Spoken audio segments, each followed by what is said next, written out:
request today's guest personalities to please ignite the lamp and begin the auspicious day for everyone's enlightenment. Sir and madam, please.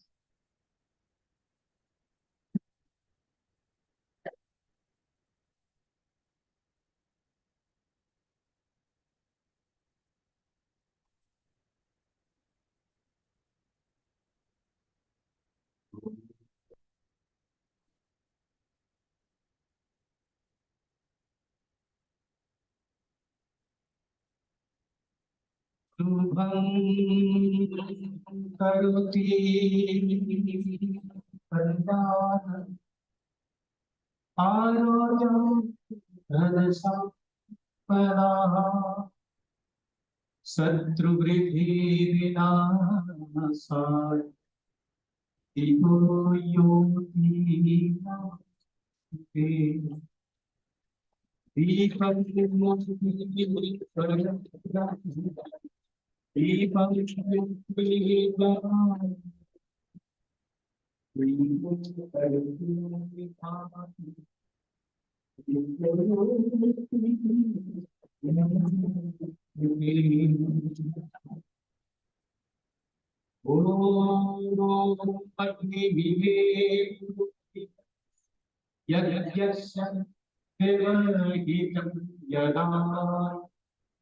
I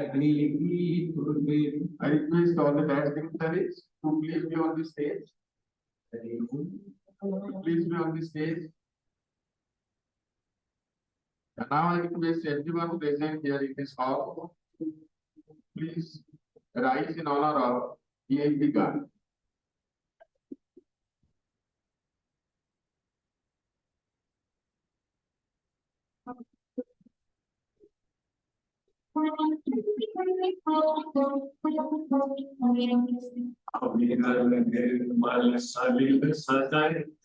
ज्ञान प्रदायिनी ज्योतिर्मय ओ चहु दिशि उद्घोष अभय किए विजय जय किए विजय जय प्रबल प्रवाहमयी नितन जीवन कायि सदा सनातन वेद प्रणीता परम पुनीता हे धारा अक्षय ये विजय जय ये विजय जय दयानंद से प्रेम भक्ति ले हंस राज से त्याग शक्ति ले अंग भक्ति का राष्ट्र शक्ति का ओ दिन मान उधर ये विजय जय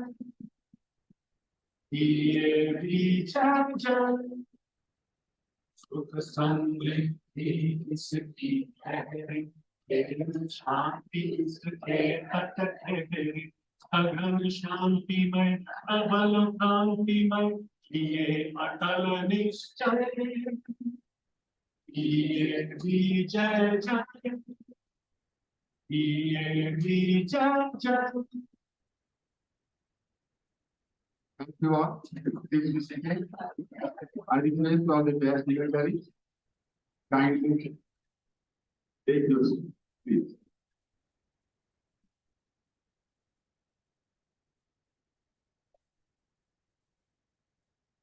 Please keep quiet, those are sitting at the back.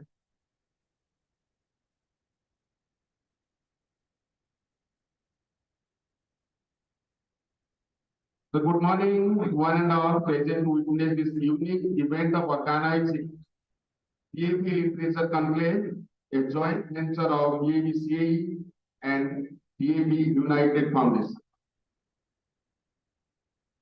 Ladies and gentlemen, once Henry James, an American-born British author, as rightly pointed out, it takes a great deal of history to produce a little literature. Indeed, is right. Conversely, if you think that it takes a little literature to produce a great deal of history. This is what the importance of literature.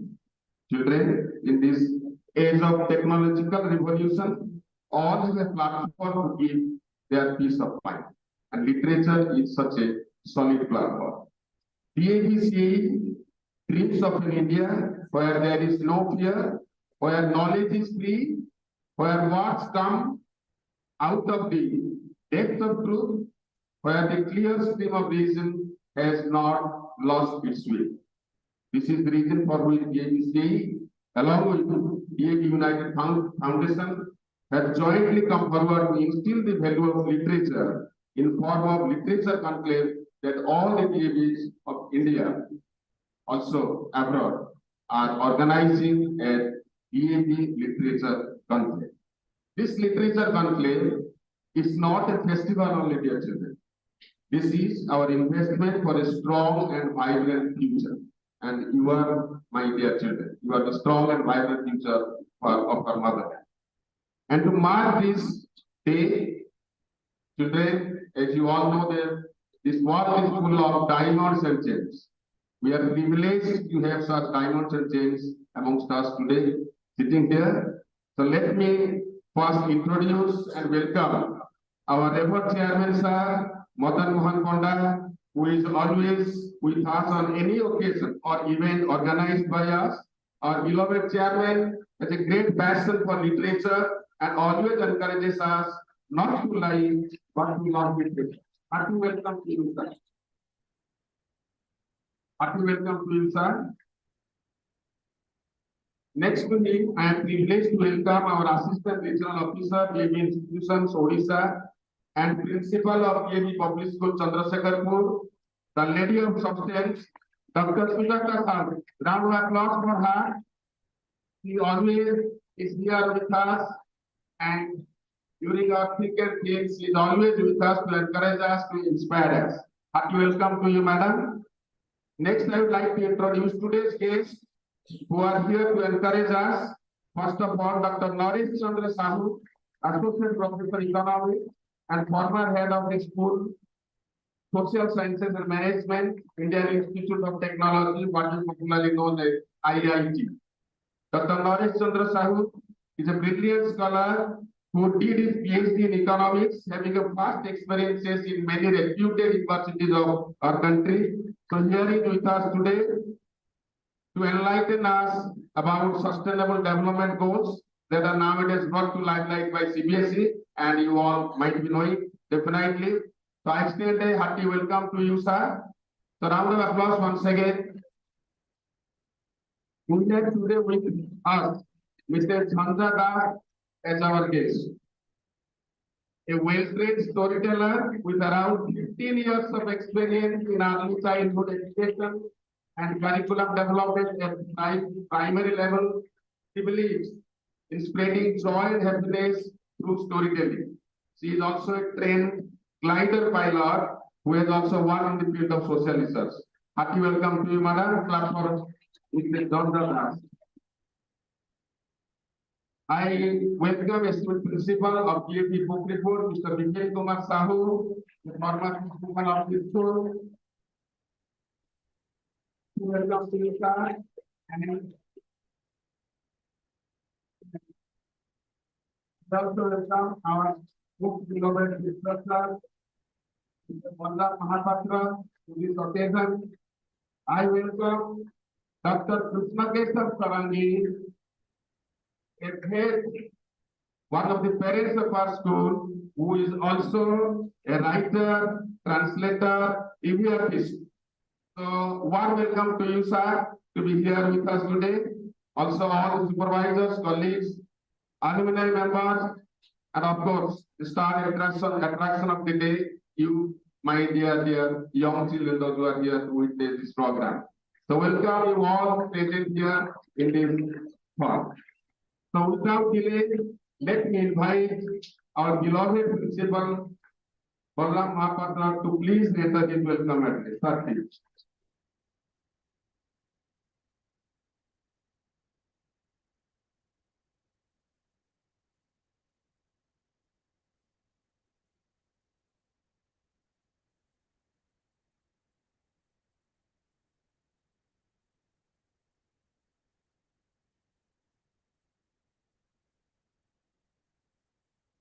Good morning, everyone.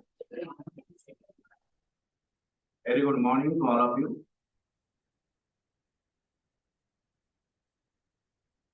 Esteemed Chairman of the school, Reverend Madhavan Panda, Dr. Sujata Sahu, ARCOM Principal, D. Chandrasekharpur, Rohini sir,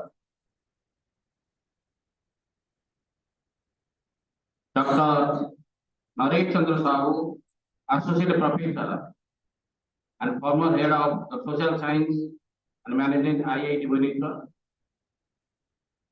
Mrs. Dhanja Das, eminent storyteller, Mr. Bipin Kumar Sahu, Principal DAV Public School, Pokhari, Bhubaneswar, eminent writer, parents, Mr. Krishna Keshav Khadangi, alumni writer,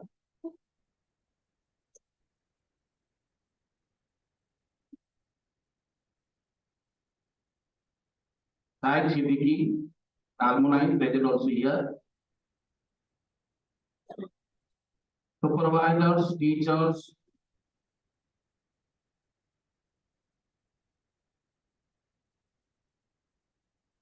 students of the school. Hearty welcome to all of you to this occasion. I express my gratitude for your benign presence in this campus. As we all know, the schooling is an important part of the child's mental, physical, as well as social growth. DAV institutions aims are developing all-round development of the students across the country. In this connection, DAV Center of Academic Excellence and DAV United Foundation jointly started a mission for promoting the exchange of literature among the students, teachers, parents, and alumni. Literature Conclave is a part of such innovation of the CMC, New Delhi, to search countless writers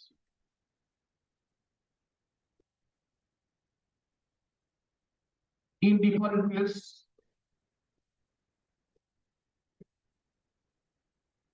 like food writing, writing comedy, filmmaking, literary fiction, travel writing, and imagery. This conclave is one of the missions to search the budding writers. And this is a great mission started jointly by DAV CMC and DAV CIE. I hope that this conclave will open new opportunity of intellectual exchange of the youth and guide them in the art of creativity. This intellectual exchange will definitely inspire our youth, in particular our students, exchange new ideas and promote the habit of reading among the students.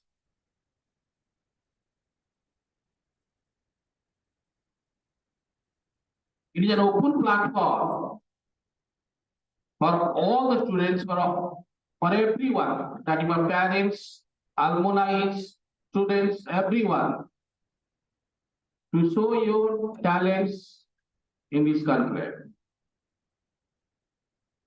A number of programs are arranged for you all, my dear students, to try to avail this opportunity and explore and find a place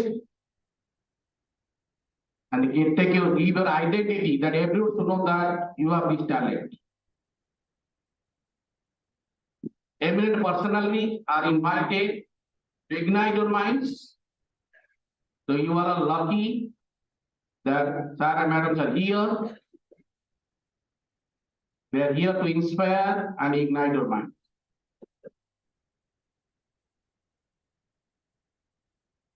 If you learn and implement such knowledge in your day-to-day life, the objectives of organizing such an event will be fruitful. Otherwise, to organize the conclave across Pan India in every DAV is meaningless if the students will not come up. If we cannot send from our schools, this for talent, budding talents are there, budding writers are there. So those are writing, come forward because there is a session, open session is there. If anyone is writing, you have that talent, you will come forward and show your talents. This is a forum for you all. With this, I thank you all for your presence. I don't want to take much of your time. Let the day take its own course. Thank you all. Vande Mataram. Vande Utkarta.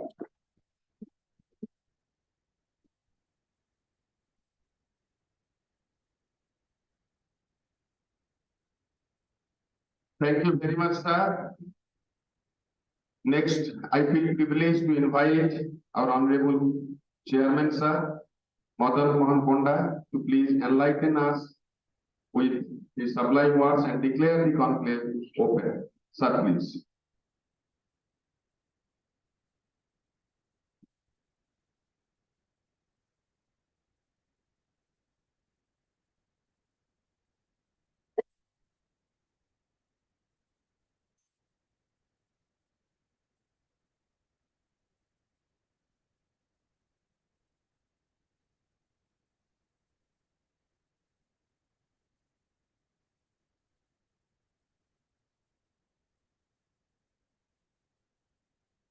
Morning to all of you. Morning, sir.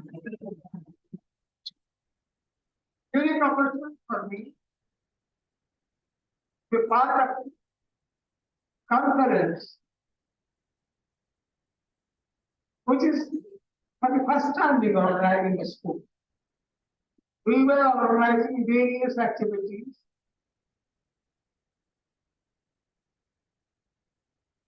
Exhibitions, competitions,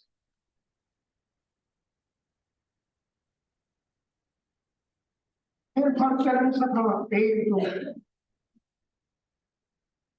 develop different subjects and invite the students with the importance of those subjects.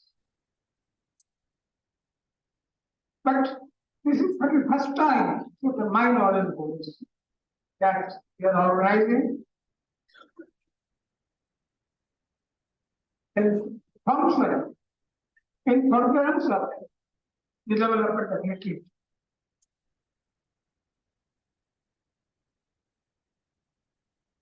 All of you know literature has a separate place in society.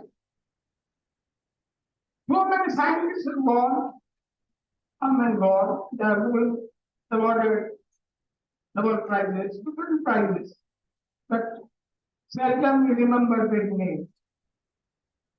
But we can't forget Shakespeare. He is immortal. There are many scientists who have done very work in their fields, but we don't remember them as we remember Shakespeare. One of our leading writers, Kalinga said,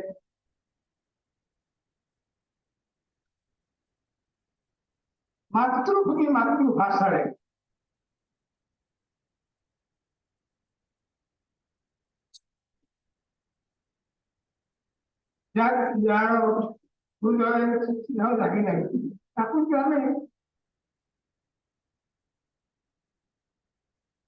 ज्ञानी कहवा ताले अज्ञान रहिबे नाही अज्ञान माने fools. So we always consider anybody having knowledge in literature to be a really wise man. Literature provides us way to different subjects, different topics, different areas of knowledge. So without literature, we will be totally blind in those areas. Literature is a unique place, and he said Matrubhasha doesn't mean that only because of Matrubhasha. Matrubhasha means obviously other languages also are taken together. Anybody who doesn't have knowledge in language is not a wise man. Everybody must try therefore to enrich his knowledge in language. And language also makes your life enjoyable. There are many interesting, historical, amusing incidents which will provide you with happiness. And no subject with abundant knowledge can provide that type of happiness. They're all dreary and dull. They provide knowledge, they are very much necessary, I don't say they are not necessary, they are very much necessary, but they are for society, but at the same time, one must remember that literature is a thing which everybody must know, so that it not only gives you input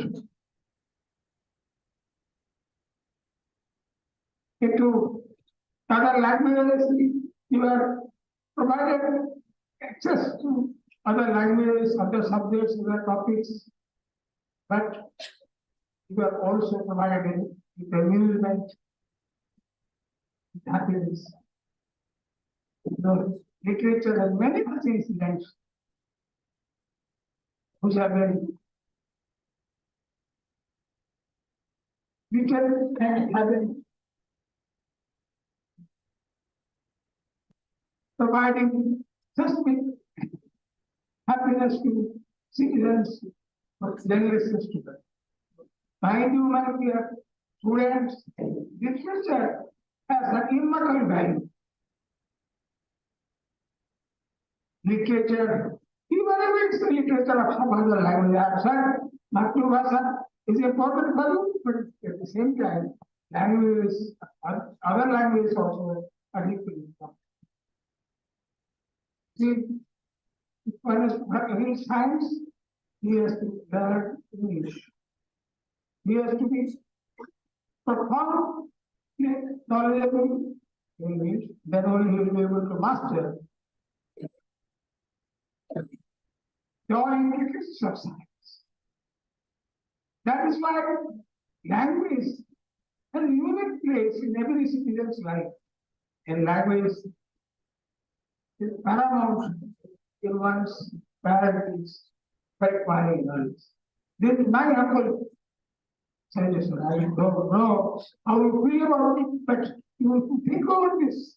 That language, what language can provide, what language can give. It can give input for access to various languages, various intricate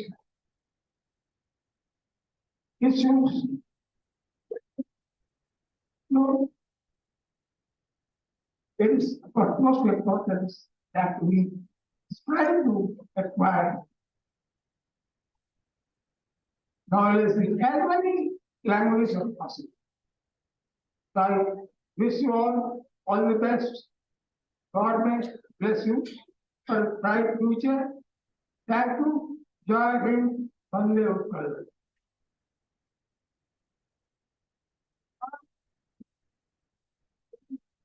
It is a responsibility for me. I declare the DLE Literature Conclave for the session 23-24 at DLE Public School, Kalinga Nagar, Bhubaneswar is open. Thank you.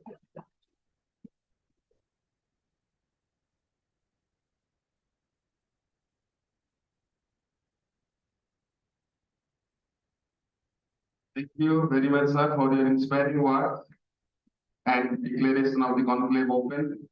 You rightly spoke, sir, very nicely. Our children would have definitely got knowledge what our esteemed chairman, sir, said. Dear children, he said about Shakespeare, he said about scientists. Yes, literature never fades. Start, go back. Valmiki, Sarada Das, and many others. That's the reason for which once Einstein had also said, I want to be known as a man of literature or literary than as a scientist. Thank you very much, sir, once again for your inspiring words. In the beginning, we illuminated the ambience with the Holy Lamp. Now the conclave is open as declared by Chairman, sir. Next, let's listen to a Ganesh Vandana.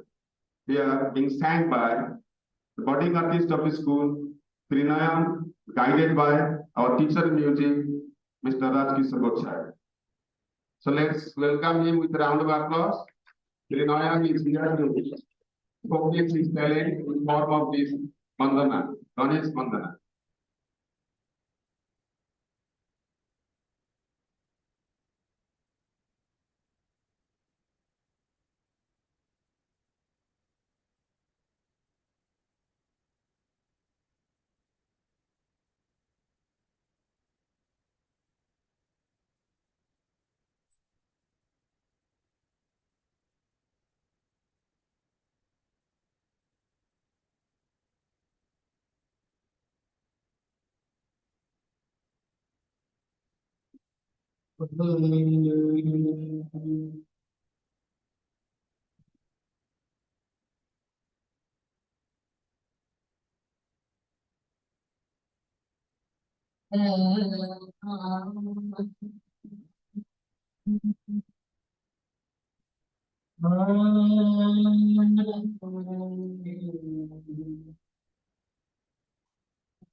Very much.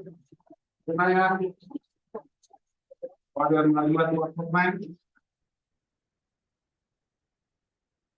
Dear children, please maintain discipline, be quiet, because this is a valuable platform to enrich yourself, not to spend time unnecessarily here. Children, now it's time to listen to our esteemed AR Madam, Dr. Sujata Sahu. I request her to please relate to the children about the importance of literature conclave. Madam, please.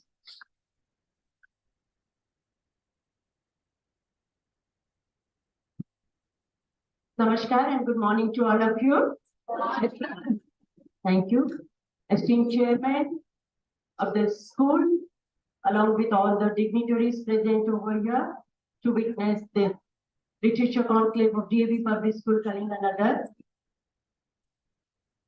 Dear children, you have got an opportunity to listen to the experts and how to enhance your literary acumen. If you remember during the pandemic, when all of us, we were homebound, we didn't know how to spend our time. And that was the point where some of you must have jotted down your emotions, your feelings, and the fear of what is in store for us during this pandemic. To realize all those things, and some of you must have tried to complete your unfinished books, which you must have planned it before. Post-pandemic, it was realized that a lot many writings, lot many storybooks must have been written by our dear students, teachers, and the parents, and to give all of you an opportunity or platform to release or to launch your books and all. So DAV EMC, in collaboration with DAV United, started this literature conclave in all our DAV schools pan-India. This is the second version of DAV conclave done in all our schools. We do understand that in this 21st century, the technology has cropped everywhere, and all of you are into these e-books, Kindle, and you have lost the pleasure of touching a physical book. But if you really open a book If you really touch a book, you will find the book itself has a story to say. I don't know how many of you have realized the importance of touching a book, because everyone has life, so also books also have life. So also the plants, if you touch them, it's known that if you play music to the plants, they grow very well. And if you also flip the pages of the books, they feel very happy because they want to be known to everyone. There's a beautiful poem written by Gulzar on the books, where the books are describing the agony, the pang of being there in the almirah and no one is using them. If you ask your parents or your grandparents, books were the only source of entertainment. It was entertainment for everyone, from teenagers, for school students, for parents, and everyone. Now, with the number of opportunities around you, new things coming up, you have all lost the touch of books. And to revive that, all schools we are making an attempt how to reach, how to create an awareness, the importance of books, and how it can be used profusely in our schools. Because that is the only solace where you can release your feelings, your emotions, where you cannot share it with even with your friends also. You can just jot it down and later on, some other time when you have enough time, you can convert it into a book and that will be your prize possession. If you talk about literature, way back thousands and thousands of years ago, it was all in oral form. There was no paper to write, there was no printing press and nothing. Rishis and all, they transmit the literature in the oral form. And then slowly but slowly it came into the book version. Even your Vedas and all, it was not, initially it was in oral form. And later on it was in book form. So please do read literature, try to understand the background of each and every story, the background of the writer, then only you will be able to appreciate and acknowledge the potential of the writer.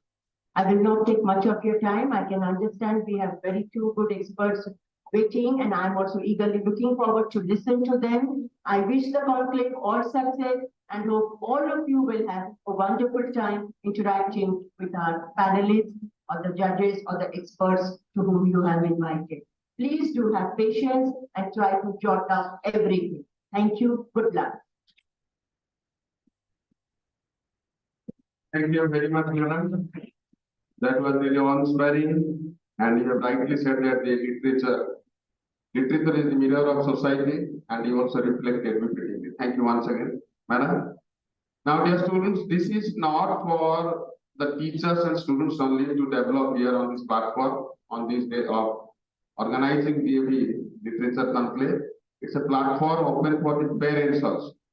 We are happy that one of our parents, Dr. Krishna Kesav Sarangi, is here with us. As I introduced you, that besides being a doctor, he has special inclination towards literature. He writes books, and he's a storyteller also, TV artist, and on Jagannath culture, he has done his research work, even if not academically, but he has gained a vast knowledge regarding this. I would like to request sir to please come and say something to us students. Sir, please. So, round of applause for Dr. Krishna Kesav Sarangi.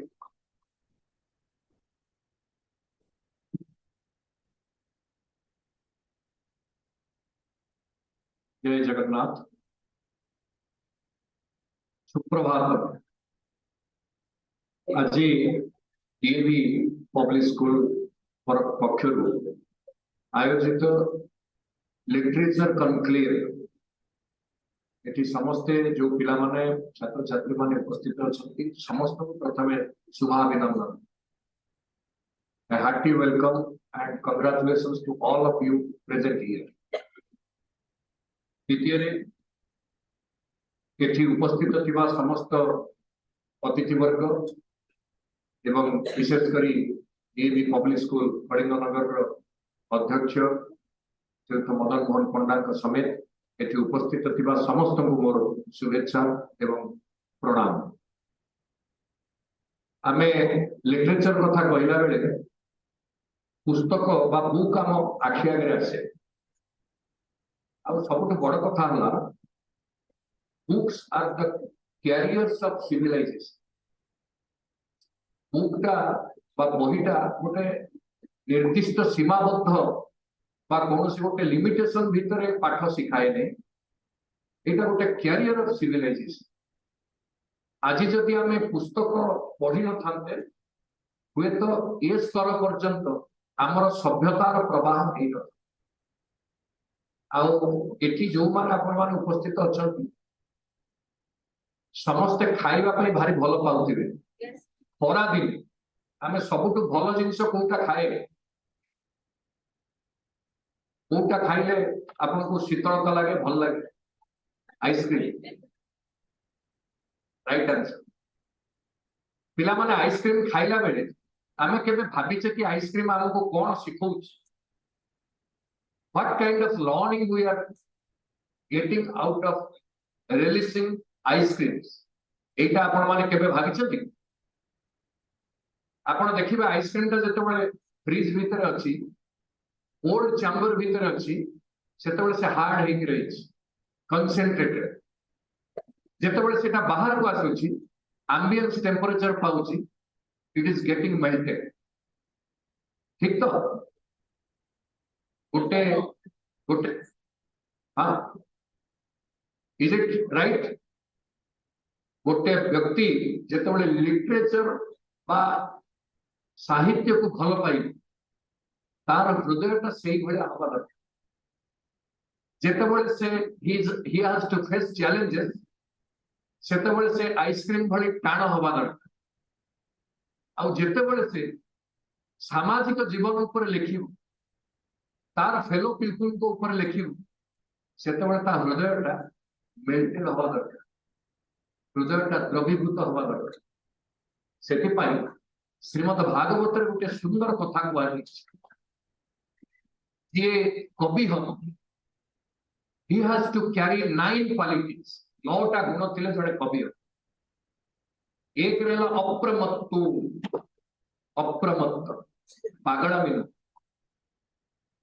जोटा judicious जोटा justified सेही कथा को से आनी तार गोटे प्रमाद थिबा व्यवहार नथिबे एटा होची अप्रमत्तु गभीर आत्मा से निजे इनसाइटफुल हेतिबा दरकार से अनुशीलनात्मक हेतिबा दरकार एनालिटिक व्यूज थिबा दरकार जने जदि एनालिटिक व्यू न रखिबो से कवि हे परिबनि बा लिटरेचर प्रस्तुत करि परिबो अप्रमत्तु गभीर आत्मा कृतिमान ही शुड बी पेशेंट जे इम्पेशेंट हे से लेखक बा कवि तापे धैर्य बड़ व्यवस्था रहिबा दरकार ता पाखरे धैर्य थिबा दरकार पेशेंस द्वितीय रे जित सड गुण छटा जो अगुण रहिछ आम पाखरे अनेक समय आमे लोभर वशवर्ती हुए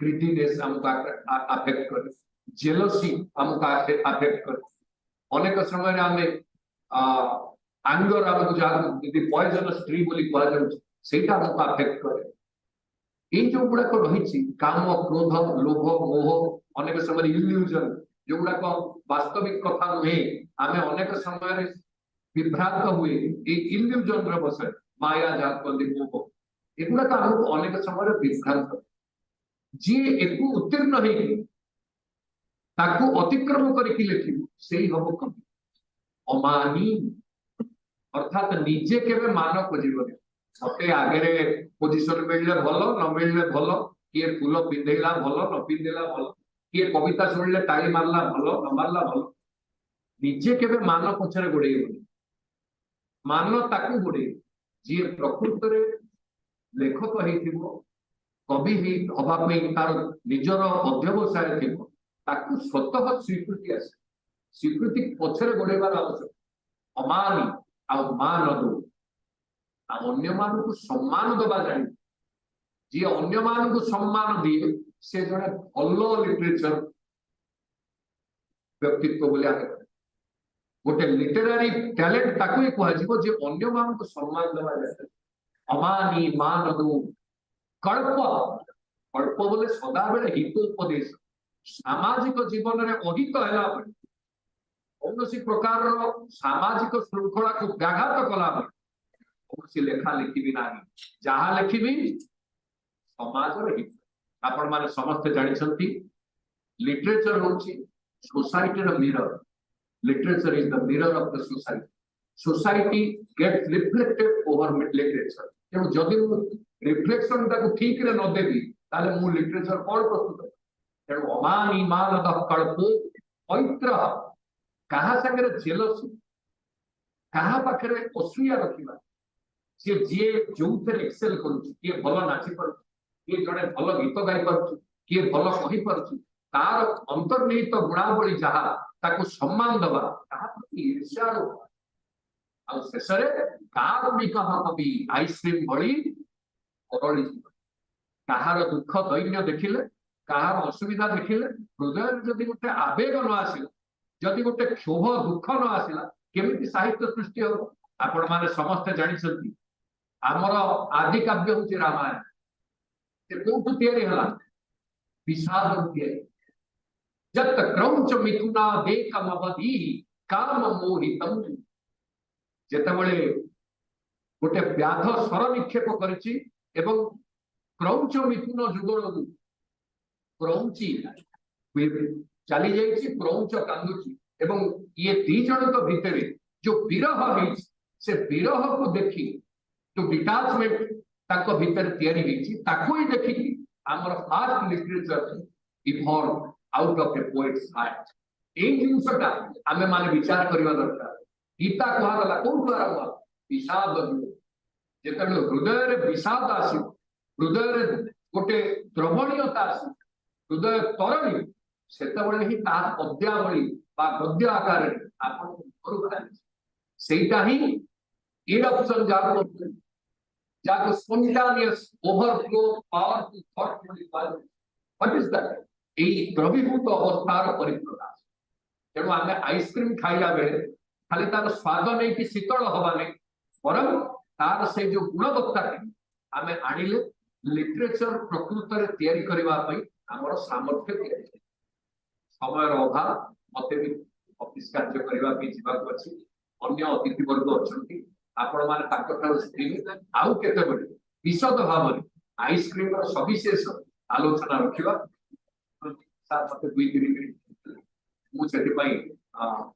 ये अनुष्ठान पाखे कृतज्ञता जनाऊँ एवं पिलामान को समस्त को शुभेच्छा जन मोर वाणी की विराम दूची जय जगन्नाथ वंदे Utkal Thank you very much, sir, for your spellbound words and speech.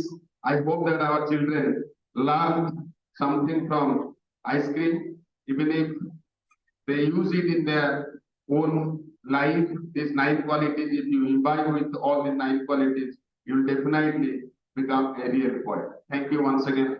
Thank you very much, sir. Now, moving to the next segment on the agenda, we have an enchanting dance program, Usagavanam, by our dancing diva to reflect one of the epics, Taposthini, created by legendary Odia nature poet Gangadhar Meher, epithet as Swabhava Kavi, who reigned the Odia literature arena in the 19th century. The program is directed by our teacher in dance, Mrs. Pragya, and performed here by the budding talents of our school. All the best, children. So let's enjoy Usagamana. Round of applause for these small children.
Thank you, dear children, for your splendid performance over here. Really, the dance and rhythm was contagious.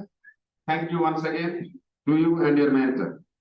Then moving to the next segment of this conclave. Dear children, please keep quiet. Please keep quiet. So we have Let's Talk program. Let's Talk program, a panel discussion on SDGs, on Sustainable Development Goals, which will be judged by today's guest, Dr. Naresh Chandra Sahu. 28 students participants are there to discuss 17 SDGs. I hope this informative session would be definitely watched by you, and this is a sort of learning for you, and in classroom you will be implementing the same. Friends, as you all know, on the 25th of September 2015, 193 countries came together and agreed to tackle world inequality, poverty, climate justice, etc. We aim to achieve this by working together on a sustainable development agenda, putting together 17 goals for sustainable development. These goals are known as the SDGs. You know it, dear children. Nowadays, all the SDGs are correlated to your topics. Let's learn more about this watching this program. Let's talk, which will be followed by Let's Listen. That is the experts niche in which Dr. Naresh Sahu will dwell upon the efforts of the students panelists to reflect SDGs and his own remarks on SDGs. So, dear children, Let's welcome the first panelist to the stage. With a round of applause, please, children.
So now the stage is there. Let's enjoy this program.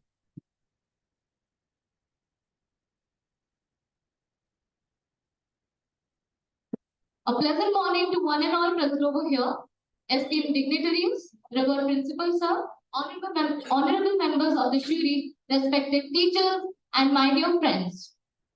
It is indeed a privilege to welcome you all on this didactic discourse on sustainable development goals as a part of the TAV Literature Conclave, which is a marvelous platform that helps spread the wide spectrum of literary fragrances hidden in young minds.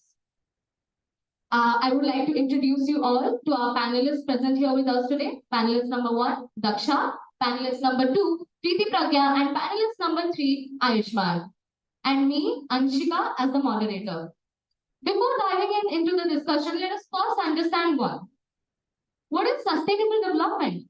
Sustainable development is basically a guiding principle that focuses on the conservation of natural resources and world ecosystem in line with human development. The SDGs or the Sustainable Development Goals aim to transform our world into being a better place, a place where each and everyone lives with dignity, prosperity, good health, and justice, a place where there exists no poverty and no inequality. But now here rises a question. Panelist number 1.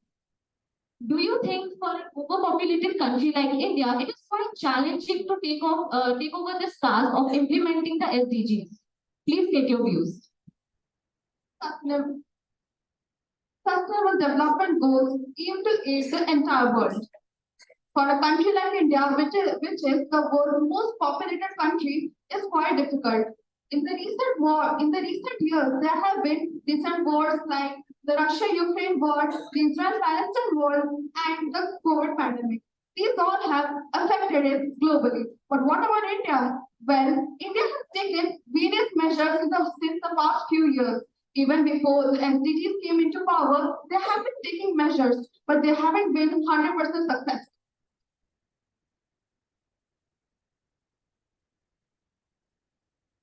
Even in some parts of our country, they haven't been 100% implemented. These SDG goals aren't known to all the people in our country. They do not understand their importance.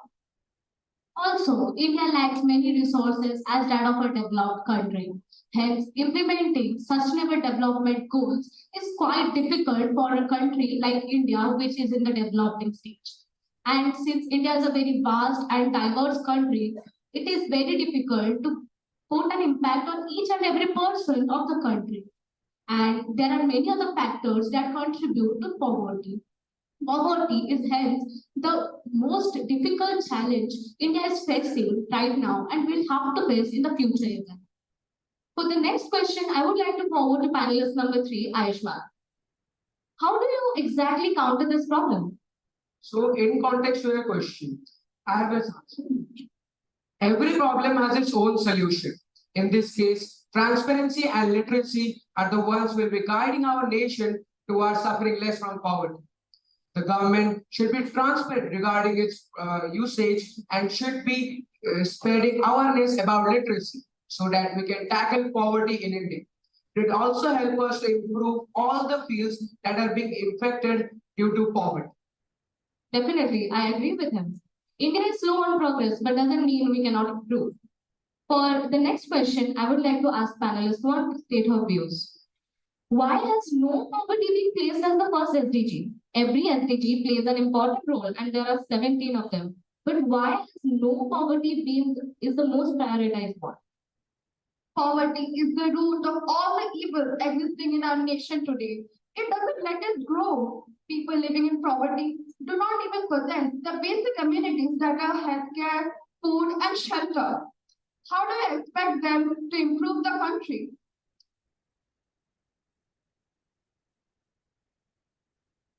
People living in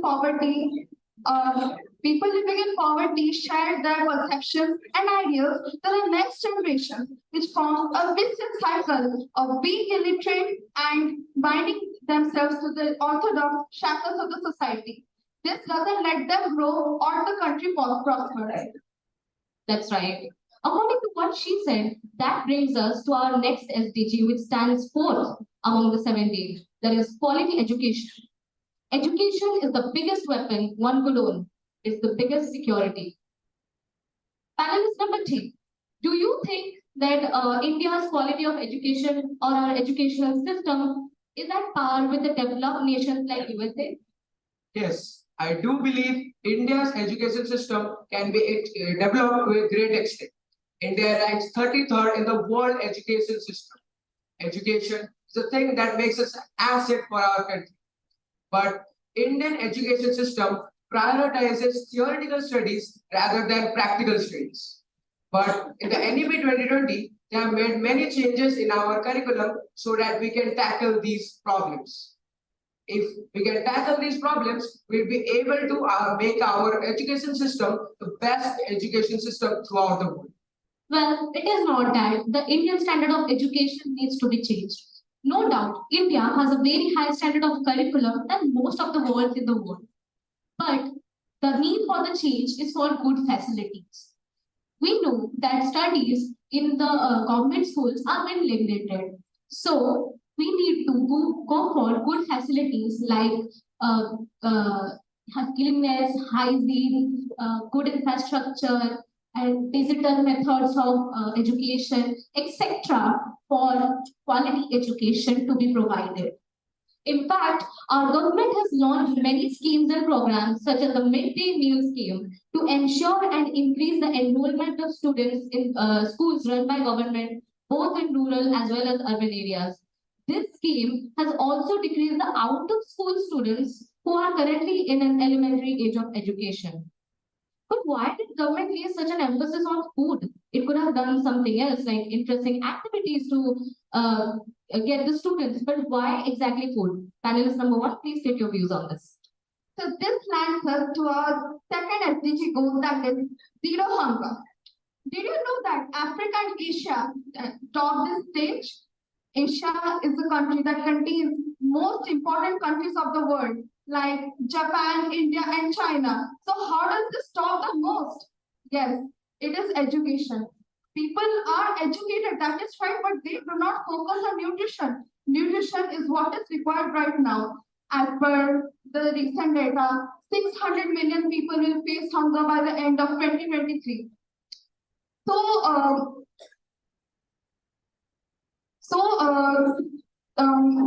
Nourishment increases the productivity of a country. It increases the economic power of the country.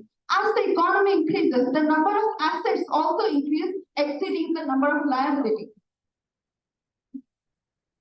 Many measures have been taken by our government as well as on a global level, but all of them were only superficial.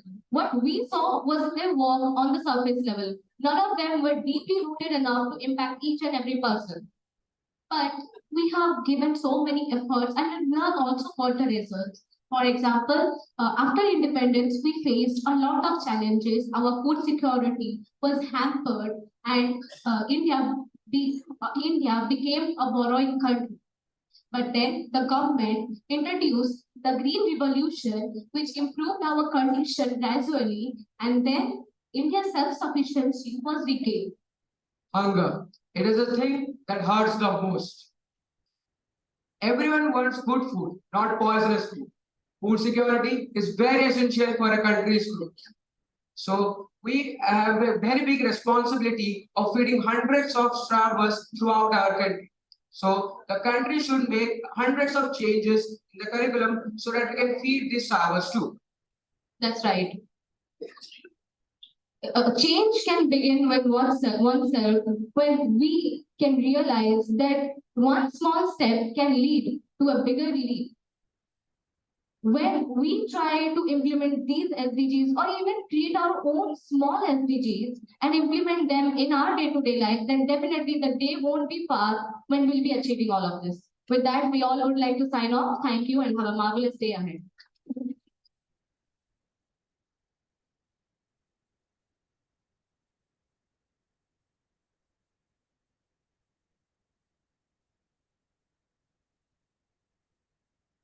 Next panelist, may I request them to please come to the stage, introduce yourself, and then you tell that about which SDG you are going to discuss. Please come to the stage.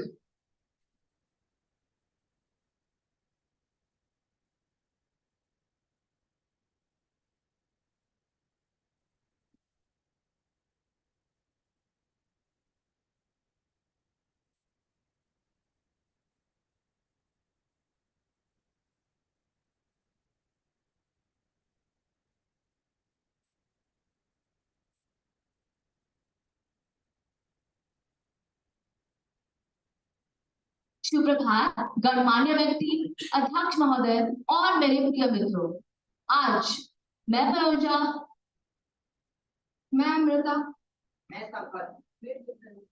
आप सबके समक्ष SDG 5 लैंगिक समानता के ऊपर चर्चा करने जा रहे हैं।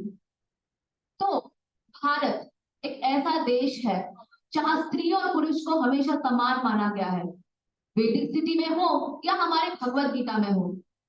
पर हमारी सामाजिक ऐतिहासिक स्थिति में देखा जाए तो कभी भी स्त्री और पुरुष की समानता नहीं रही है। आज भी हम दहेज की प्रथा से पीड़ित हैं। आज भी स्त्री और पुरुष की रोजगारी स्थिति समान नहीं है। मैं जानना चाहूंगी मेरी मित्र अमृता से, शिक्षण स्तर पे स्त्री और पुरुष में इतनी विभिन्नताएं क्यों रह रही है? पुरुषों की शिक्षा स्तर 96% है, जहां पर महिलाओं की शिक्षा स्तर 96।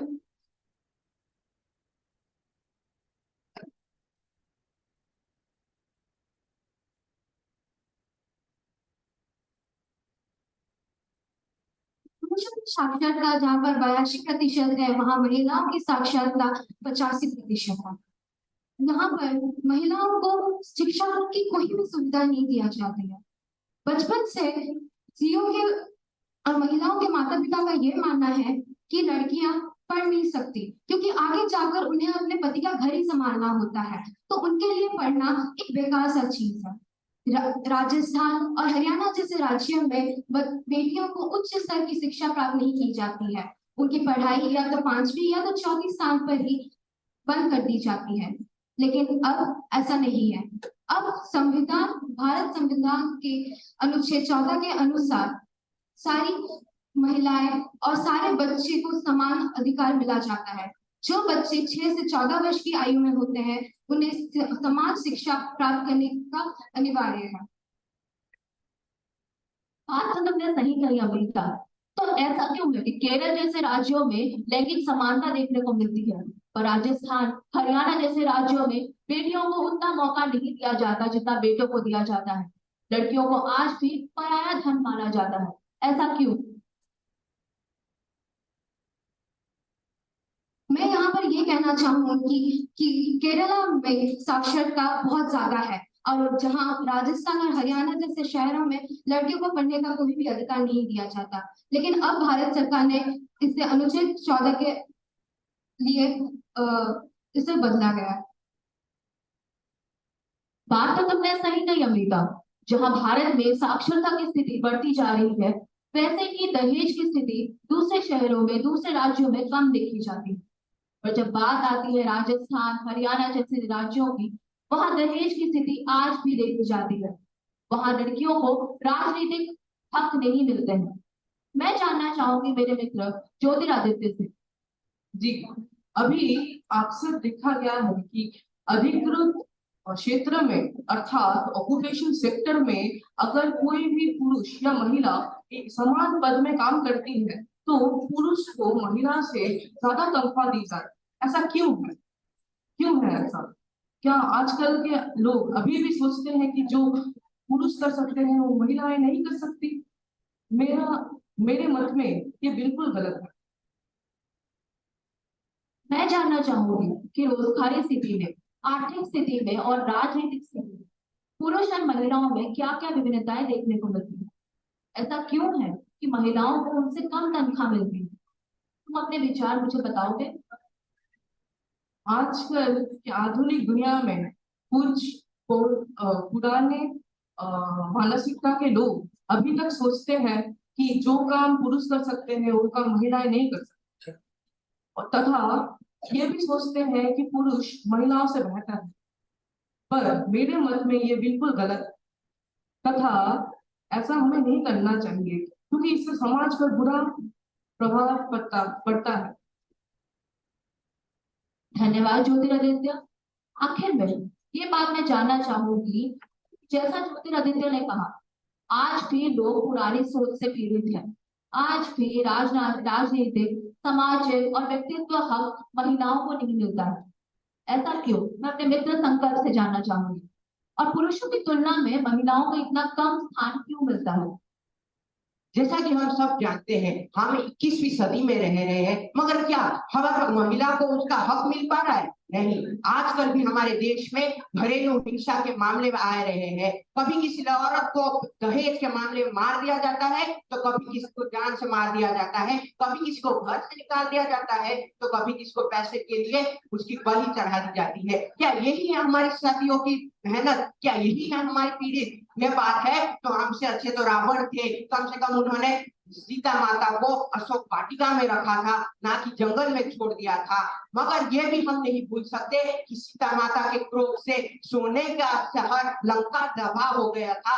तो हम तो मिट्टी के पुतले हैं भाई, हम क्या कर सकते हैं? जहाँ हम सोचते हैं कि मर्द ज्यादा काम कर सकते हैं, क्या हम भूल जाते हैं कि अब मर्द के पास बस एक हाथ में पैसे होते हैं, तो एक औरत के हाथों में झाड़ू, चप्पल, बच्चों के खर्च, राशन की बिल, दूध के खर्च, 3 बच्चों का खाना पीना का समय, माता पिता का, गुरुजनों का काम क्या अधिकारे, और हर समय के काम के पश्चाताप उनको कुछ नहीं किया जाता, उनका बलात्कार किया जाता है। निर्भया रेप केस जैसे मामलों को आज भी हम सह रहे हैं, मगर क्या आप जानते हैं निर्भया रेप केस जैसे और भी बहुत सारे देश हर जगह हर दिन आते हैं, मगर हम उन्हें जानते नहीं, कि जो दिखता है वो होता नहीं, जो होता है वो दिखता नहीं। यह बात हम कैसे भूल जाए कि जब होता है वो काम तभी हम पहचानते हैं। और आज तो हम सब बैठ के ताली मार रहे हैं, कोई वहां पे बात कर रहा है तो कोई वहां पे हंस रहा है। क्या हम भूल जाए कि जब वो एक औरत का बलात्कार होता है तब हम सब वहां पे देखते हैं, कभी फेसबुक पे जाके लाइक पोस्ट कर देते हैं, तो कभी शेयर मार देते हैं, तो कभी pray to God let her soul rest in piece,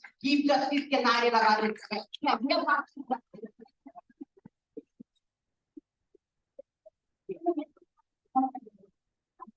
बड़े बड़े राज्य, बड़े बड़े देश जैसे अमेरिका, रूस, चीन में भी बलात्कार की संख्या बढ़ती जा रही है। ऐसा क्यों?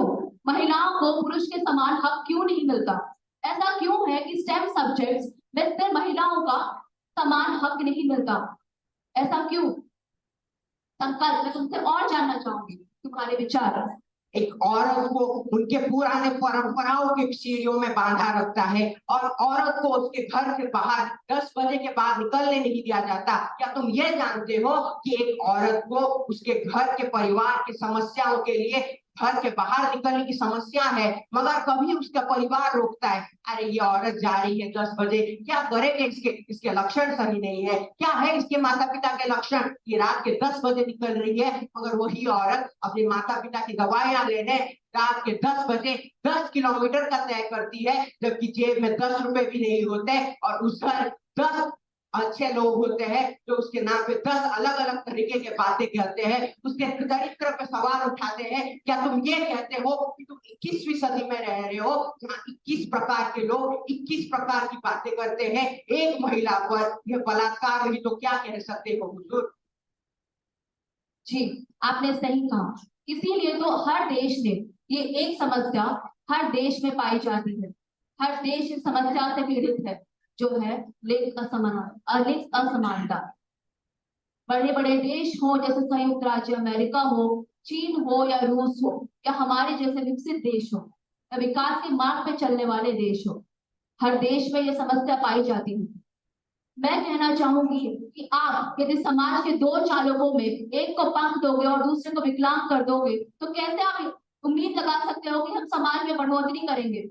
कैसे आप ये उम्मीद लगा सकते हो कि हमारा समाज उत्तम जगह पर पहुंचेगा, अव्वल बनेगा? वही मैं कहना चाहूंगी कि जहां हम बाल विवाह के क्षेत्र में कम संख्या देख रहे हैं, वहीं पर हम दहेज, लड़कियों के ड्रॉप आउट रेट्स ज्यादा देख रहे हैं। ऐसा क्यों? मैं अपने मित्र अमृता से जानना चाहूंगी।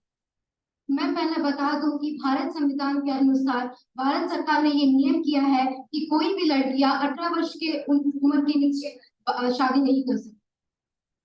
बात तो सही है, पर आज भी राजस्थान, बिहार जैसे राज्यों में ये नियम पालित नहीं होता है। वो हमारे संविधान से इतने अनजान क्यों है, ये मैं जानना चाहूंगा।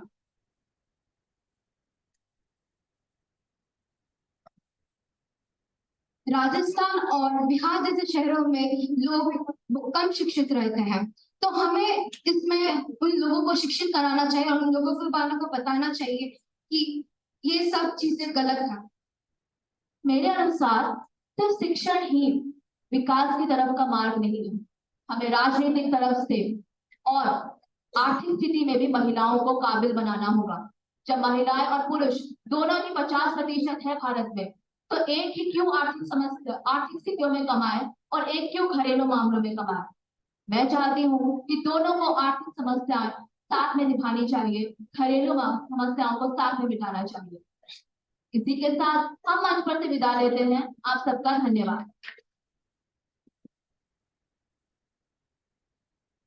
Next, Department of Science, exhibit 13, 14 and 15, Department of Science.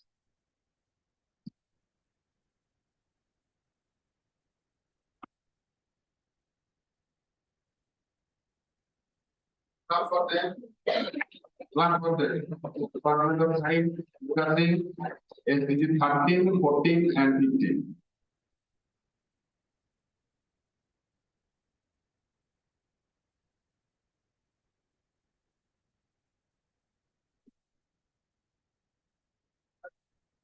Good morning, one and all present over here. Respected dignitaries, good morning, one and all present over here. Respected dignitaries, my dear teachers, my friends, and respected principal sir. Today, I, Om Shri Panikrai, along with my family members, that is Divyanshi Biswas, Amit Vikram Mahapatra, and Ayushi Ananditya, will be presenting our SDG Sustainable Goal topic. The topics or the goals which are given to us are the goal number 30, which talks about climate action, goal number 40, which talks about life below water, and goal number 50, which talks about life on land. Just before diving into these, let's first talk about what is sustainable goal. Well, sustainable goals are a set of 17 goals and 169 targets which have to be achieved by the year 2030. These goals have been adapted in the year 2015 by the United Nations in the United Nations General Assembly. Now, let's first talk about the climate action. I would like Amit to present his view on the topic climate action.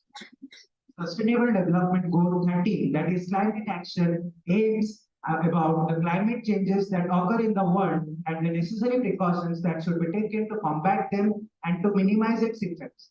Climate changes are not new to anyone. Climate changes occur throughout the world, starting from melting of glaciers to greenhouse effects. No, everywhere in the world it is prominent. The main example is the Australian bushfires of 2020. So it has adverse effects on the human population and on the effects and the bad effects it has on our planet Earth. So I hope everyone, including us, has now information about the SDG climate action. Amit, I would like you to answer about what, according to you, are the main causes, the effects, and the prevention causes of the climate action. Okay, so starting with the causes and effects. So the first cause is the emission by factories. So factories nowadays manufacture many substances which result in the emissions of various bad gases like nitrogen dioxide, carbon dioxide, ammonia, etc., which harm the environment and destroy the ozone layer, which protects us from the UV lights of the sun. Secondly, the deforestation. People nowadays cut trees for various reasons, from starting from food to creating space. Deforestation has very bad effects on the planet. The main reason for delayed rainfalls is deforestation. Last but not the least, population control. Everything has a limit. If we exceed the limit, it has adverse effects on us. The same is with population. The quantity is less, but the demand is more. So now let us talk about how to prevent this. So, the first and the foremost step that should be undertaken is afforestation. Afforestation should be done on a large scale so that the area under forest can increase and rainfalls can occur on time. The next is conservation of energy. We can do small things like we can switch off the lights when they are not in use, close the water taps when they are not in use, which everyone can do. The third and one of the major important prevention is carpooling. Everyone in a colony can share cars so that the emissions by car can be minimized and there will be less pollution, which will not impact the climate. Now, Amit has talked about the 13th SDG goal, which is climate action. We have gotten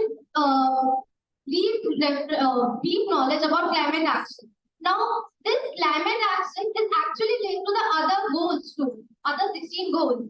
If we prevent the climate action, it will help save the ocean, it will help save the life on land, the trees, etc. Now, I would like Divyanshi to talk about the topic that is life below water. SDG number 40, which is life below water. Can you people imagine life without oceans? How can we survive? Without ocean, how we can survive? Oceans are the homes of seahorses, whales, fishes, and many other living creatures. Oceans are the planet supporters, which helps us to provide food, water, and other things, which also helps to regulate the temperature. Nowadays, they are affected by many. They are affected by many external agents. If their affecting is not stopped, the peoples and the organism living below the water are the peoples and the organism living below the water is affected.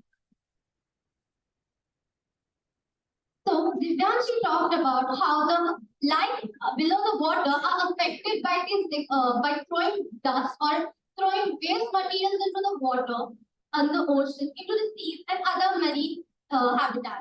Now I would like now there's a question asked by one of my panel members, please. So life below water is indeed very fascinating.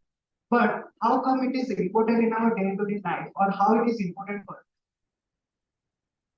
Thank you, Abhay. The SDG number 14, which is life below water, if they're affected, the marine life are also dead. For protecting them, we should take the steps and action too. By 2025, UNEP has announced that to protect and significantly protect the marine life by implementing scientific techniques and protecting the rivers and oceans. We should join hands with the local community to clean the local rivers, seas, and oceans too. Now, like this Gandhi said, we should join hands with local communities to clean the rivers, oceans, and etc. Our own government has done an extremely beautiful work by cleaning the oceans or the beaches by the Swachh Sagar and Surakshit Sagar Abhiyan, which was a 75-day program where they cleaned 75 beaches. Now, let's talk about life on land. I would like Ayushi to talk about this topic or give our opinion. Land is the home to us, to the living organisms like plants, animals, etc. Nowadays, the most important topic related to land is how to preserve the various organisms living in it. So to preserve the different various organisms living on the land, we must protect them, preserve them, and promote schemes which adhere to particular this topic. We must sustainably use those ecosystems but not harm them. This SDG, which I am talking about, mostly focuses on using the forest but sustainably, reducing the adverse effect on the Mother Earth, reducing the loss of biodiversity, etc. And it's also important for our future generation to know that there was the SDG at the time, life on land, but now it is not because it already has been achieved. So, as we talked about life on land, this SDG goal mainly talks about conserving, protecting, and promoting the sustainable use of the terrestrial ecosystem. We should conserve our land. We should stop degradation. We should conserve our resources, plants, etc. Now, let's talk about how can we conserve. How can we make the Earth, a Mother Earth, a better place? I have few examples and how we can recycle things. This newspaper over here is one of the best examples and how we can recycle paper and cut less amount of trees and save our Mother Earth. Then plastics. Plastics are harmful for our Mother Earth. Hence, we should recycle these kind of plastic bottles. Next, we are going to talk about a beautiful question by Divyanshi to Anandita that how SDGs are affecting us school students and how we are using them in our curriculum. Ayushi, can you answer how the humanity is dependent on biodiversity? This is a very basic question. Like at a basic level, we depend on the land for almost everything. We depend on it for water to drink, air to breathe, food to survive, etc. The importance it has in our life is impact. So it's our duty to conserve it, to protect it, and to save it. Let's save our Earth. Let's save our world. We should make a pledge to clean our nation so that save our world and we can have a fine, beautiful Earth to ourselves. We can save it for our future generations. The last question will be asked by Aditi. After having a great discussion with 3 goals of SDGs, can you say that why they are pointed in this curriculum? Schools are the breeding place for futuristic, unstoppable forces. The things the students study here, they implement in their future life. So it is good that they are getting to know about the effects the earlier generation had on the Mother Earth and what they need to do to prevent it. So it is quite important that the SDGs are implemented in this curriculum. we say that prevention is better than cure. And this particular topic of SDG being included in the curriculum is the best example of it. It is better that we are preventing this by preventing the harsh effects on the Mother Earth. By getting the students to know about it rather than being mourn over it later, that how we destroyed the Mother Earth. Let's follow these SDGs that taught us by our teachers and make our earth a healthy and safe place to live. Let us take a promise that today we will at least follow one of these rules or one of these goals. Clean our earth. This is a time for life is not in use. To clean our surroundings, to clean our schools, to clean our houses, and this effect will help us in cleaning the earth and making it a better place to live. Now, I would like to thank you all for listening to us with patience and thank you. Thank you, dear children. The panelists, we have seven group. This was the third group, Department of Science. Next would be our Sanskrit group, but before that, let's have a little break from this discussion only. A video is going to be shown by our guest today, Dr. Naresh Chandra Sahu. You all will enjoy this video. Sir, please. Yes, sir. So let us break the monotony by watching this video sincerely, learning from this video sincerely, dear children.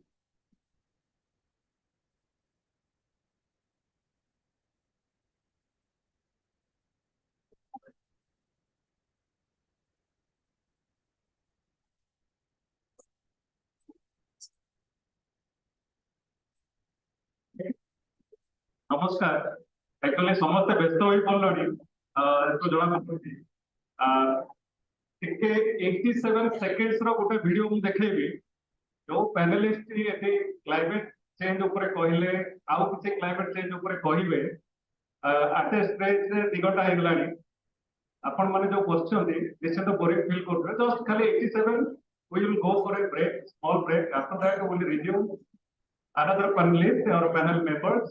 So don't get worried. Have patience.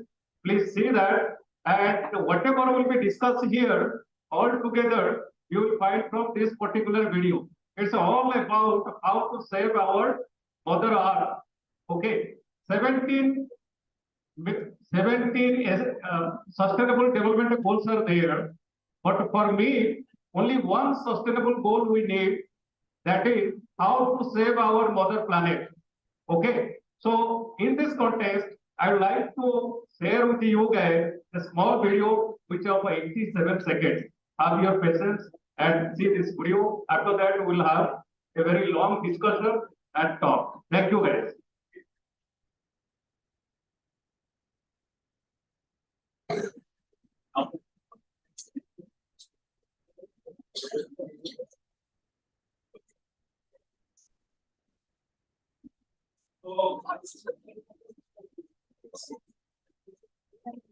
Once again, meanwhile, let this video get ready.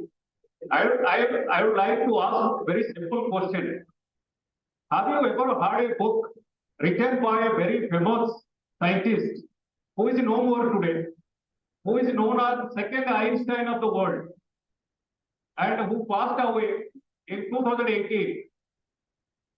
Yeah, anybody? The right answer will get the small gift. Yeah.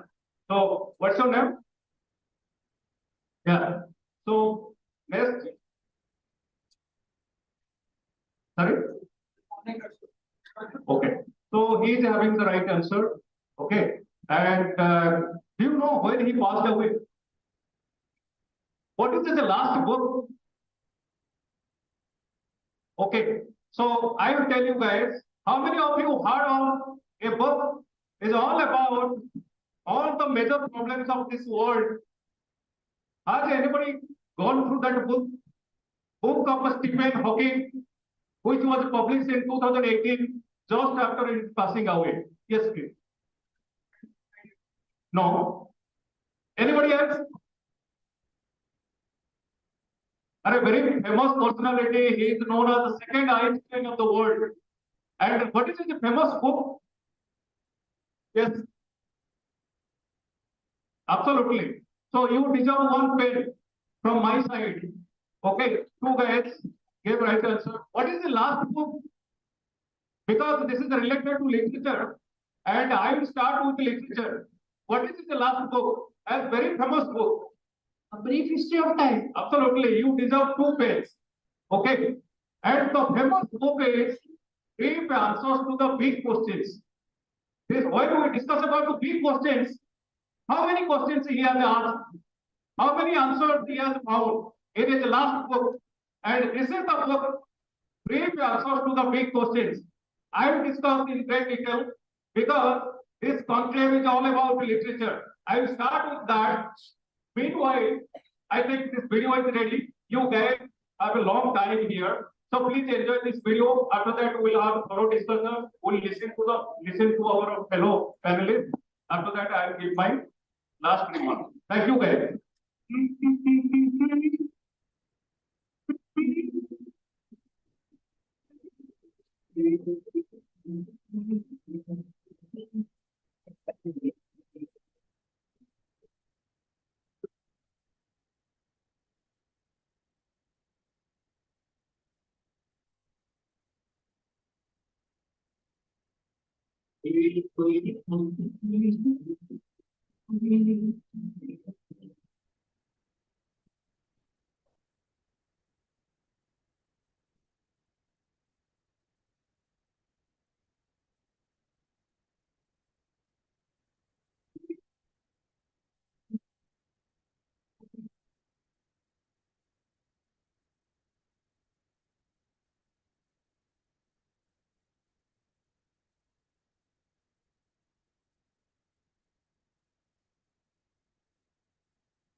It would be nice if you sir little bit explain this video about some children might not have understood actually. Or you have understood it, dear children? What is this video about?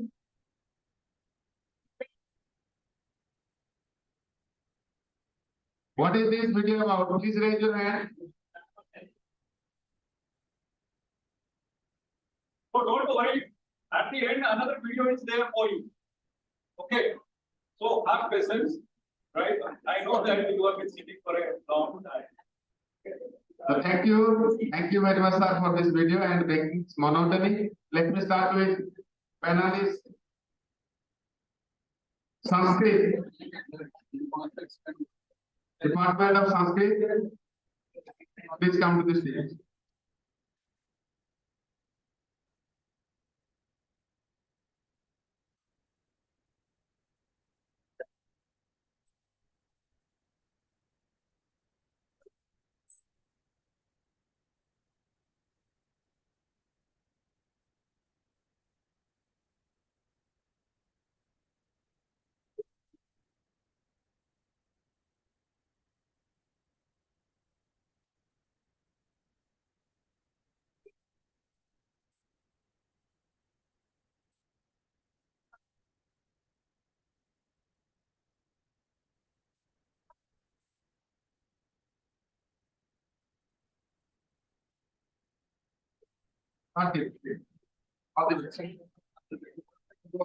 वक्रतुण्ड महाकाय सूर्यकोटि समाप्रभा निर्विघ्नं कुरु देव सर्वकार्येषु सर्वदा।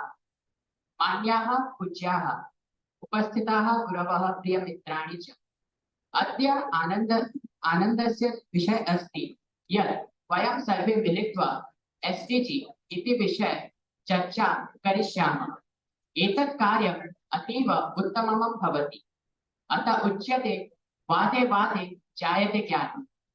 वयं सर्वे मिलित्वा SDG 6, 16, 17 विषये चर्चां करिष्यामः। सर्वप्रथमे SDG इति शब्दस्य अर्थः किम् अस्ति?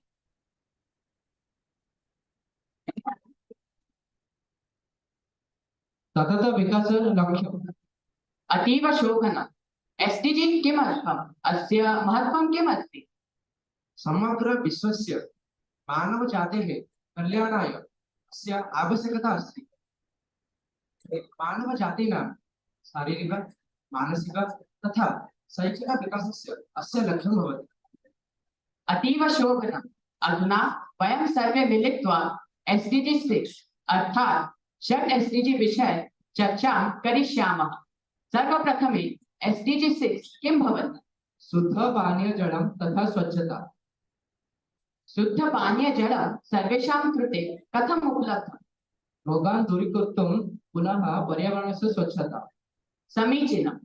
अस्मिन् संसारे अधुना अस्य किम् आवश्यकता अस्ति? संसारे समस्त जनेभ्यः नित्यं शुद्ध पानीय जलं प्राप्नुवन्ति। अतीव शोभनम्। अधुना वयं सर्वे मिलित्वा SDG 16 अर्थात् 16 SDG विषये चर्चां करिष्यामः। सर्वप्रथमे 16 SDG किं भवति? SDG 16 अस्य अर्थः शान्ति, न्याय, सशक्त संस्थानां च निर्माणं भवति। अस्य किमर्थं गुरुत्वपूर्ण अस्ति? अधुना समाजे अन्यायः वर्धते, अपि तु अशान्तिकारणात् राष्ट्रेषु युद्धस्य वातावरणं प्रचलति। एतस्य निवारणाय SDG 16 गुरुत्वपूर्णः भवति। अस्मिन् संसारे अस्य महत्त्वं किम् अस्ति? SDG 16 समाजे न्यायस्य प्रतिष्ठा, शान्तिपूर्वकं विवादस्य समाधानं, समाजेभ्यः कुसंस्कार, अपराध, आतंकवाद च निवारणाय प्रवर्तयति। अतीव शोभनम्। अधुना वयं सर्वे मिलित्वा SDG 17 अर्थात् 17 SDG विषये चर्चां करिष्यामः। सर्वप्रथमे 17 SDG किं भवति? 17 SDG परस्परं मध्ये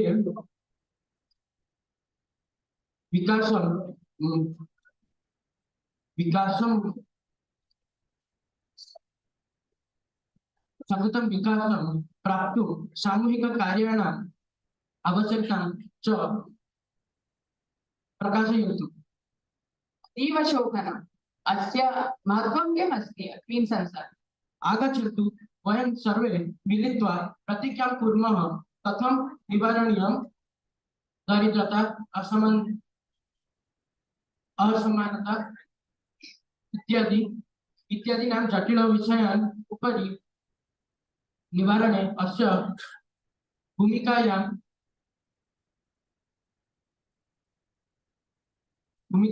बलं ददातु। समीचीनम्। अतः SDG पालनेन मानवजातिनां सर्वाङ्गीण विकासः भविष्यति। धन्यवादः।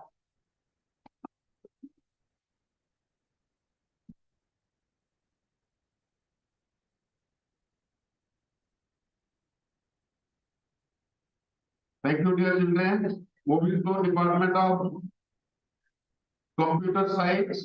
Panelists, please come to the stage.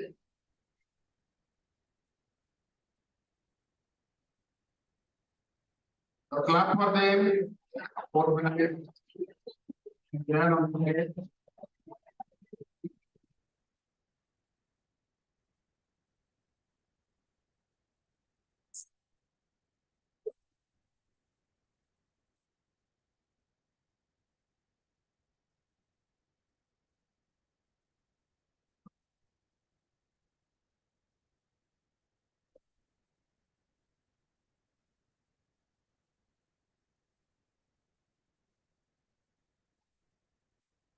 In this modern world, computer science has become an integral part of our life, whether it be engineering or medical. administration, or agriculture, we can find the use and importance of computer science in just about everything. So here the question arises, how can we implement this computer science in achieving the sustainable development goals? Good morning, everyone, respected dignitaries, principal sir, teachers, and my dear friends. This is Shubham Linga, and joined by Ayushman, Ashutosh, and Anand. Today, we are going to discuss present our views regarding this topic, primarily focusing on SDG 6, 16, and 17. So let's proceed. First of all, I'd like my fellow panelists to please elaborate on their respective SDGs. I'm Ashwan and I will talk about SDG 6, which is committed for the goals of clean water and sanitation. It focuses on ensuring availability and sustainable management of water and sanitation for all. The targets associated with SDG 6 include ensuring access and sustainable management of safe water and affordable water and sanitation to everyone.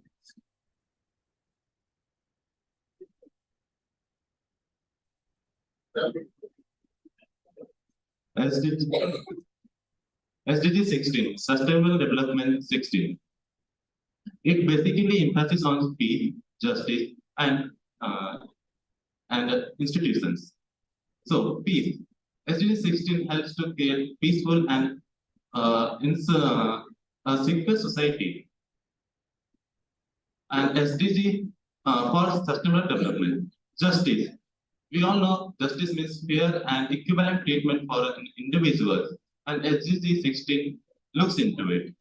Institution. We all know what does an institution mean. For example, IIT, government bodies, and etc. are the institutions. So SDG 16 develop them in various aspects such as transparency, efficiency, and accountability. I'm Ashutosh, and I will be talking about SDG 17 that majorly focuses on partnership for goals. For example, the partnership that is maintained by our government, private bodies, and civil societies to implement all other SDGs and run a smooth government. So let us further understand these goals with the help of some questions. So Ayushman, can you please explain the role of computer science in achieving SDG 6? So computer science contributes to SDG 6 by enrolling analytics and sensing for smart water management systems and educational tools empower the managing of water and community awareness. It also blockchain also provide transparency in the water projects, and machine learning also helps in the users pattern analyzing the users pattern of water projects. So now can anyone from the audience please suggest any steps that can be further implemented in computer science to implement the SDG 6? Anyone please from the audience? Okay, so Ashutosh, please, Ayushman, please tell what are your views, what are your... According to me, to advance in SDG 6, institutions should invest in infrastructure and innovative financing.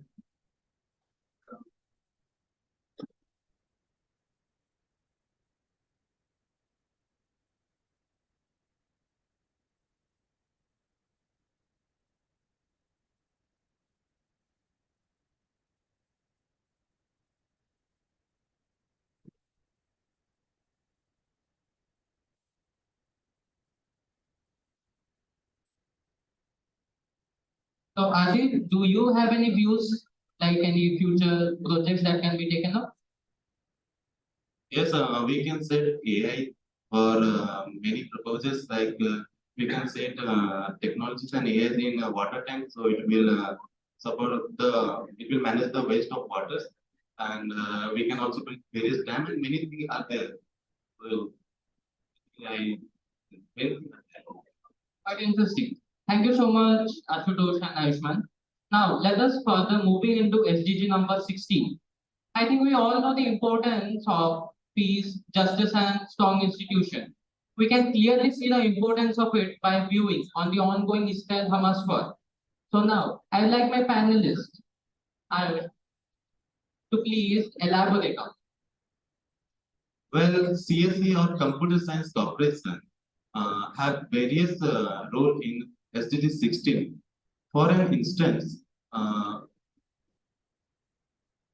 it can improve justice and transparency of government by the use of technologies. But well, won't computer science create more conflict among the people rather than actually solving it? Well, that's a good question.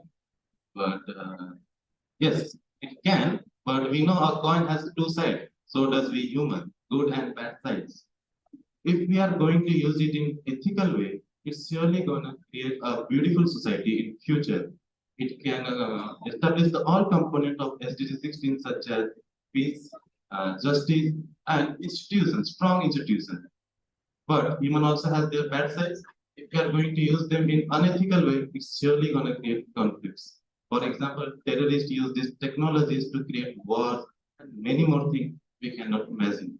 So so in the end, it totally depends upon us, we human, how we are using this technology. Yeah. For the elaborative answer. Next up, moving on to SDG number 17. Ashutosh, can you please tell us the role of computer science in implementing SDG 17? So SDG 17 can be implemented through computer science by measuring our resources, reducing global impacts by increasing sustainability and making economic growth. The computer science does not only help us solving environmental problems, but also helps us in creating more sustainable processes and systems. But apart from those goals, how can computer science help us to achieve our academic goals with the help of partners? Well, computer science can also help us in that via e-learning platforms and many other tools such as the Zoom and Teams. We can promote a better partnership while learning. Can you please explain the role of the AI? As we know, AI is a very hot topic right now. Can you please explain the role of AI in implementing these SDGs? Sure. So AI will help us in the sense that it will help us in data management. It will help us improve this transparency and help us take better decisions through predictions. Thank you so much for your answer, Ashutosh. I'm sure that the audience must have acquired some information about computer science from this and will surely implement them in their life as well as educate others. With this, we sign off. Thank you. We have social science department. I find the panelist, social science department, and then after that, two more groups will be there. I invite social science department to please come to the stage and let us know about SDG 7, 10, and 11. So clap for them, dear children.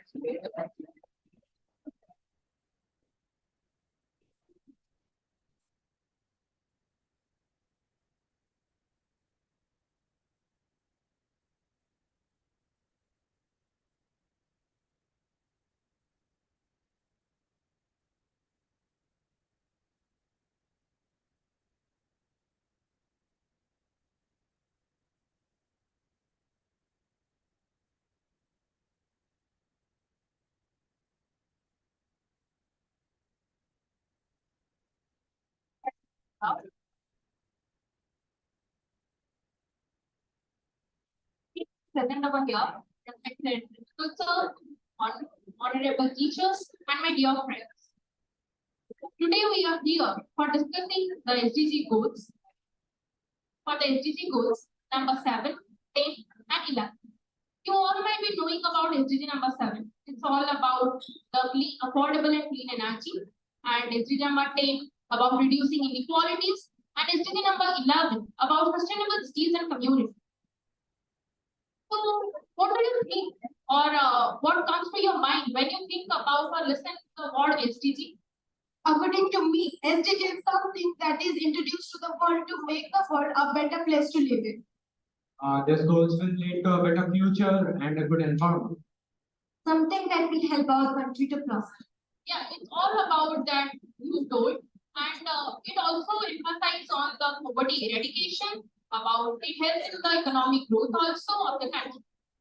Let's give me a brief description on SDG. It is composed of 17 global goals, which eradicate all the social problems from the society and makes it a good environment for quality living. So it was in 2015. It was adopted by the United Nations member states as Sustainable Development Goals. So my first question is to my panelists, and what do you think in India? There a lot of freedom fighters fought for the independence of India. There were a lot of struggle by the people. We did it for the freedom and independence. You might be seeing a lot of inhuman activities in the society, right? Yes. You will see. So among that, human scavenging is one. You might be knowing that human scavenging. Yes. So what is your view on that topic when you hear about human scavenging? And if everyone gets the freedom and independence, why not this? After a long 76 years of independence. Yes, exactly. Human scavenging is really a human thing and must be stopped. But the problem is our government is not recognizing these manual scavengers. Our government is not releasing any reports that how many manual scavengers are there in India. After so long, in I think 2021, the government released a report according to which there are 67,000 manual scavengers in India, out of which 33% are 33,000 people are from Uttar Pradesh, 7,000 from Maharashtra, 6,000 from Uttarakhand, and 4,000 from Assam, which makes them the leading producers of manual scavengers. The people who do manual scavenging are forced to do it because they do it as a traditional job. Their forefathers were doing that, and now they are continuing it as they are not properly educated and they don't have any other skills. Society don't accept them and term them as untouchables. That's why they face many discriminations in the society. And also the governments don't take any effective steps to protect them. As after 2013, government refers them as cleanliness workers. But they are not provided with such mechanical support or any other things which will protect them from such harsh conditions.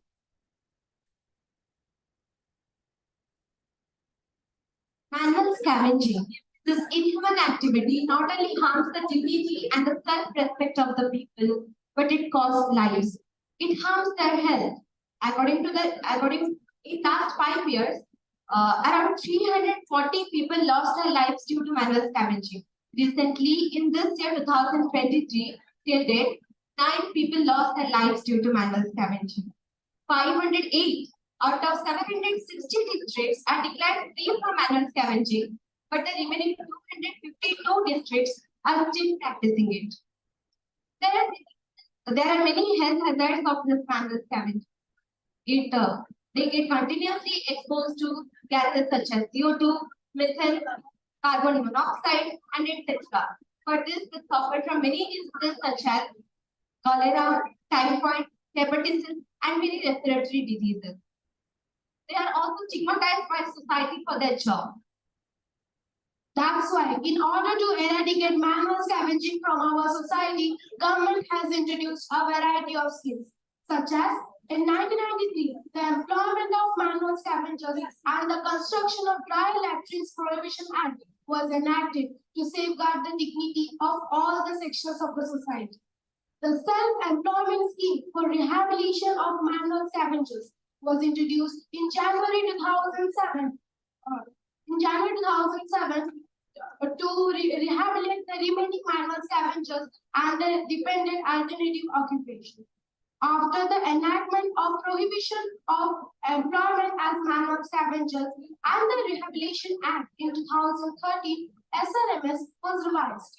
Government also took many steps such as Swachh Bharat Abhiyan to eradicate manual scavenging from our society, construct more and more toilets, spread awareness among the people about the importance of cleanliness and sanitation in our day-to-day life. Yeah, so your answer seems to be quite helpful for the society. So nextly, I want to ask all of you, you must be residing in cities, you must be having a lot of bungalows, you must be having a lot of flats. Do you have ever come across how much of energy consumed by us in the cities? You will be surprised, like we residing in cities constitute only 3% on the Earth's surface, whereas residing people in cities consume about 60 to 80% of energy. Doesn't this show an unaffordable access to the clean energy resources? And how does it can be eradicated from society? This is because in urban areas, due to advancement of technology, people are living in much comfort than the people who are living in rural areas. People are migrating from rural areas to urban areas to get a better quality of life, proper job, education, and a better economic status. Due to increased population in urban areas than in rural areas, the energy consumption in urban areas is becoming more than it is in rural areas. And there are many consequences of it. Everyone has desires, everyone wants to live in luxury, but this people from villages are also moving to cities. Like suppose I'm living in a village, then there I was riding a bicycle. But when I come to cities, then I have inspiring from other people. I will love to ride a bike or something. For this, I will also contribute in air pollution. And this consequence also leads to global warming. Actually, as you said, 60 to 80% energy is concentrated in the cities. But energy is required for the rural development also. So a proper management of energy is required in our country. For this, we need to supply other energies to the village, or like we should make it more efficient. Supply of electricity, supply of LPG through pipelines must be promoted in the rural areas. And most importantly, any renewable source of energy must be promoted in our villages, such as biogas plant and building, and wind energy. Wind energy can also be found in the village areas along with solar energy. Lastly, I want to ask, since last 2 to 3 years, there was a pandemic, right? COVID-19. All we have suffered from that. While COVID-19, there was a drastic change and reduction in the air pollution because their industries were not open, workers weren't working. So after the opening of the schools and opening of the lockdown, we saw the atmosphere was a lot polluted. So after suffering from a lot of pandemic, there was a lesson we need to be taught.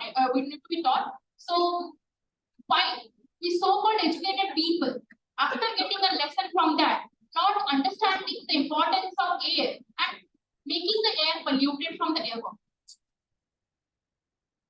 And during the COVID pandemic, the air pollution got reduced drastically. After World War II, India and the world also got to experience the clean air. In Hyderabad, the pollution, the PM 2.5 got reduced drastically by 10%, which causes 4.5 million deaths every year. 4.5 million lives were saved every year. Thank you, dear children, for your vibrant discussion. So before I move to the physical education department, let me request everyone to clap for the panelists. So SDG panel discussion is going on. Dear children, before I invite the next, that is Department of Physical Education, may I take this opportunity to please welcome Today's guest for the second session, who is already present with us, Professor Sarat Chandra Sarangi, a widely acknowledged writer, columnist, translator, and storyteller of the state. May I request our Professor Sarat Chandra Sarangi. Professor Sarat Chandra Sarangi is here with us for this session, second session, and I will definitely introduce it to the students who will be there with us second session. Thank you, sir, for being with us. Thank you very much, sir. So next, moving to physical education, SDG 3. Physical education. I request the finalists to please come to the stage. Yes, clap for them.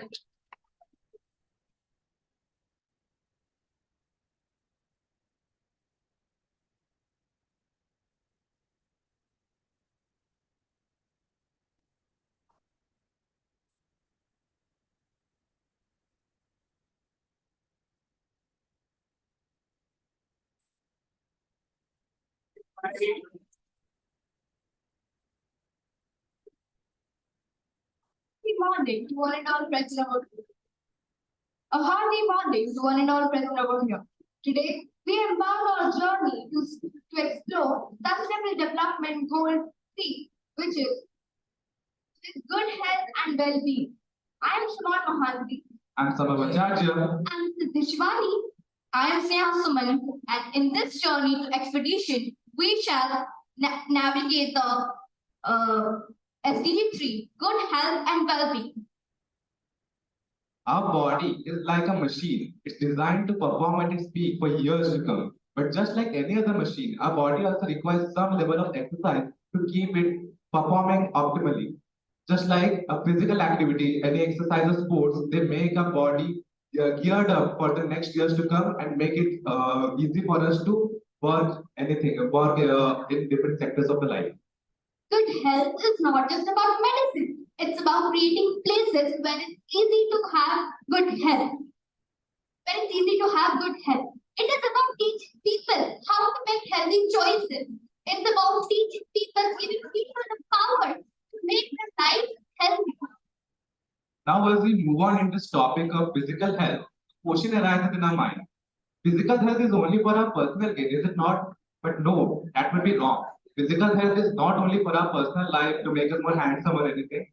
It's all about, it also helps the country to develop. That is, if the people of our country are healthy, they'll be able to join the employed part of the population. They'll be able to work for their own income. That way, they'll be able to use their own human resources to its utmost capabilities without being burdened in any illness or injuries, without being impaired in any sectors. That way, physical health is also very important for the development of this country. Finally, health. What is it? We usually use 3 key points to relate to it. They are physical exercise, mental health, and then environment. These factors influence our body to become a whole. How can we satisfy these factors? What is physical health? We shall now delve further into this topic. Now, what is health? A health is a state of well-being in an individual's body in which it is performing optimally, both physically and mentally, without being injured or impaired in any body part, in which way it can work for the future in a very long time. What steps is government take to address physical health disparities among different populations? Of course, the government plays a very crucial role in increasing the disparity among the different people in the healthcare sector. Due to the difference in income of the different classes in this country, some undeserved classes are unable to apply for physical health facilities, and providing health facilities to these undeserved communities, implementing policies and addressing the social determinants is very important for the stable growth of this healthcare sector in our country. But health is not only about our physical appearance and body. It also refers to the state of our mind and how we are able to process different things. It also refers to how we're able to think and how we're able to decide what we'll do in our future. Now, that brings us to the next topic. What global strategies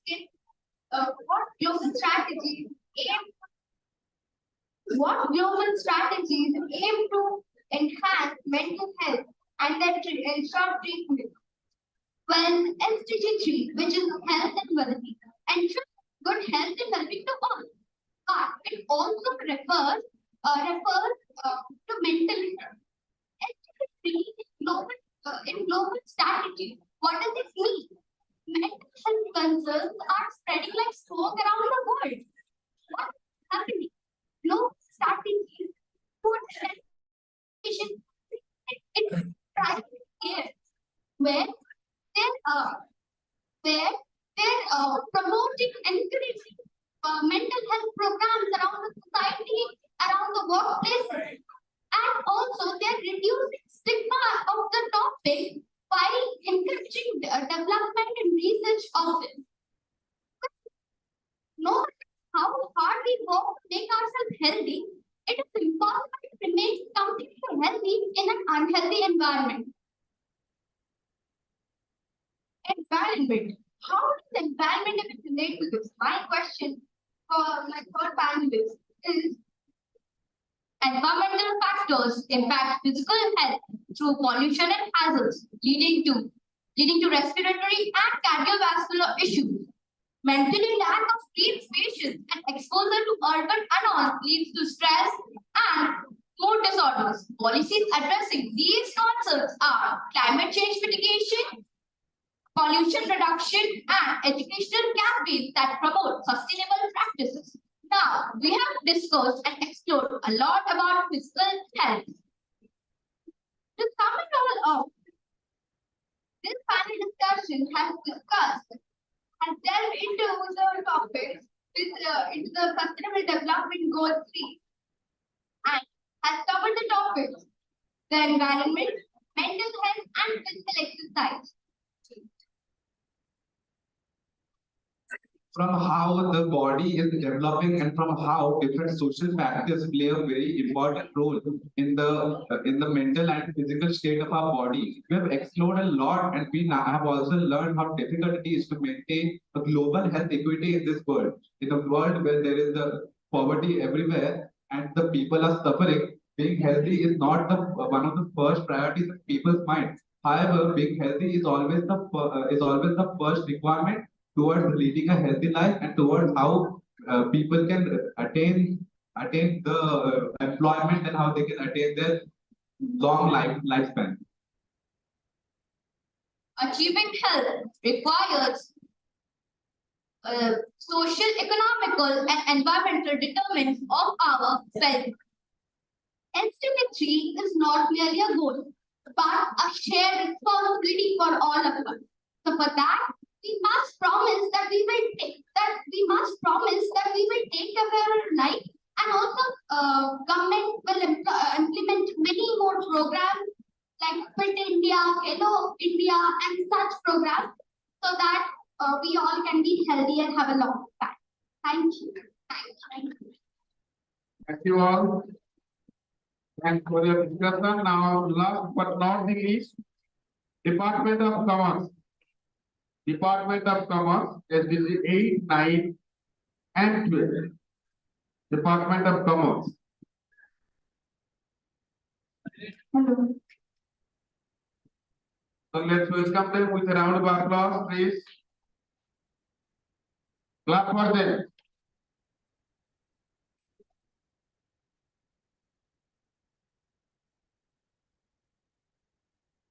A very warm morning to honorable dignitary, dear principals, respected teachers, and all my valued audience.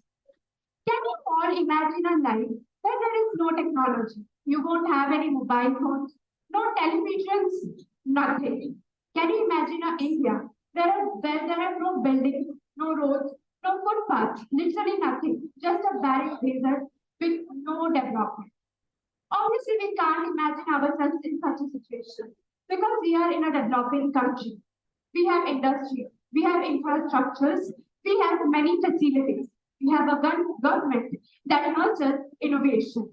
We have so many facilities. Our economy is the fifth largest economy in the whole world. As a citizen, we have certain duties for this development. So friends, let's go through this one presentation made by my teammates so that we can learn our duties towards these development through mainly three SDG goals. Firstly, SDG goal number 8, decent work and economic growth, followed by SDG number 9, that is industry, innovation and infrastructure. And lastly, goal number 12, that is responsible consumption and production. So before we start our presentation, let me introduce you all with my teammates. Ahara Mishra, Adi Mishra, Anshita Shukla, and lastly, myself, the moderator, Manushri Mahan. So let's start our presentation with few questions. Ahana, can you tell us a country having a lot of resources but no innovation can be poor and underdeveloped? But however, a country with limited resources, yet a lot of facilities, innovation, and creativity can be developed and rich. Is it possible? Yes, definitely it is possible. Most of us must have watched Mission Mangal. India didn't have any sophisticated technology or highly qualified professionals, yet it was able to reach Mars at the first attempt. It was because they were not afraid to innovate from home side. Yes, the answer to a question here is innovation. Innovation leads to technological advancements, which further leads to improvement in infrastructure and industrialization. Economic growth and development is hard to come by without investing in innovation and research. Technological development is also important to recognize the solutions for economic as well as environmental challenges. When a country has no resources but supports sustainable industry, facilitates infrastructure, invests in innovation and research, it can definitely become a developed country. That was quite informative. Now, could you please brief us a little about your goal? Goal number 9, innovation, industry, and infrastructure, which briefly means build resilient infrastructure, promote inclusive and sustainable industries, and foster innovation. We need to learn about innovation by learning the difference between innovation and invention. Invention means to create something entirely new out of scratch, and innovation means to improve or modify something from something that already exists. To reach our goal, we need to increase the access of small-scale industries or other enterprises to financial services, such as affordable credit, or their integrity into value chains and markets, along with many other targets. There are a total of 8 targets which need to be fulfilled in order to achieve our motive. Thank you, Ahana. Now let us move on to our next goal, that is goal number 9. Adi, could you please tell us about goal number 9?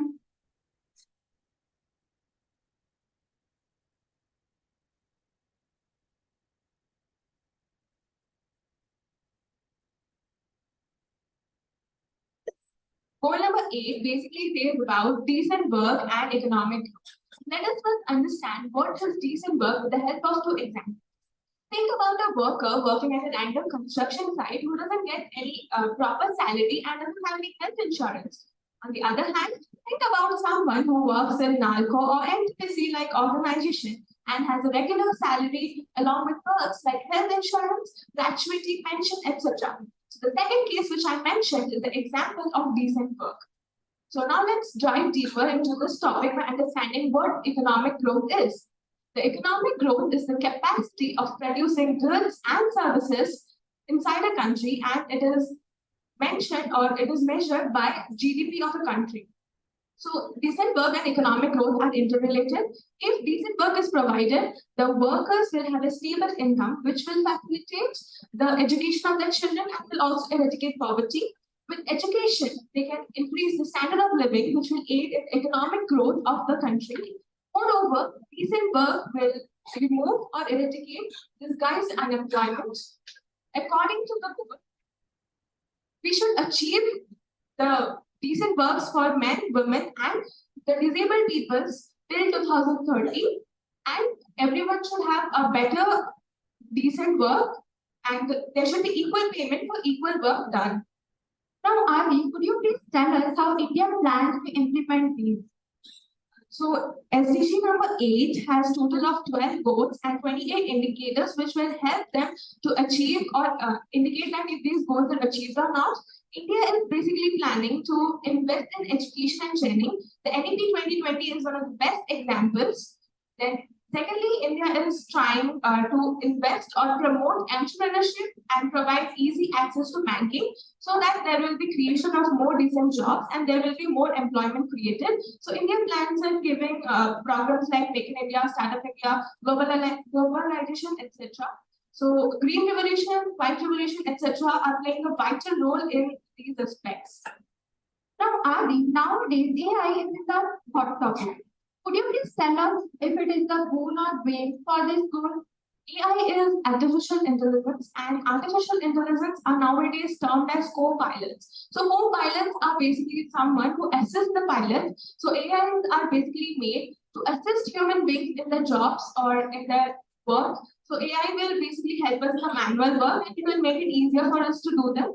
AI can be used in the large-scale industries for the production of the raw materials, which can be effectively used in small-scale industries, which will definitely increase our production rate and GDP in multiple number of times. AI will also help us to generate employment like data science, engineering, etc., which will be a win-win situation or pivotal role in the development or economic growth of our country. So in my opinion, AI is definitely a boon for accomplishing SDG goal number 8, that is economic growth and business. Thank you, Adi. That was a very qualitative information. As we all know, countries are compared on the basis of economic growth, which is ultimately GDP. Thus, this goal is definitely very important. Now, let us hear Anshita talking about goal number 12.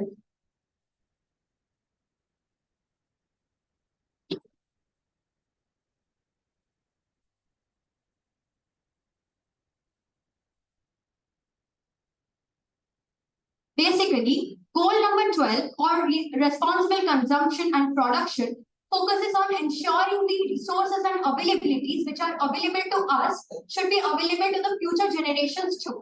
And it also conveys us and guarantees that the resources are not merely us, and hence they need to be conserved for the future generations. This goal contains 11 targets in total. Okay, now can you please tell us what exactly this goal implicates and what all problems is it facing? Responsible consumption and production is like being a superhero for our planet. It's all about using things wisely and making sure what we buy and use doesn't harm the environment. It can be considered as a green adventure as it uses smart decisions and avoids using wasteful habits. So, as superheroes save our everyday, we can also use this goal to save our Earth. It can also solve problems like eradicating poverty and land degradation, water contamination, and many more if it is followed properly. Thank you, Anshita. As she told, we all should reuse and recycle. So here's a little example. While preparing the placards for our presentation, our team decided to do a little example. We reused the used papers and the disposable used spoons to make these placards as an example of reuse, recycle, and thrifting our used products. Now, from this presentation, we all can realize one thing. All the three goals are interrelated. Let us take the information and summarize a conclusion. When our country generates decent work, employment opportunities, then our lifestyle, our standard of living increases, which will help to flourish our industries and markets, which will ultimately increase our GDP, which is important for economic growth. At the same time, our Indian government develops our infrastructures. It invests a lot of money for fostering innovation and creativity. Don't cut trees Don't kill wild animals. Save water. Keep your country clean. All these promotes sustainable consumption and sustainable production. So all these little efforts collectively will help us for a step towards economic growth.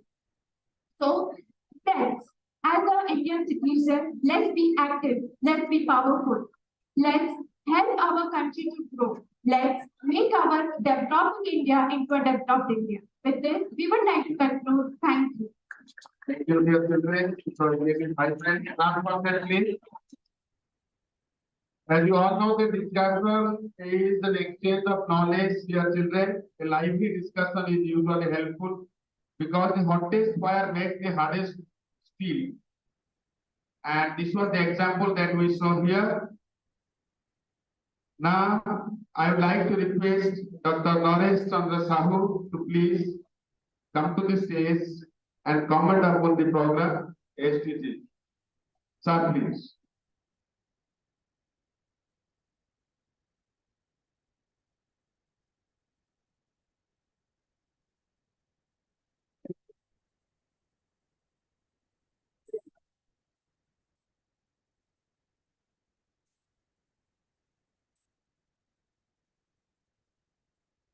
Dignitaries,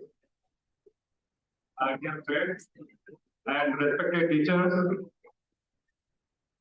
So I was listening to each and every panel with the utmost sincerity, and I found you guys spoke very well, and you have highlighted each and every aspect of sustainable development goals. And so, in fact, you have made my job very easy. I wanted to discuss all about this. 17 SDGs are there, right? So prior to that, you might have heard about Millennium Development Goals, MDGs. Okay, and that time period, which was framed that we should accomplish all these targets by 2050, right? It's almost over. And if you look at the success rate on our part, it's not that encouraging. So again, we got together, right? And we started setting all 17 objectives, 17 goals, right? And all 17 goals, each and every panel very nicely highlighted, and your presentation, every team member, okay, you presented very well, excellent presentation. I learned a lot from you guys. So my talk would be related to Stephen, okay, and all about this book, brief answers to big questions, right? And this book is the last book I told you earlier by Stephen Hawking, who is known as second Einstein of the world. So let us take a look, right? What are the big questions faced by this particular world or this particular planet? In my opinion, I'll talk about what are the big questions you guys may be knowing. And before that, if you put together all 17 sustainable development goals into one, I will make one goal, that is how to ensure safety and sustainability of our planet. All these 17 goals are loaded towards ensuring safety and sustainability of our planet where we are living right now. Apart from that, if a planet wants to sustain, Earth wants to sustain, Homo sapiens like you and me will not sustain. So what Stephen says, I will briefly share with you guys. Before his, passing away, he put a question to all the intellectuals of the world. He is a great intellectual. He was a great scientist, second best in the world so far. What is the big question? There are 10 questions here, right? The first question he asked all about, is there a God? Is there a God? we have been wondering, and Sarot sir has written number of articles in Odia. He has written a beautiful article whether God exists or not. So this particular question, which is very big, you know, so he found this is the first question. Second one is, how did it all begin? All these civilizations, Homo sapiens, all living beings, right? How did it start or begin in this particular planet? Second one is there someone waiting for us? Who is someone? Your friend? Are you getting that question? Is there or somewhere waiting for us? Somebody is waiting for us or not? Yes, somebody is waiting. We are waiting for the guest from another planet, right? Like our planet. We are eagerly waiting. For that purpose, we have made several movies. Avatar is one of them. Okay, so many movies are there, Independence Day and so many things are there. So it talks about that, is there somebody which is more intelligent than us when we talk about Homo sapiens, right? Right? So this is the third question, and that is a big question. So fourth one, I will ask my last question of Stephen. On behalf of Stephen, I will ask. It is his question. I will ask, and I am pretty hopeful you guys will answer that question. And that question is big also. Okay, but you have to give brief answer. That is the condition put by Stephen. You have to give brief answer, brief solution to big problem, big questions, big objectives, right? Big goal. So what he said is very interesting. Okay, and you guys after this particular talk, you should read this particular book if you want to save this particular planet, right? And it's all 17 goals. Whether we can achieve or not, go to the status. Please go to the how far we have improved in terms of achieving all 17 goals which have been stipulated by United Nations in 2015. We'll see that in terms of data, in terms of information. So the next big question is, what is inside a black hole? What is there in black hole? So that is the next question. Number 6. Is time travel possible? Is time travel possible? If it's possible, we can have planetary movements. We'll leave this planet if it's not hospitable, sustainable. You know that after a few years, it may not be sustainable for all of us. So we have to have planetary movement. So here is a small, sometimes I tell our students that if there is planetary movement, okay, if it is possible with the help of technology, then we need to have several planets, right? Several planets. Because Pakistan is, they want one planet. Hamas, they want another planet. So we want another planet, right? So several planets we have to look for our sustenance and survival, right? So, but this is a possibility. This is a big question asked by Stephen to all of us. So next question is all about the most important question. Okay, will we survive in this planet? Will we survive on Earth? That means we, all human beings and living entities. Will you survive? This question put to all of you. You please think over it, and you will have to answer at the end of my talk. Right? It's not a talk. It's a both way. Bilateral interaction. You can say. Right? So next question is: should we colonize space? So colonization of space started gaining momentum.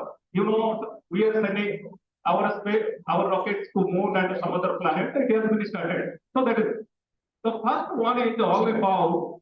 Let us big question number 9, right? The question is all about now recently one panel they discuss about artificial intelligence. Okay. So what is this question all about? Will artificial intelligence outsmart our intelligence? That is the big question. So last but not the least, of all 10 questions, last question is all about how do we save the future? Who will save the future? How do we save the future? Okay, it's left to all of you, and my question is all about how long this planet will survive. How long this planet will survive, guys? Who can answer? Stephen has asked this particular question. It's a big question, faced by each and every intellectual or human being in this planet. How long this planet will survive or sustain? You know, all 17 goals, whatever we discuss, all are loaded towards ensuring sustainability of this particular planet. Then only we can sustain. How long? What is the question? How long means what is the time period? Who will tell? You will get one page for that. Though question is very big, you guys can give brief answer. I don't want long or comprehensive answer for that. How long will you sustain this particular planet? Yes, please.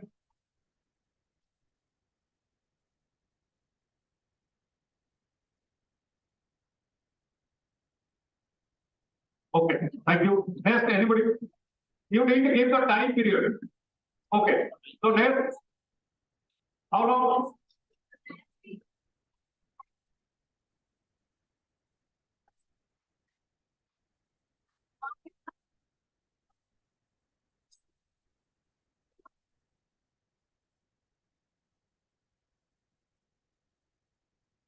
Okay. So how long? 5 to 600 years. 5 to 600 years. At least she has given the brief answer. Any other question? Any other answer? 500 she is telling. We can survive on the earth as long as we take care of the resources and care for our environment. Yeah, that is there. But what is the timeline? We don't have much time. Like 400 to 500 years. 500 years. More than that, anybody? Yes, yes, please. As we know, the sun's current age is like 5.5 billion years. Right. So every time the sun's temperature is just increasing. So we humans will only survive until we can withstand the heat of this sun. Okay. Like about 2 billion. Yeah, anybody else? Last? Yeah. So last row, any answer?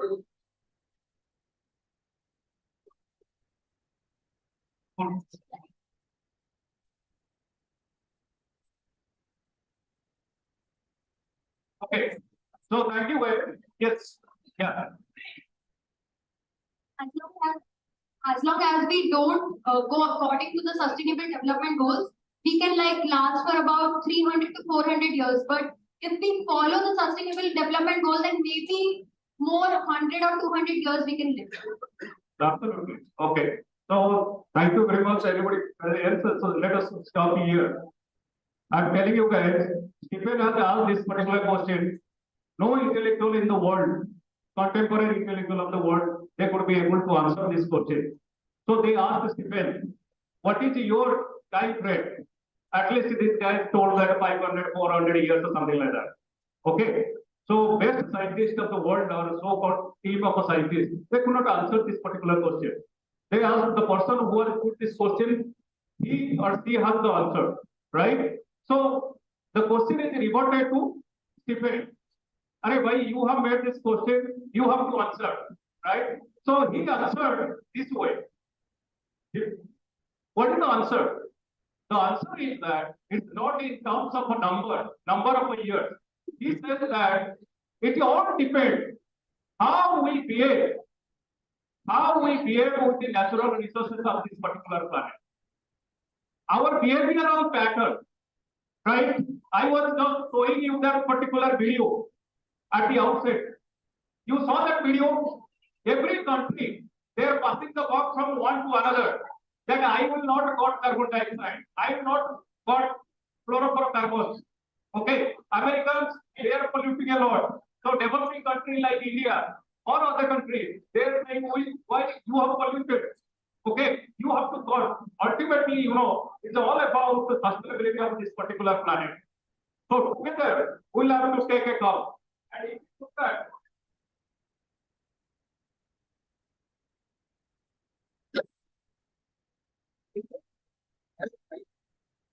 yeah, look at how far we have improved.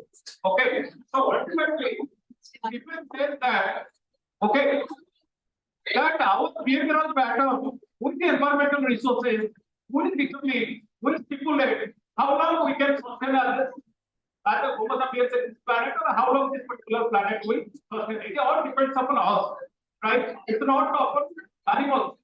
So whatever is happening in this particular planet, we all are responsible.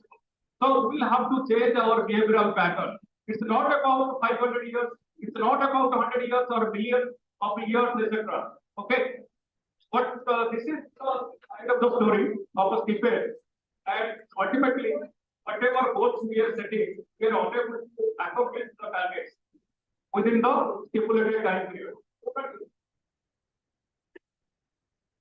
These are all we should not. This is very interesting. Look at how far we have achieved. And all these are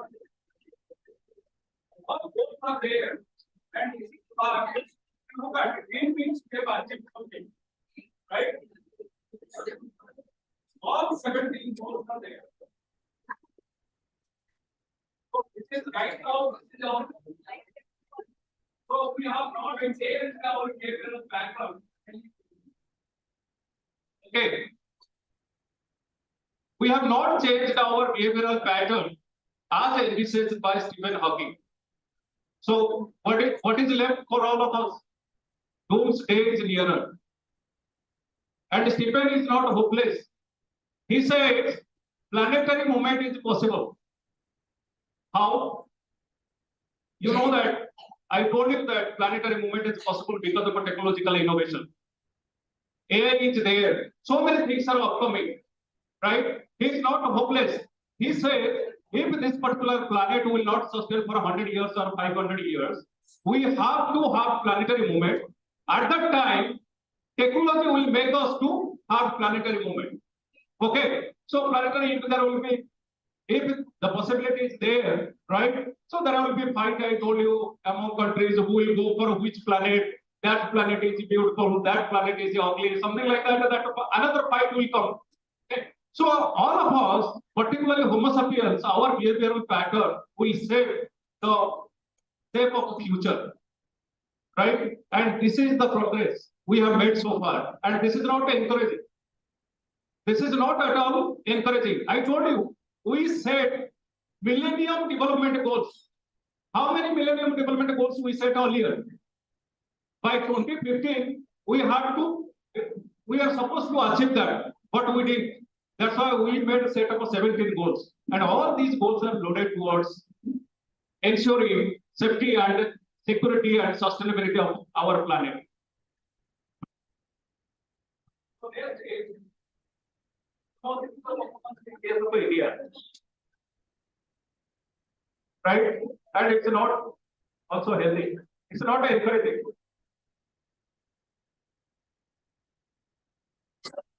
Our rankings across the states, look at it.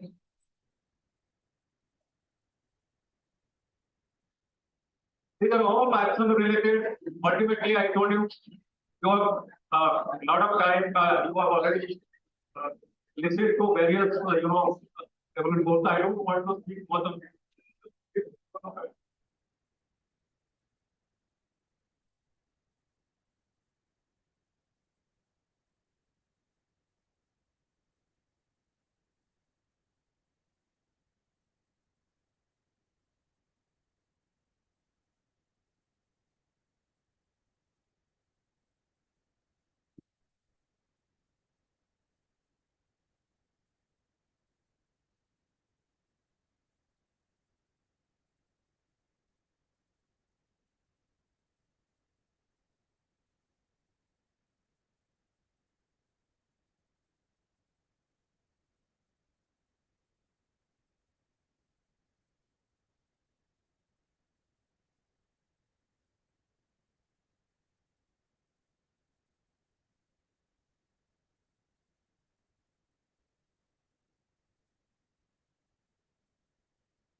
This will take only 3 minutes.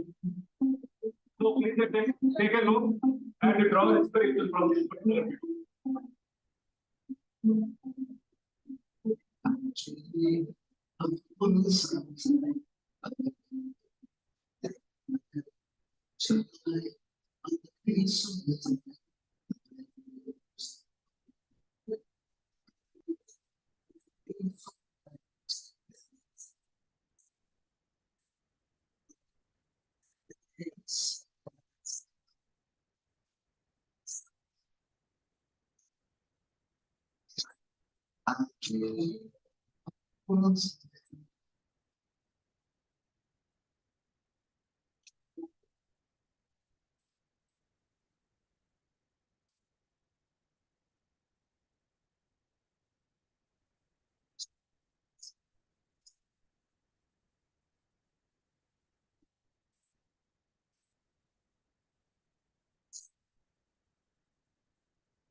Thank you all for giving me this opportunity to share deepest view with all of you. Thank you guys.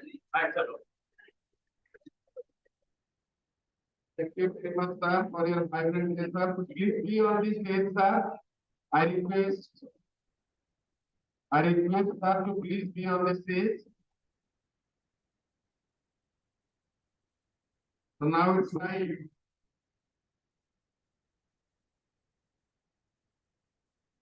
for us to felicitate today's guest, Dr. Naresh Chandra Sahu. I would like to request our honorable chairman, sir, Madam sir, Please felicitate the guest, Dr. Lawrence Chandra Sahu. I also request Kiara Madam and Principal Sir to please accompany our chairman.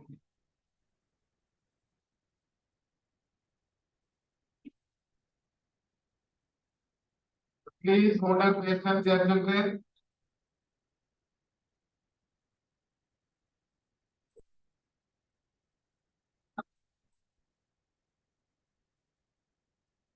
So at the end of the first session, so there is Dr. Lawrence Chandra Sahu who will open SPC and a very vibrant session for a long sit here and watch you. I salute the present. So here is the presentation to our guest, Dr. Lawrence Chandra Sahu, Vice Chairman Sir, Yara Madam, Principal Sir, and guest second section, Professor Sarat Chandra Sarpati Sir is here on the stage also.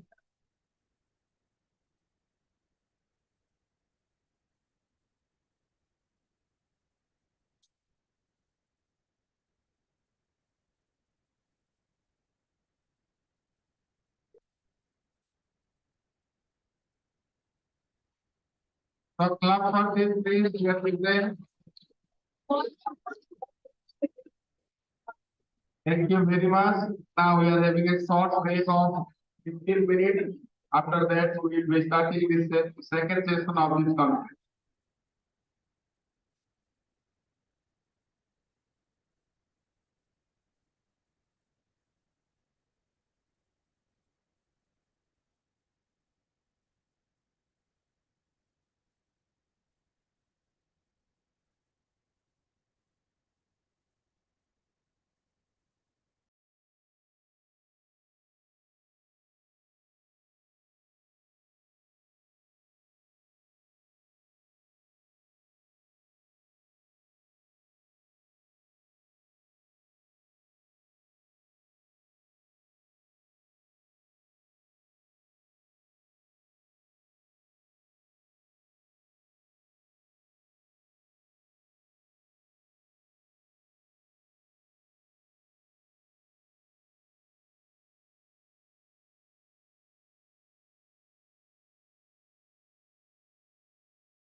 joint venture of DAV and DAV United Foundation.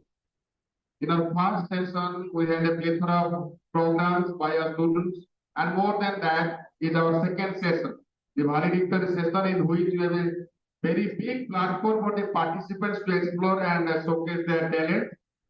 Our honorable chairman sir was there at the first session, is there present in the conference hall, and you know that in the second session, you will be here with us also.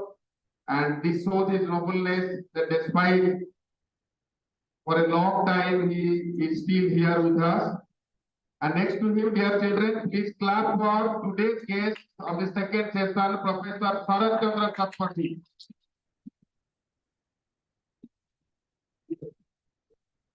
A widely acknowledged writer, columnist, translator, and storyteller of our state.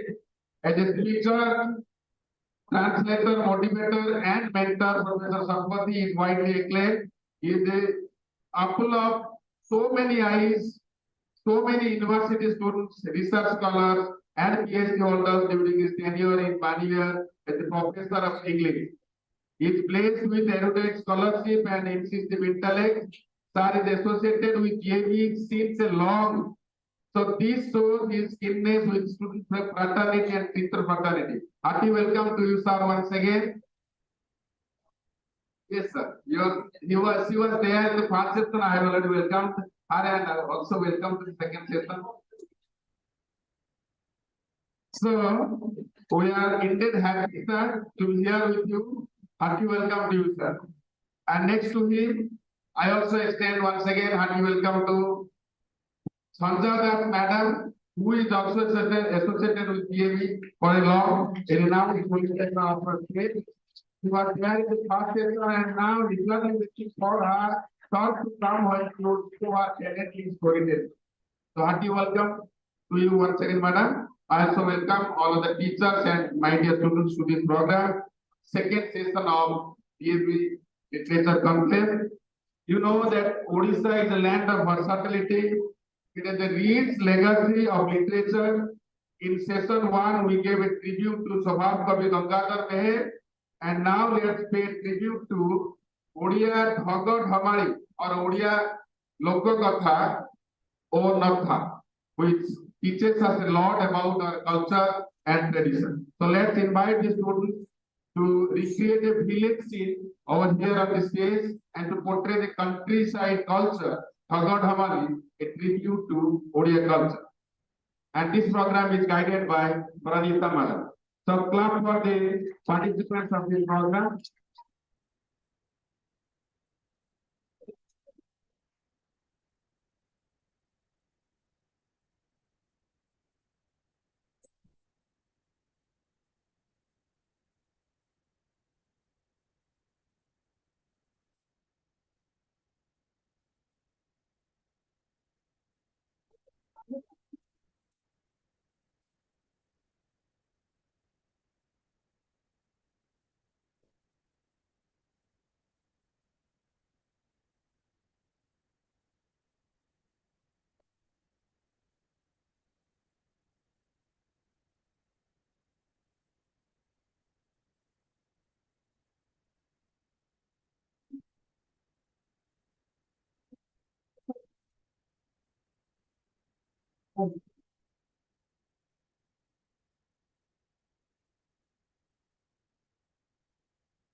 Oh, keep on.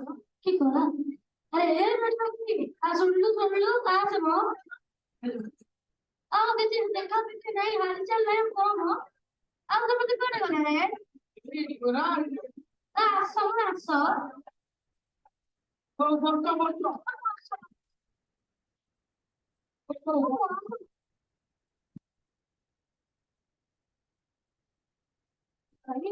तो बोलिया तो उन्होंने सीखी नहीं हाँ क्या मोटे पानी कि मैं टीनी पानी की ऑलरेडी अच्छा तो वाली मेरा सॉकर को हाथ धोइबो ତାକୁ ସମ୍ଭାଳିବ କୋଠି ମୋର ପାଠ। ତାକୁ କଣ ବୁଝାଇଲେ ସେ ବୁଝିବ? ଏ ଭାଇ ମାନେ କଥାରେ କଣ ଅଛି? ଆଉ ଯେତେବେଳେ ହଁ ଠିକ କଥାରେ କହିଲା। ହଉ ଭାଇ ମାନେ ଚାଲ ଚାଲ, ବହୁତ କାମ ଅଛି, କାମ କଲେ ସିନା ଖାଇବାକୁ ମିଳିବ।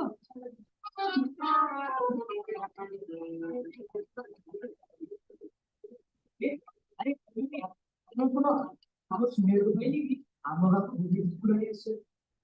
ହଁ ମୁଁ ବି ଶୁଣିଥିଲି। ଠାକୁରାଣୀ ହଁ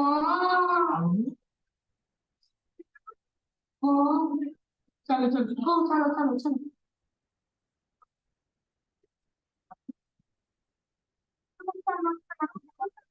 ଆରେ ଭାଇ ଠାକୁରାଣୀ କାହାକୁ କହୁଛ?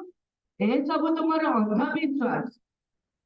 ଝିଅ ଗଡୁ ଗଡୁ ମାଙ୍କଡ ପାଲଟି ଯିବ, ତମେ ମାନେ ଜାଣିପାରିବ ନାହିଁ। ଘର ବୁଡି ପାଣି ଆଣ୍ଠୁଏ ହେଇଯିବ। ସେଥିପାଇଁ ପରା କଥାରେ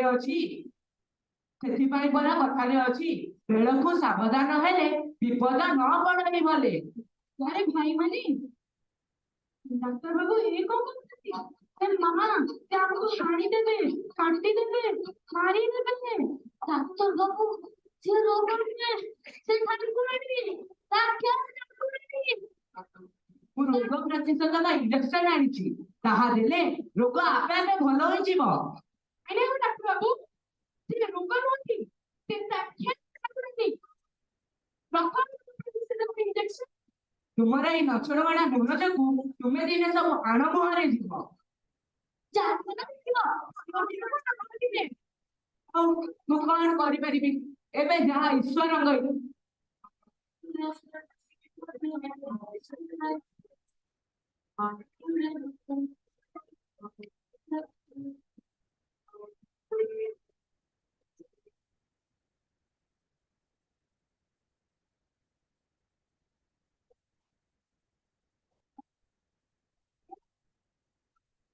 ହଁ ଭାଇ କୁହ, କଣ ହେଲା? ଖାଲି ଏତେ ହଉଛ? ଆଖି ଖୋସି ପକାଇଲେଣି, ହାତ ଗୋଡ ଲାଠି ହୋଇଗଲାଣି। ସେ ମା ହିଁ ଏକ ଭରସା, ସେ ମା ହିଁ ଏକ ଭରସା। ଆଉ କିଛି ଉପାୟ ନାହିଁ? ନା, ଗୋଟେ ଉପାୟ ଅଛି। ଠାକୁରାଣୀଙ୍କ ପାଖରେ ଆମେ ଭୋଗ ଧାରିରେ ଦବା। ଏତିକିରେ ହବନି ଭାଇ, ଗୋଟେ କୁକୁଡା ବଳି ମଧ୍ୟ ଦବା। ଟିକେ ଅଧିକା ପଡିବା। ହଁ ହଁ ଚାଲ ଚାଲ ଚାଲ।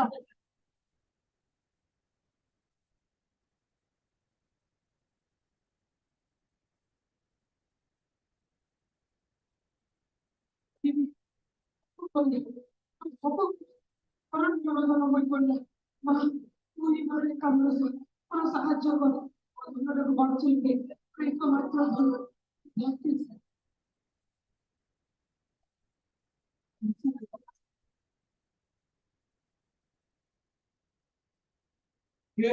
କାନ୍ଦୁଛୁ କଣ ପାଇଁ? ତୋର କଣ ହେଇଛି? ଆରେ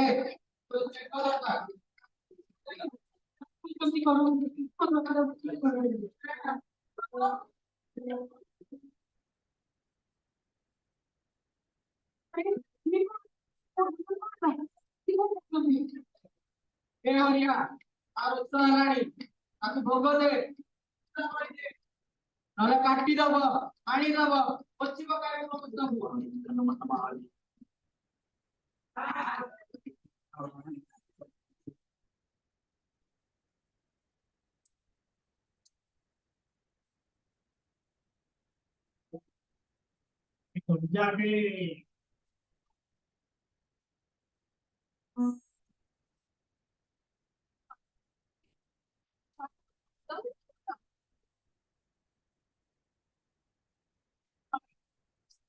ତୋର ଏଇ ଅଧା ବୁଝାପଣା ଯୋଗୁ ଛୁଆଟାକୁ ଘରେ ବସି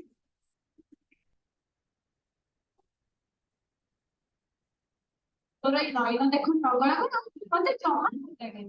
ଚାଲ ଡକ୍ଟର ପାଖକୁ ଯିବା। ହ୍ୟାଲୋ ହ୍ୟାଲୋ ଡକ୍ଟର ବାବୁ। ଆଜ୍ଞା କୁହନ୍ତୁ।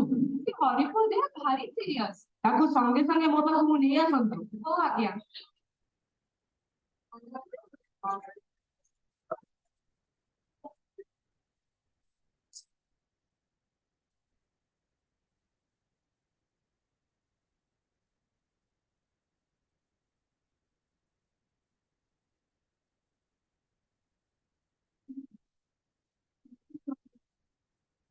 ଏବେ ବହୁତ ବିଳମ୍ବ ହେଇଗଲାଣି ମୁଁ ଆପଣଙ୍କ ପାଖକୁ ଯାଇଥିଲି ବାକି ଆପଣ ମାନେ ମତେ ଚଢି ଭଗେଇ ଦେଲେ ଏବେ ରେଳି ଗୁଡା କହୁଟିକି ବୋହିଗଲାଣି ହଉ ମୁଁ ଚେଷ୍ଟା କରେ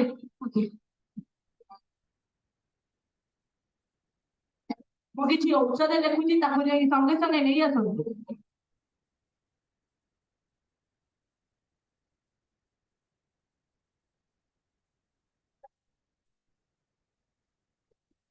ହରି ବାବୁ ଆପଣ ଟିକେ ଏବେ ବାହାରେ ଅପେକ୍ଷା କରନ୍ତୁ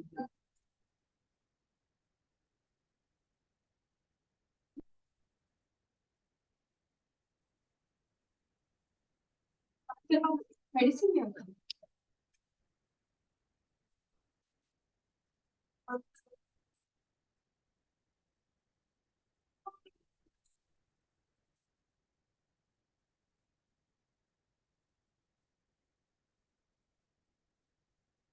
ହରି ବାବୁ କୁଆଡେ ଗଲେ ଆପଣଙ୍କ ପୁଅ ଏବେ ଭଲ ହେଇଗଲାଣି ଏବେ ତାକୁ ଆପଣଙ୍କ ସହିତ ଘରକୁ ନେଇପାରିବେ ଆପଣ ସତ କହୁଛନ୍ତି ଆଜ୍ଞା ଆପଣ ଡାକ୍ତର ଭଗବାନ ହେଲା ହେଲା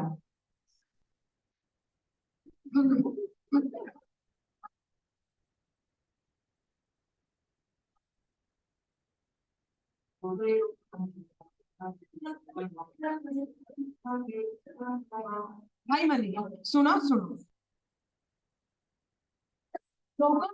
ପୁଣିଆ ଗତିକୁ ନୁହେଁ ଆମେ ଡାକ୍ତର ଗତିକୁ ଯିବା ଔଷଧ ଖାଇବା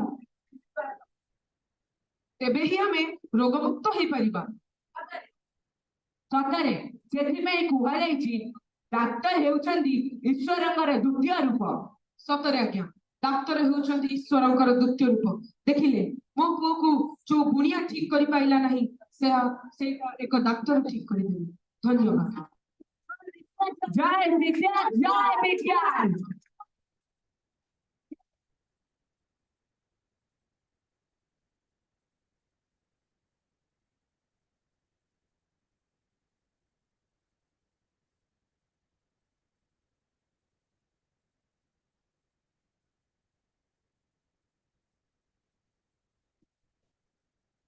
Thank you, dear children, for your memorable performance. Dear children, we have many unacknowledged or recognized celebrities amongst us. This type of program gives them a solid platform to showcase their talent. You all might have heard about art group. How many of you have heard about art group? Please raise your hands. Art group. Self-taught or supposedly native artists who typically lack or no contact with the conventions of the art world. Dear children, we have with us today one of our schools, Miss Payasmi Misra, who is a budding artist of our school. Let's wish her all the best and watch her expertise in art. I request Payasmi Misra to please come to the stage and display your talents over there in the form of art. So here is Payasmi. Round of applause for our please.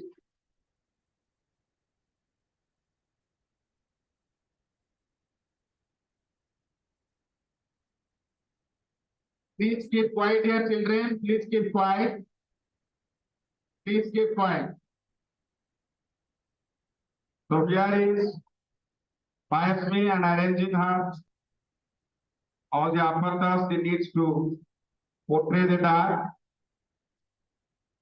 Are you ready, Payasmi? Yes.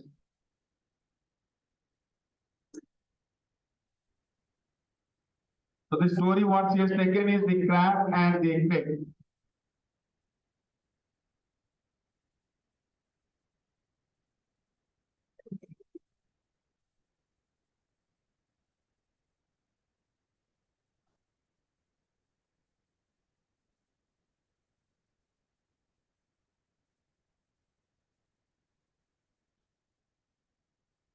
Out a cat and a queen.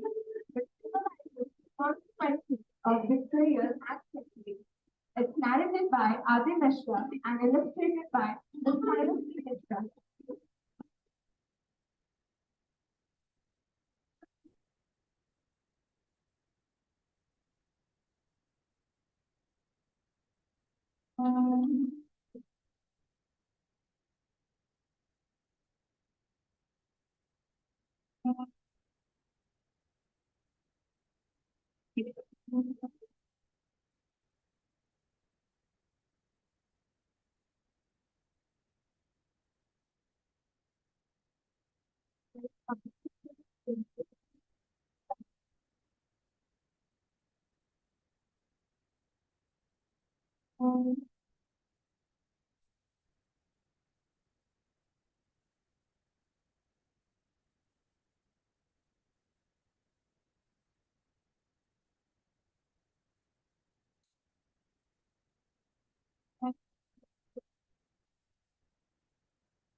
About a beautiful mesmerizing song.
By the time a curving old sage lived by the side of the pond. One day he stood by the pond, watching the scene in front of it. There was a pond. He was standing behind it.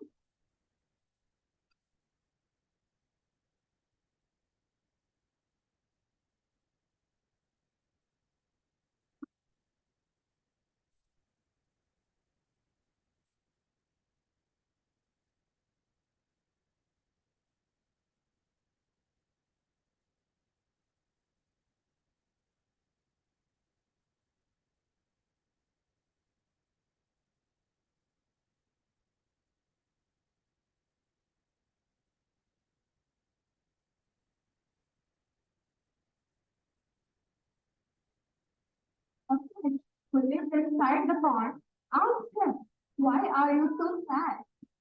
The crane replied, "I have heard that this pond is going to fill up with mud soon." On the fish will die. The crane started crying.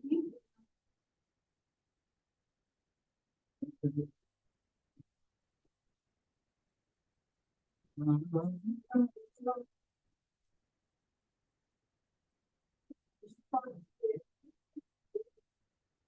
the other part, the crane, happily agreed.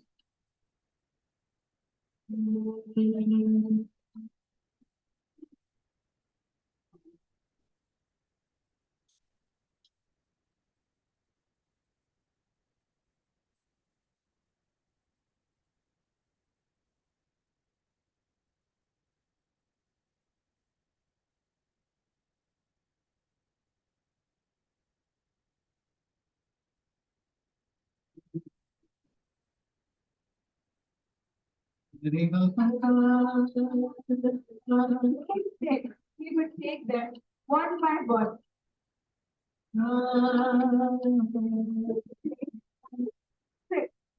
He thinks that you are wrong.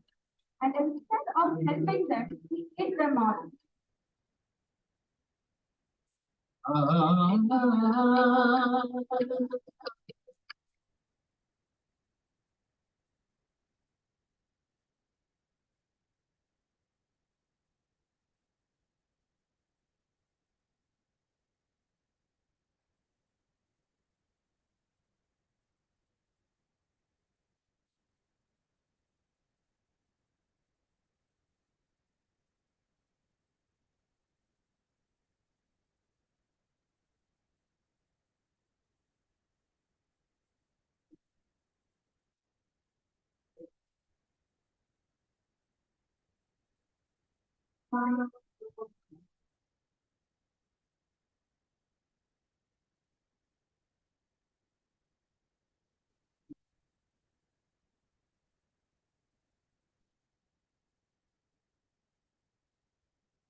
It's almost close to the other corner.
One day it was Snap's turn to be taken to the other pond by the crane.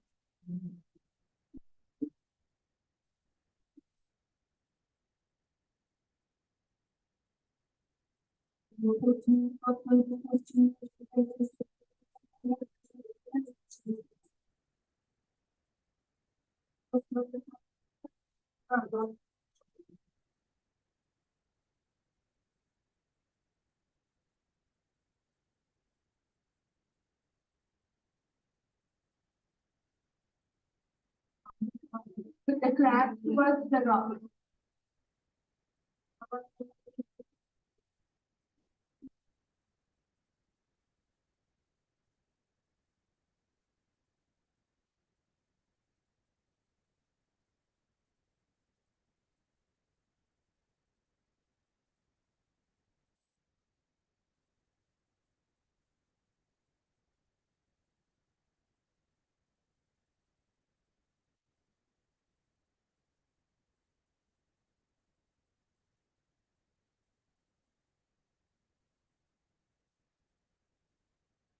Crab saw his outreach boat there.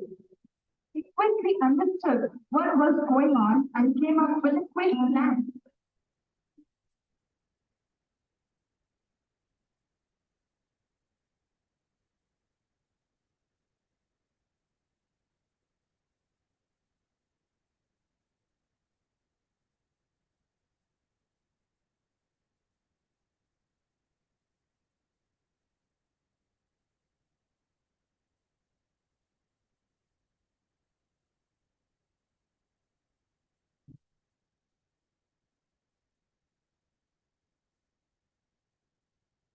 Now, the first thought is the train name. The train centered and the crab went back to the pond.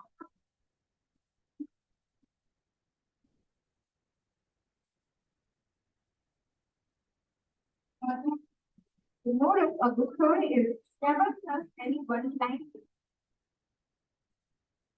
With this, which inspires me is giving a finishing touches to a beautiful painting.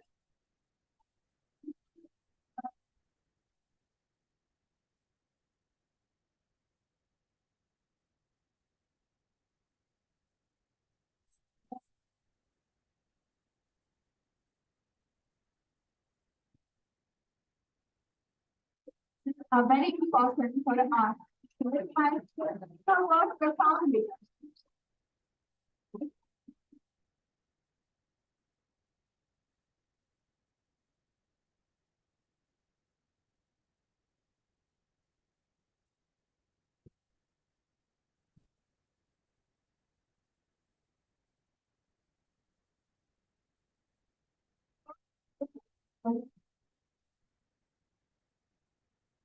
Thank you, Bayani, for this spectacular performance. You are held by Adi Misra and her mentor is Sapan Kumar Girisa, supported by Raj Kishore sir. So thank you. So before we get ready for the open mic session, which is in which the creative talent will showcase their talents over here, I would like to request Purnika of class 7. Purnika of class 7, please come to the stage and display your skill in singing. Purnika. So here is Purnika. Give her a round of applause.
You very much for the why beautiful song.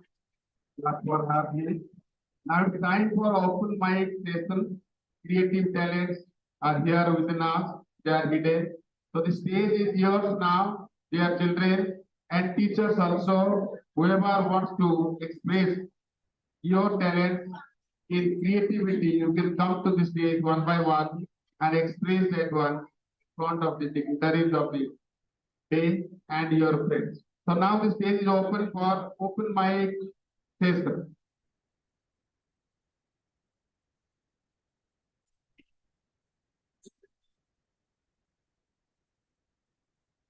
The name of the program is What's What? What's Having Vote? So please introduce yourself, your name, class, section, and what you are going to do. Good afternoon to one and all present over here. This is Adisha Mahanti of Standard 7A, going to recite a self-composed poem on the topic literature and books. Sometimes dramatic, sometimes fun, sometimes thriller, and it is called literature. So interesting and mesmerizing it is to learn about different rulers and kings. Akbar, Babur, and many more, hundreds and thousands of them, not two or four. A feeling of patriotism and love, which comes from literature, sharpens our character and leaves behind a bright and great future. The stories of heroic deeds, the culture and heritage of ours, inculcates in us a feeling of pride, and our colorful hearts bloom like flowers. Literature is not just a subject, but a great emotion with which everyone can relate and is a wonderful gift that no one can forget. Thank you. Thank you. Next, please. Next. Yes.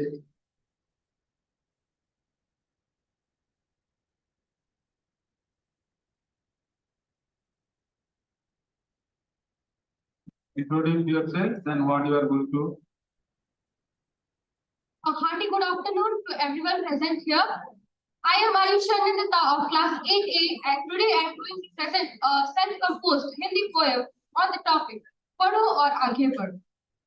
पढ़ना एक कर्म नहीं, वो तो एक तपस्या भूमि है. पढ़ो चाहे किताब या कहानी, वो तो तुम्हारी ज्ञान की झलक. पढ़ो एक दिन की अखबारें, जानो दुनिया भर की खबरें. पढ़ो एक सल्तनत के इतिहास की किताबें, जानो उनके सभी सुल्तानों के अच्छे बुरे कारनामे. पढ़ी अगर रानी दुर्गावती की कहानी, शूरवीरता देख याद आ जाएगी अपने मन. पढ़ी अगर स्नो वाइट की कहानी, सच्ची प्रेम की ताकत देख भर आएगी आंखों में पानी. पढ़ो रामायण या भगवत गीता की किताबें, जानो अपनी मातृभूमि के गौरवशाली इतिहास के बारे में. वहीं पढ़ो अगर टॉम सॉयर की कारनामे, तो हद छूटे जाने अनजाने में. पढ़ा बंदा ने हर रोज कुछ ना कुछ, आज है उसके पास उसका चाहा हर कुछ। एक बंदे ने कभी ना छुआ, चाहा कुछ पढ़ना, किस्मत में है उसका सिर्फ दर दर ठोकरे खाना। राम थे भगवान, वशिष्ठ थे सन्यासी, पढ़ते थे वे भी दिल लगाकर। तू तो साधारण मनुष्य है, उनका अनुसरण कर और पढ़ ले कभी दिल लगा। पढ़े तो चाहे कोई कहानी, सीखे तू चाहे शूरवीरता या बुद्धिमानी, इसमें तेरी नहीं कोई हानि, पढ़ ले और बन जा जैसे कोई शतरंज की रानी। Thank Thank you. And the next product talent is here on the stage right now coming. Yes, please introduce yourself. ନମସ୍କାର, ଶୁଭ ଅପରାହ୍ନ। ମୁଁ ସଂସ୍କୃତି ପଲାଇ ନବମ ଶ୍ରେଣୀର ଛାତ୍ରୀ। ମଞ୍ଚାସୀନ ଅତିଥି ବୃନ୍ଦଙ୍କୁ ମୋର ପ୍ରଣାମ ଜଣାଇ ମୋର ସ୍ୱରଚିତ କବିତା ଆବୃତ୍ତି କରିବାକୁ ଯାଉଛି। ମୋ କବିତାର ଶୀର୍ଷକ ମୋର ପ୍ରିୟ ସାହିତ୍ୟ ବହି। ଏଇଠି ମୋର ସାହିତ୍ୟ ବହି, ପଢିବି ତାକୁ ମୁଁ ମନ ଦେଇ, କେତେ ରଙ୍ଗ ଛବି ଭରି ରହିଛି ମନକୁ ମୋର କିଣି ନେଇଛି। ଏହି ବହିରେ ମୁଁ ପାଏ ମାର ଭାଷା, ଏହା ପରା ମୋର ପରିଭାଷା। मन कथा मोर एथिरे लेखा, सबुठारु प्रिय मो मातृभाषा। केते नुआ कथा जाणई मुहि, ज्ञानर भंडार मो साहित्य बही। देश विदेशर कहानी केते जानी थाई मुहि पढ़िकी सते। केते साहित्यिक एठी नेई जन्म, उच्च स्तरे गाई छंती ता नाम। ज्ञानर कथा सरल भावे फुटाई छंती ता हृदय मध्ये। साहित्य विभाग अति प्रशस्त, ता मध्ये रहिछि अति जे गल्प। जीवन कहानी कहे से केते, बंचिबा खोराक दिए से मते। ताहारी साहाଯ୍ୟ पाए मो राहा, जीवन पथे मो साहित्य साहा। साहित्य बहिर गणकी विभव, कळना कि के करि परिबो। मातृभाषार ममता जा हृदय जनमी नाही, ताकु जदि ज्ञानी गणरे गणिबा अज्ञान रहिबे काहि। मातृभाषार जय, मातृभूमिर जय। वंदे उत्कल जननी। धन्यवाद। Thank you. You also quoted the famous quote of the poet. And next to her is, there is another body present coming to the stage.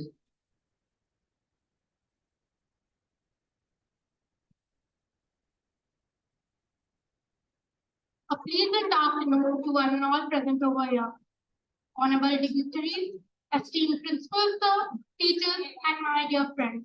I am Anvesha Ananya, standing before you to present my self-composed anthology, or a collection of poems. I would like to take this opportunity to read out one of my all-time favorite poems written by me, that is Journey of Life. Life is a journey we all must take, full of twists and turns that make us shake. Sometimes we stumble and sometimes we fall, but we pick ourselves up and stand tall. Life is a teacher that never stops, challenging us to reach the mountain tops. We learn from our mistakes and grow, becoming wiser with each ebb and flow. Life is a gift that we should cherish, a precious present that we should nourish. We should live each day to the fullest, embracing every moment and being truthful. Life is a mystery that we cannot solve, a puzzle that keeps us on our toes. But with each passing day, we come closer to unlocking the secrets of this great composer. So let us live our lives with purpose and grace, and embrace each moment with a smile on our face. For life is a journey that we all must take, and it's up to us to make it great. Thank you. Thank you. Then there is another soul. The smiling face is coming to the stage to express her thoughts here and feelings in form of a poem. A very pleasant afternoon to one and all present over here. Honorable dignitaries, esteemed principals, sir, respected teachers, and my dear friends.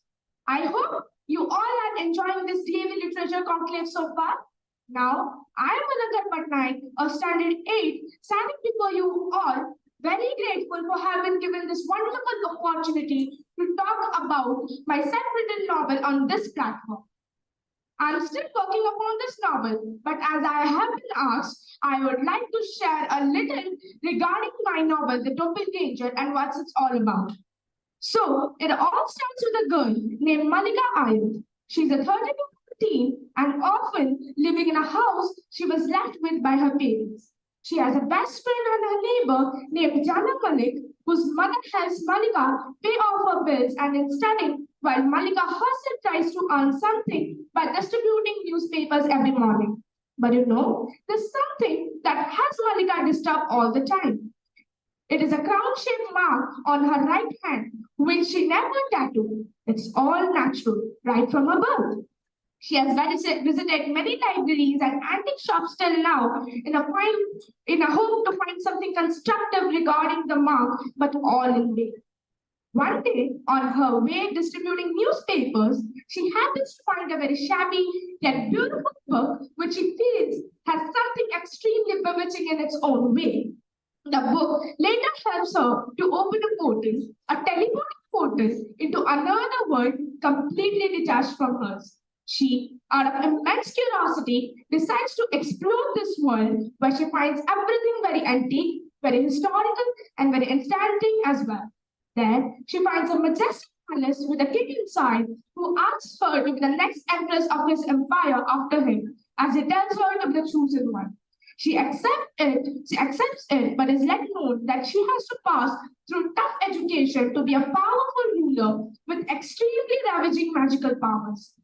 After this, the king makes Malika meet with his courtiers and the queen, where Malika grows suspicious of a particular courtier, but is diverted as she gets to know that there is something more to worry, that she has a first training session the next day. The next day, an astrologer invited by the king warns Malika not to step out of the palace because it would bring devastating fate to her own kingdom. But her teacher, Afzal Rahid, being a skeptic about astrologers and all, takes her to the forest for the first horse ride as her first training. There, Malika encounters talking wolves, a vicious centaur prowl in the magical forest, and a voice stone which leads them way to a hidden gigantic photoframe of Jalusha, a great queen with ages in between the rooms. Behind the photoframe lies the queen's great crown, which the stone says is destined to be Malika's crown, marking her as the empress with 6 stones resting in the 6 sockets of the crown, including the voice stone. Even when it's well known that the queen loves her crown dearly, will Jamisha, all the blessing, will let her hidden crown go away? And the little girl and her teacher go through numerous adventures, and the book finally finishes with the iconic fight for the crown. Also, the 6 stones have a different conquest of their own, which I have decided to part into 6 books each. I won't speak much so as to let the suspense prevail. That's all from my side. Thank you, and I hope everyone has a cheerful day ahead. Thank you, dear. Thank you very much.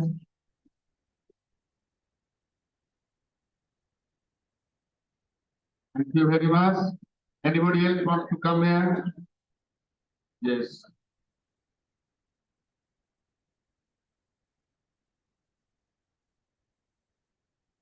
A very pleasant afternoon to honorable dignitaries present over here. It is very rightly said that imagination is the first step towards success. If you can imagine it, you can make it. Here is a piece of fragment of my imagination. A story I wrote. The story follows the life of an unfortune, a mistake that breaks the laws and cosmoses of the universe. Death, who lived up to people's nightmares, and life was a maiden living a life of bliss and celibacy. When these 2 worlds meet each other, they result in the shifting of the universe, crash of the mortals and immortals against each other, resulting in the formation of beautiful Mother Earth. However, due to the collision of 2 inevitable forces, Earth is filled with hope, love, but also with despair, tragedy, aberration, and treachery. The story follows the journey of a young girl who fights against these forces and overcomes them. The name of the story is The Hidden World, and I hope you all will enjoy it. I would like to make the suspense. Henceforth, I would like to sign off from.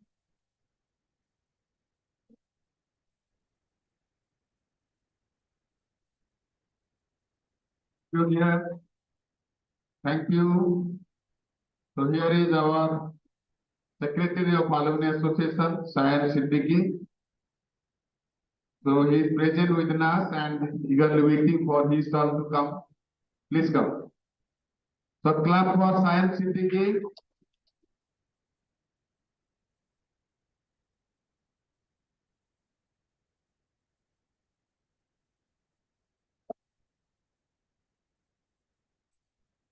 Present afternoon to one and all present over here, dignitaries, teachers, and all my dear colleagues or friends or juniors. I'm sure some of you know who I am, but let me introduce myself. My name is Shahid Siddiqui, a 12th pass out batch from 2019 and 20, and I'm currently the Assistant Alumni Secretary. And it's been a privilege to be standing here and sharing a poem of mine which I wrote right at this moment. And I would request the dignitaries to please pay a little more attention and give me the scope of improvements in this poem. So this poem is all about the little achievements that we have in life.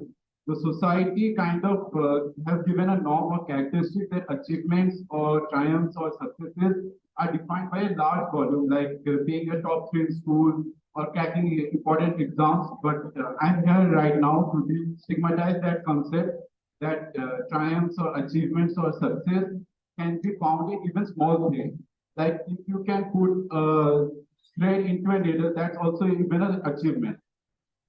The name of my poem is Triumphs of Success. Plus, it's a raw page, so I just wrote it right now.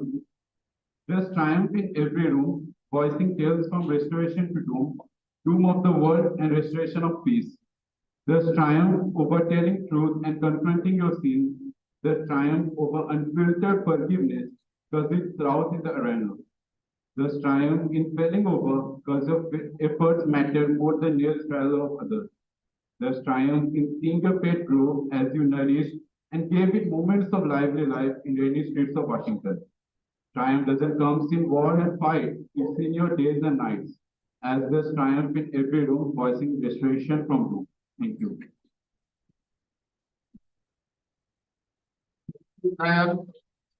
Now from teacher side, please. Yes, Mohit sir is there. Please come to the stage. Open mic session. Whoever is there in creative talent, please come and display that one here. Good afternoon, children. At the outset, I lend you only 2 minutes. Are you ready to provide? Okay, and one more question to you.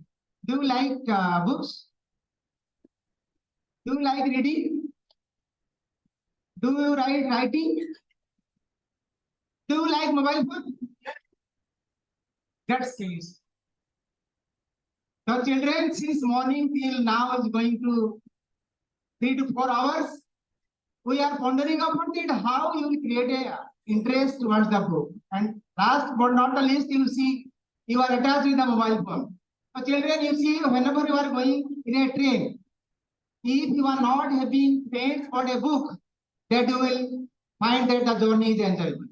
Like that in the flight also, whenever you are from Bhubaneswar to Delhi, you are going, no friends, but a book having, that will give a real pleasure. So good afternoon, everyone. Esteemed Principal Sir and Honorable dignitaries on the dais. Thank you, Jagdish Sir and Shweta Madam, given me a chance regarding the writing habit that I have developed. So children, you do know that every time in the classroom we are sharing many things, but for you, even from class 5 to class 12, you see a small book is there, near about your 100 pages are there, and we are having 370. Anybody can say 370 why is famous for? 370 article. Have a list.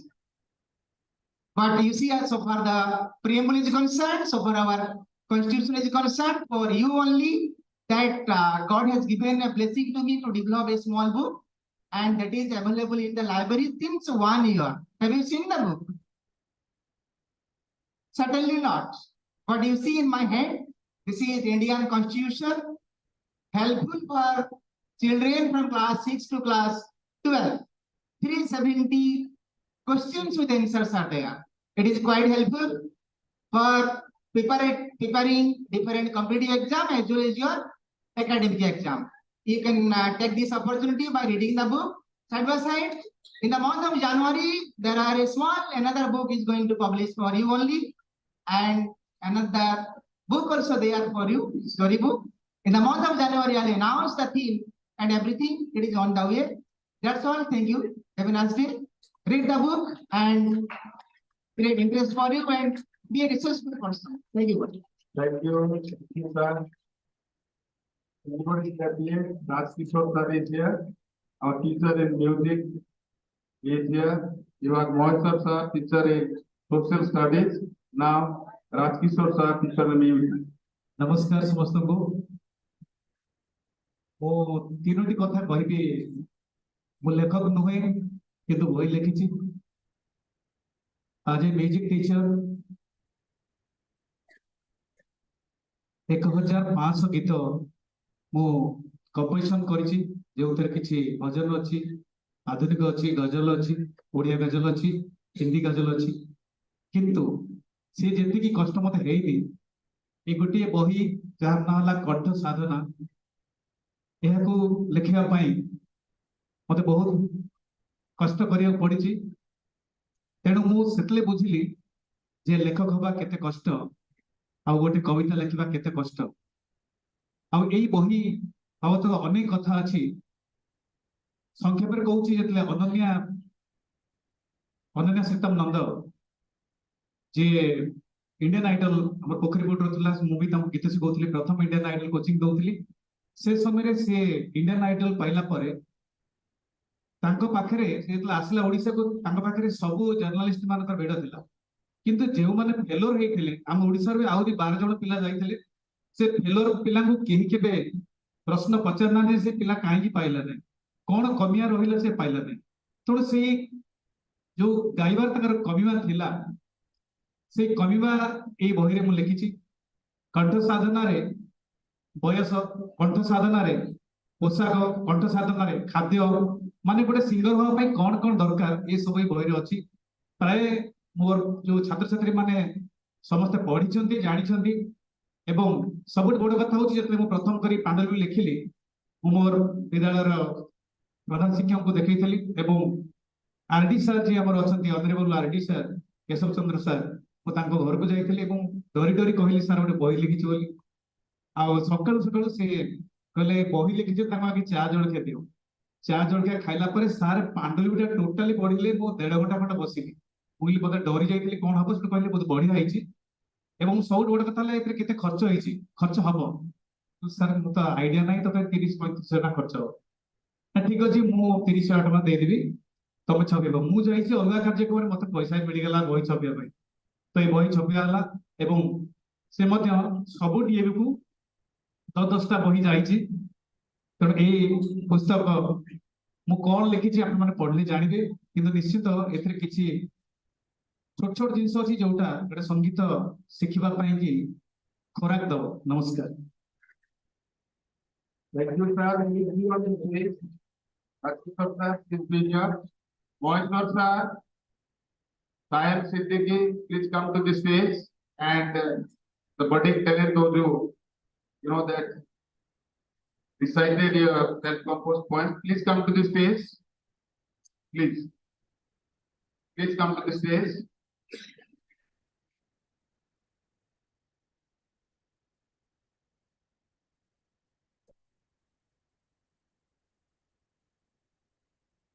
So children, so here are the budding talents. The teachers, those who are creating the students, they are here, and the students themselves are here. I would like to request our guest, Professor Sarat Chandra Satpathy, to please come to the stage and present them a token of love, a rose buds to the students. And I would like to request Handa Madam also to please come to the stage and be a part of this presentation.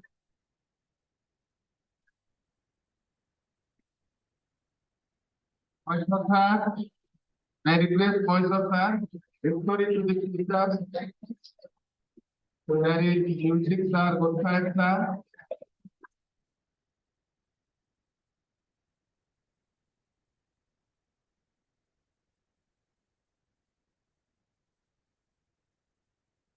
Rose words and Uttaria, the books to the students, and rose words also. Congratulations, students. Those who came up, this was an open mic session.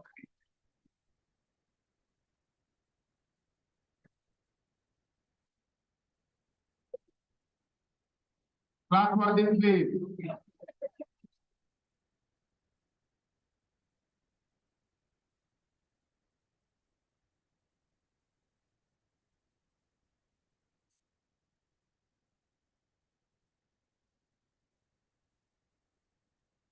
Congratulations, dear students. I know that this act of today would definitely give you a bent tomorrow to become the emerging writer, not only of the state, but of the country.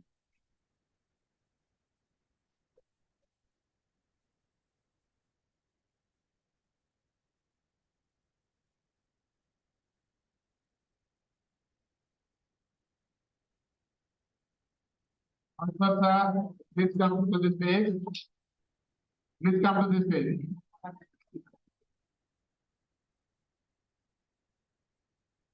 These are in SSP. Bhubaneswar Mahal is being given a token of love on the guest of the day. Professor Sarat Sarpoti. Dear sir, congratulations, sir.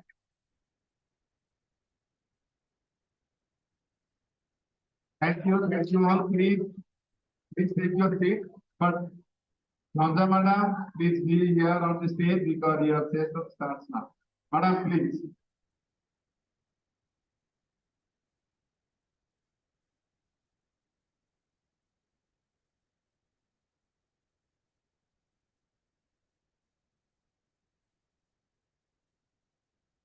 I request all to please keep quiet. Keep quiet.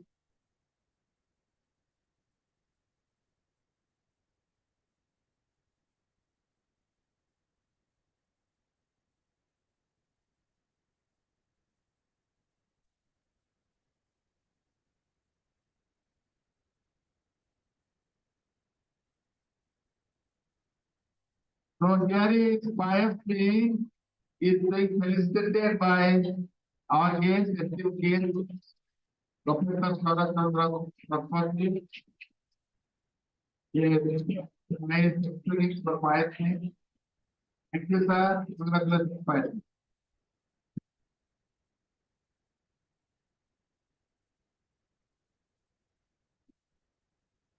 Good afternoon. Do you all know that who I am and exactly what do I do? Anybody? Okay, thank God you all know that.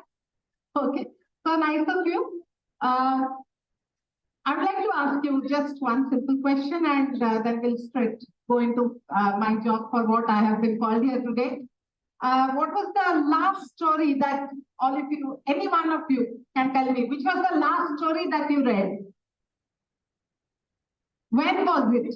May I ask, when was the last story that you read? Yes, someone raising her hand there.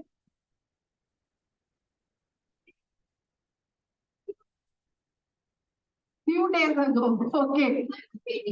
Okay, just the moment I tell you story, what comes to your mind? Which story comes to your mind?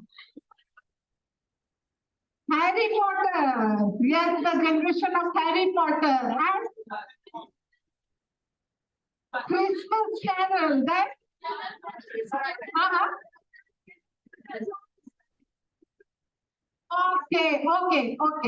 Okay. So I don't know, after this session, I might disappoint you because I'm not going to narrate the story from any of these journals. But I hope you all like to listen to the story for telling me. Really? I can see how much you like the story if I see that the house is listening to me. I think there's a small child in all of us. Maybe you all are in 6th, 7th or 8th grade, or sir is over here, already a eminent personality, and sir already a principal over here. But that is a small child in all of us. Yes? That is why I chose to become a storyteller. Long, long ago. Okay, first tell me, which language do you prefer? Do you prefer Odia or English?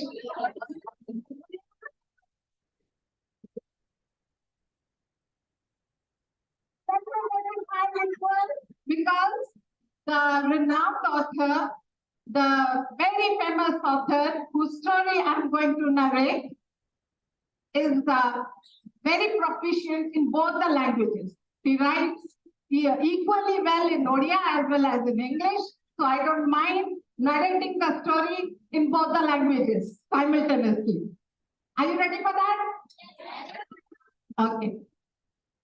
Dun, dun, dun, dun.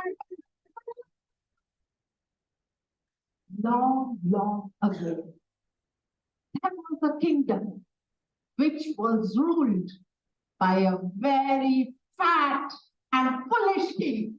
Raja bada motta bada murkha thile. Gotiye kama tankara. Dina rati basikiri khali raja darbar re khaibe aur khaibe. What happened?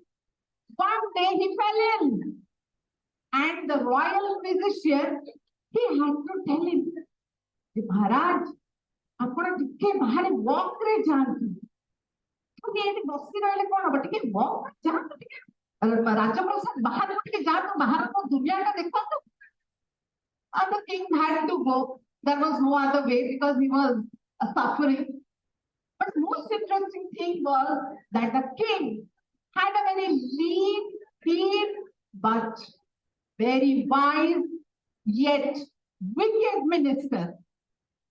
He always used to be there with the king. And the king would always feel that without the minister, he is of no use. So wherever the king went, the minister went with him. And all day he would be just flattering the king. My dear king, I will always be with you. Wherever you go, I will follow you. Be it in this world, in heaven, or in hell, I will always follow you. And the king was very happy, and he would say, oh, thank you so much. Thank you so much. Without you, I don't know what I would do. So one day, while the king was taking a stroll along the riverside, suddenly he could hear something.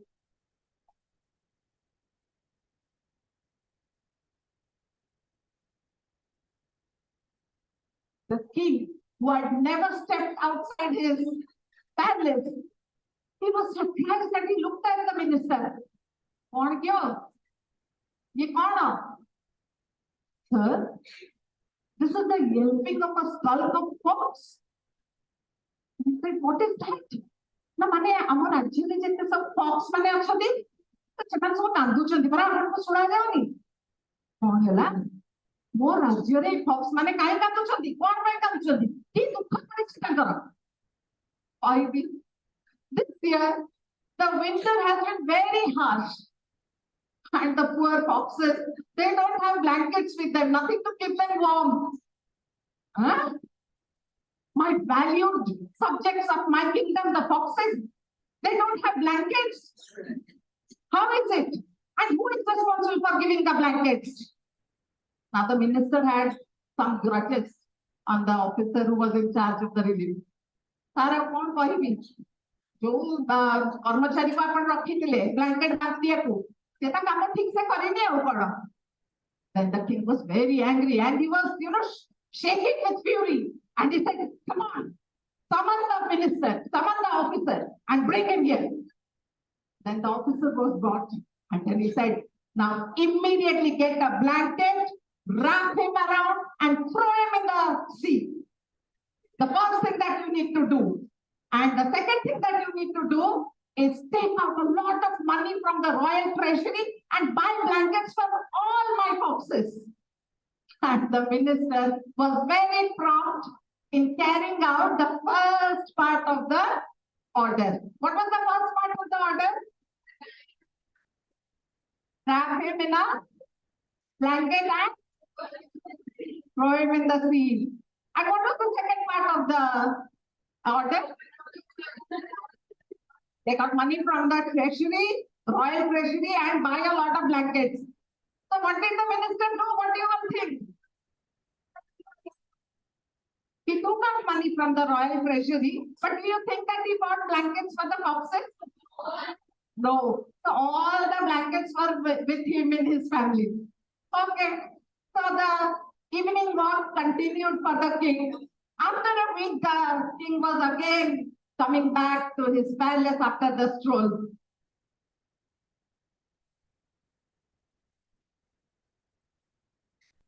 The king looked at the minister. No, my dear king. Actually, this time they are trying to say a thank you to you. Oh, they're saying a thank you? Yes, because we have solved their problem. You have given blankets. Now they are saying a thank you. My dear minister, you are so wise. Had it not been for you, I don't know what I would have done.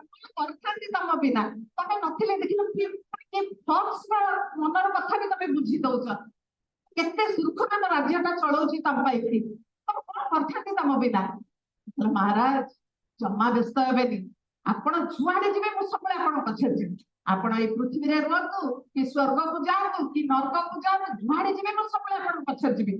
The king was very happy with this. So now the walk continued. The next day, the king was walking down and he suddenly saw something.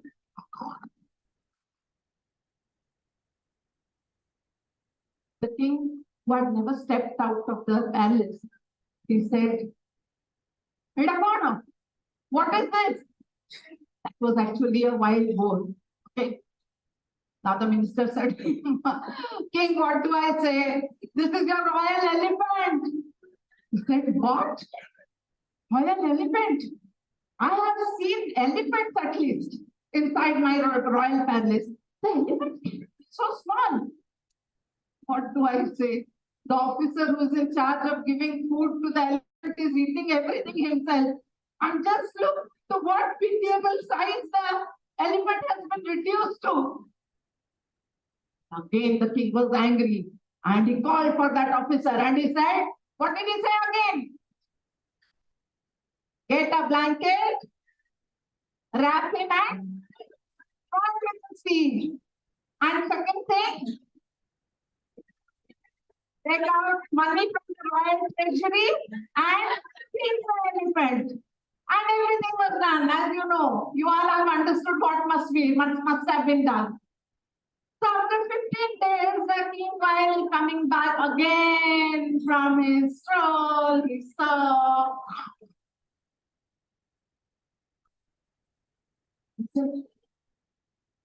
What is this? Huh? The elephant hasn't grown to its size. No, my dear king. The elephant is back to its size. It is as plumpy as you. It has become as fat as you. This is the rat from your royal kitchen. He said, what? Rat of this size? Maharaj, ଆପଣଙ୍କର ଯୋଉ royal kitchen ରୁ ଯାହା ସବୁ ଖାଇବା ଭଲ ଭଲ ଜିନିଷ ସବୁ ଆପଣଙ୍କ ପେଟକୁ ଯିବା କଥା ସବୁ ଏ ମୂଷା ଖାଇକିରି ଏତେ ବଡ ହେଇଯାଇଛି ସାଇଜରେ. The king became so angry. The chubby, corpulent face of the king, he was completely red and he was looking like the ripe chili pod. And he said, call the royal cook right now. And the royal cook was brought. He said, Aji sabbutu bhala randhibi. Dinner karibi. तापर किंतु तते एथरका blanket रे उडे की फपाड़ी बेनी सीधा मो सामना रे एठी फांसी लगेबी. How the cook was really amazed and he knew that who was the main culprit because the minister used to take out all his grudges. Whomsoever he wanted to kill, he used to say this. So now, the king, the cook, he immediately ran with a bag full of gold to the minister and said, please, mate banchao, please, mate banchao, mu jama phasi re chadibini. Aji tu mu promise korchi royal kitchen re jaha bhi randhi prathama portion aniki tomo gare debi. Tomo gare loko sabu khai saribe tapare mu raja ko khaiyaku debi. Please, don't do this to me. And the minister said, okay, don't worry. He is a foolish king. I will just do something and he will forget it immediately. Just believe me, have faith on me, go and cook the best thing that you can, go. And the cook went, believed the minister, and he knew that the minister was very clever. So the royal dinner was set. All the courtiers, all the council of ministers, they gathered to witness the hanging of the cook. And then the king had his dinner. And he called the hangman and said, come on, take this cook and he has to be hanged. Now the poor cook, he did not know what to do. Where is the minister? Why is he not coming? Where is he? Suddenly, the minister came, running, shouting, panting, Maharaj! Maharaj, stop! He said, what happened? Maharaj, I saw the almanac. Panji, oh, this is such a propitious hour. It's auspicious time that je time re ame jaha ko hang kariba se siddha swarga ko paleva. Whosoever is going to die within this hour will straight go to heaven. And in heaven, he is going to stay. The palace made of diamonds and jewels and everything. Again, आम्ही आपको शास्ति दबा ना आपण आपको एमिति time रे मारिबा जे से स्वर्ग को पळेबो आम्ही चाहू से भूल काम करिछि से मरिकरी नरक को जाओ किंतु एबे एते शुभ बेलाटा अछि एबे जे मरिबा से सीधा स्वर्ग को पळेबो सेते आम्ही ताको एबे मारिबानी एबे छाड़ दियो तो परे जतबेले देखिबा जा हबो. Immediately the king was so happy, he was so excited, he jumped up and he said, wow, since when I had wanted to go to heaven, but I did not know how that would be possible. So please, do one thing. Please, take out the noose. Take out the noose from the cook. Come on, put it around my neck. And all the people standing there, they were so happy and they were all encouraging, yes. And the king put the noose around him. But suddenly he realized something. He said, wait.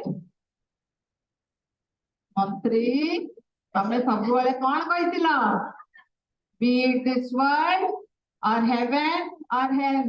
Sabhuale mo sangare rahiba na? Promise karthila? चलो अच्छा महाराज आपके सुनो जी जेते लोक सेठी थिले धक्का मारी मारी आगो नै कि ताकू भी थिया कर देले both of them. So that's the end of my story. So did you all like the story? Me telling the story, did you all like the story? Oh, nothing could have written the story. Huh? Yes. Thank you so much. I think I've gone to so many schools. You are the first boy who could take his name. I'm so grateful to you because I really promote his stories. I would like to show you the book also. This is a very simple book which costs just rupees 35 or 40. And why I tell stories from here? Because we all are talking about creating interest in literature. Everybody is not interested. So can we start from such simple stories which should make you interested in reading more? And why I chose to be a storyteller? Because I want to bring such wonderful stories. I don't write stories. I narrate stories written by wonderful writers and authors and create interest in children like you. Thank you so much. Madam, please be on the stage. Please. Madam, please. Thank you for this wonderful Thank and you. vibrant. Here's another Yes, group. My pen name is Meera. I'm known as Meera Das on Facebook, Insta, everywhere. So this is just my experience, nothing, no stories. This is my childhood experience that I have gone through during my childhood in my maternal uncle's village. So these generation, even my daughters, they haven't seen the village because they are not left with anything in the village. So I don't want my experiences to die down. I have written something here, which I hope if you people read, then you can know what life was before for your parents. Thank you so much. Please be on the stage, madam. Thank you for this. For the splendid presentation that you took. I would like to request Professor Sarat Chandra Sarpati sir, the guest of the day, to please come to the stage and present a token of love from our side to Chandra madam. I request our esteemed principal sir to be here and the librarian, Mr. Sudha Pradar, to please be on the stage. Thank you. Clap for madam, our present over here.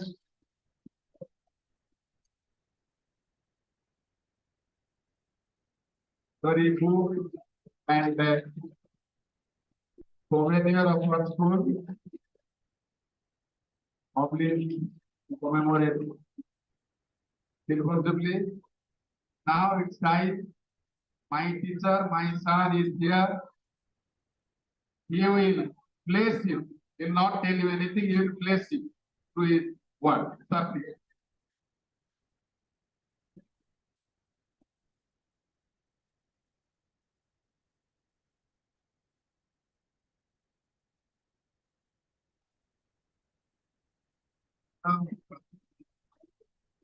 Would you like to hear me in English or in Urdu?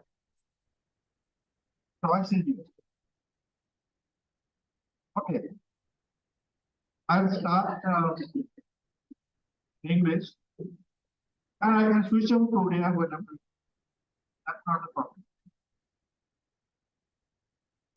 Now, you have heard the young, talented kids making a presentation here, both in pictures and in words. You have heard a great storyteller telling you the old story in a very, very beautiful manner. And I remember I probably heard a story when I was a kid.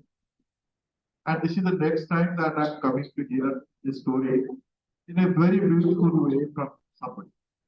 Am I audible to the back page? Can you hear me there? You? Yes, no, no talking there. Listen to me, it is for your own good. ମୁଁ ଯାହା କହୁଛି ତମେ ମନ ଦେଇକି ଶୁଣ, ବେଶୀ କଷ୍ଟ କଥା ମୁଁ କହିବିନି, ଯାହା କହିବି ସେଟା ତୁମର ଜୀବନ ସାରା କାମରେ ଲାଗିବ। ତେଣୁ ଗୋଳମାଳ କରନି, ଶୁଣ। ମୁଁ ତୁମ ଜେଜେବାପା ଅମଳରୁ ଆହୁରି ଉପରକୁ ଗଲିଣି, ତେଣୁ ତୁମକୁ ଗାଳି ବି ଦେବି ବ୍ୟସ୍ତ ହୁଏ। Now, when I heard the young kid here, somebody wrote a story, someone wrote a poem, and let me first answer this alumni gentleman who was reading a poem and asked me that can he improve the poem, or that's what the question was asking here.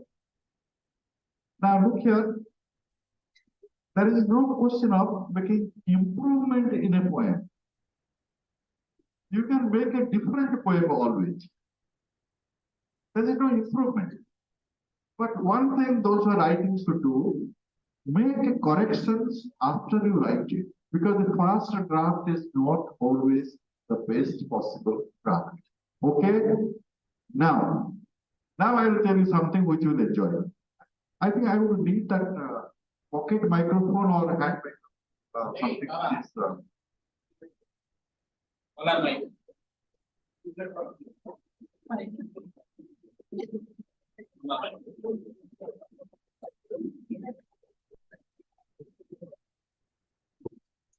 and like that.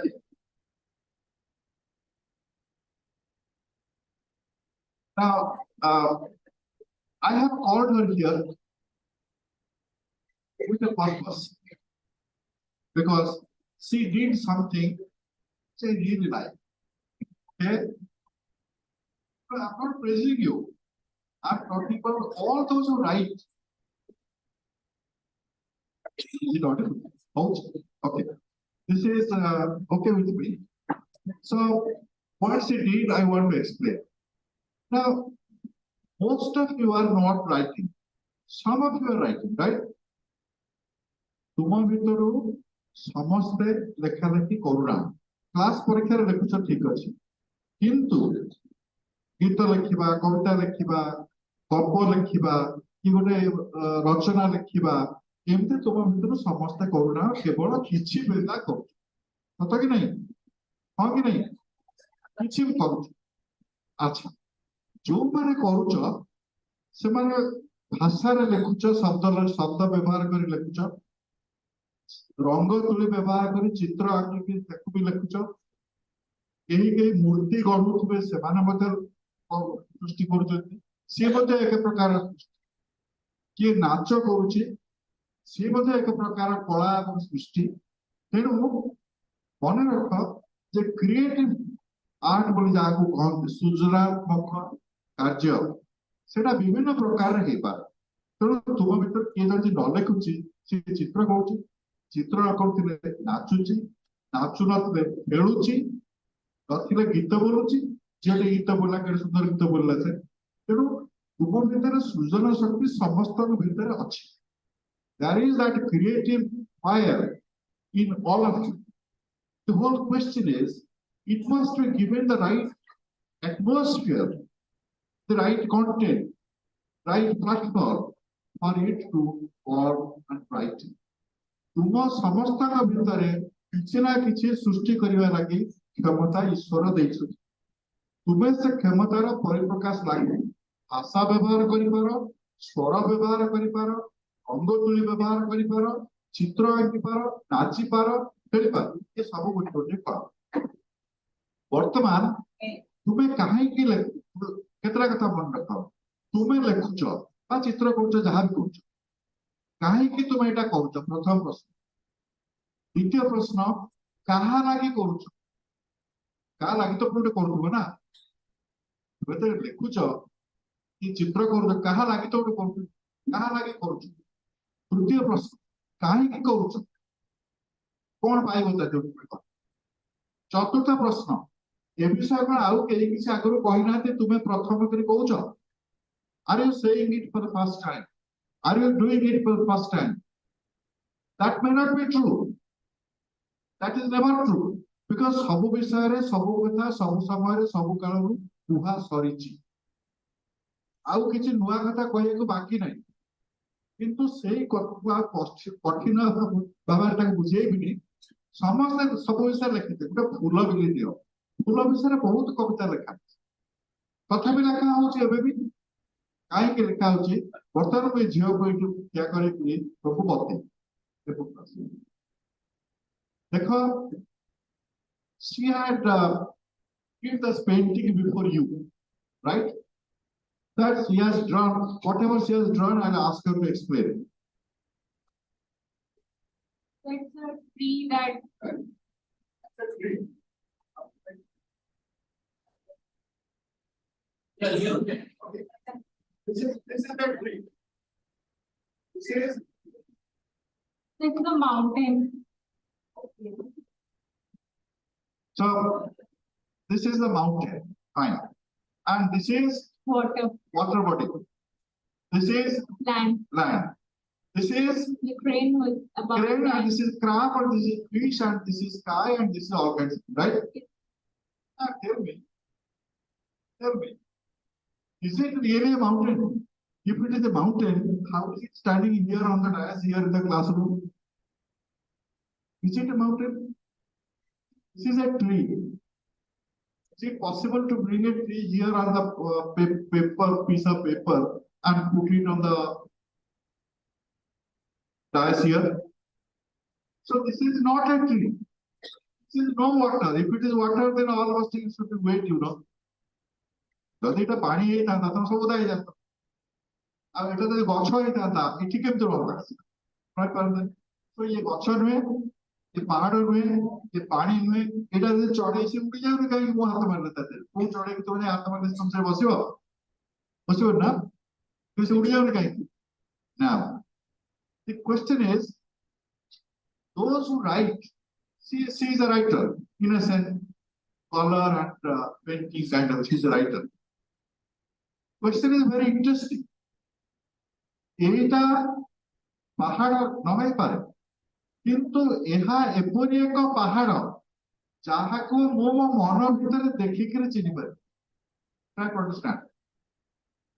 ତୁମେ ଯେତେବେଳେ ଖାତାରେ ଆମ୍ବର drawing କରୁଛ କରିଛ ସବୁ ପିଲାଦିନେ କରିଛ କି ନାହିଁ ଆମ୍ବ ନହେଲେ ପଣସ ନହେଲେ କଖାରୁ ମୁଁ ଆମ୍ବ ଚିତ୍ର କଲାବେଳେ ସେଇଟା ଗଲା ବେଳକୁ ବି ହୁଏନି ମାଟି ବେଳୁ ଗଳି ହେଇଯାଏ ସୋ ତୁମେ ଚିତ୍ର କରିଛ ଯେତେବେଳେ ଆମ୍ବ ଚିତ୍ରଟି କରୁଛ সেটা আবার নয় আবার কি ଖାଇପାରିବ ନା କିନ୍ତୁ ମତେ ଲାଗୁଛି ଏହା ଗୋଟେ ପ୍ରକାର ଆମ୍ବ ଯାହା ମୁଁ ମନ ଭିତରେ ଦେଖିଛି ସେମିତି ସେ ଯୋଉ ଗଛଟି ଚିତ୍ର ଆଙ୍କିଛି ଏଠି ଏହା ଗଛ ନୁହେଁ କିନ୍ତୁ ତା ମନ ଭିତରେ ଏଇଟା ଗୋଟେ ଗଛର ସାଦୃଶ୍ୟ ଗ୍ରହଣ କରୁଛି ଏଇଟା ଗୋଟେ ଗଛ ଥିବା ଦ୍ୱାରା ତୁମେ ଗଛ ବୁଝିପାରିବ ଏ ଯୋଉ ମାଛ ଏଠି ହେଇଛି ତାକୁ ନେଇକି ରାନ୍ଧି ଖାଇପାରିବ କିନ୍ତୁ ସେଇଟା ଗୋଟେ ମାଛ ନା ଦେଖ ତୁମ ଭିତରେ ଯିଏ ବି ନାଚୁଛି ଯିଏ ଗୀତ ଲେଖୁଛି ଯିଏ କବିତା ଲେଖୁଛି ଯିଏ ଯାହା ବି କରୁଛି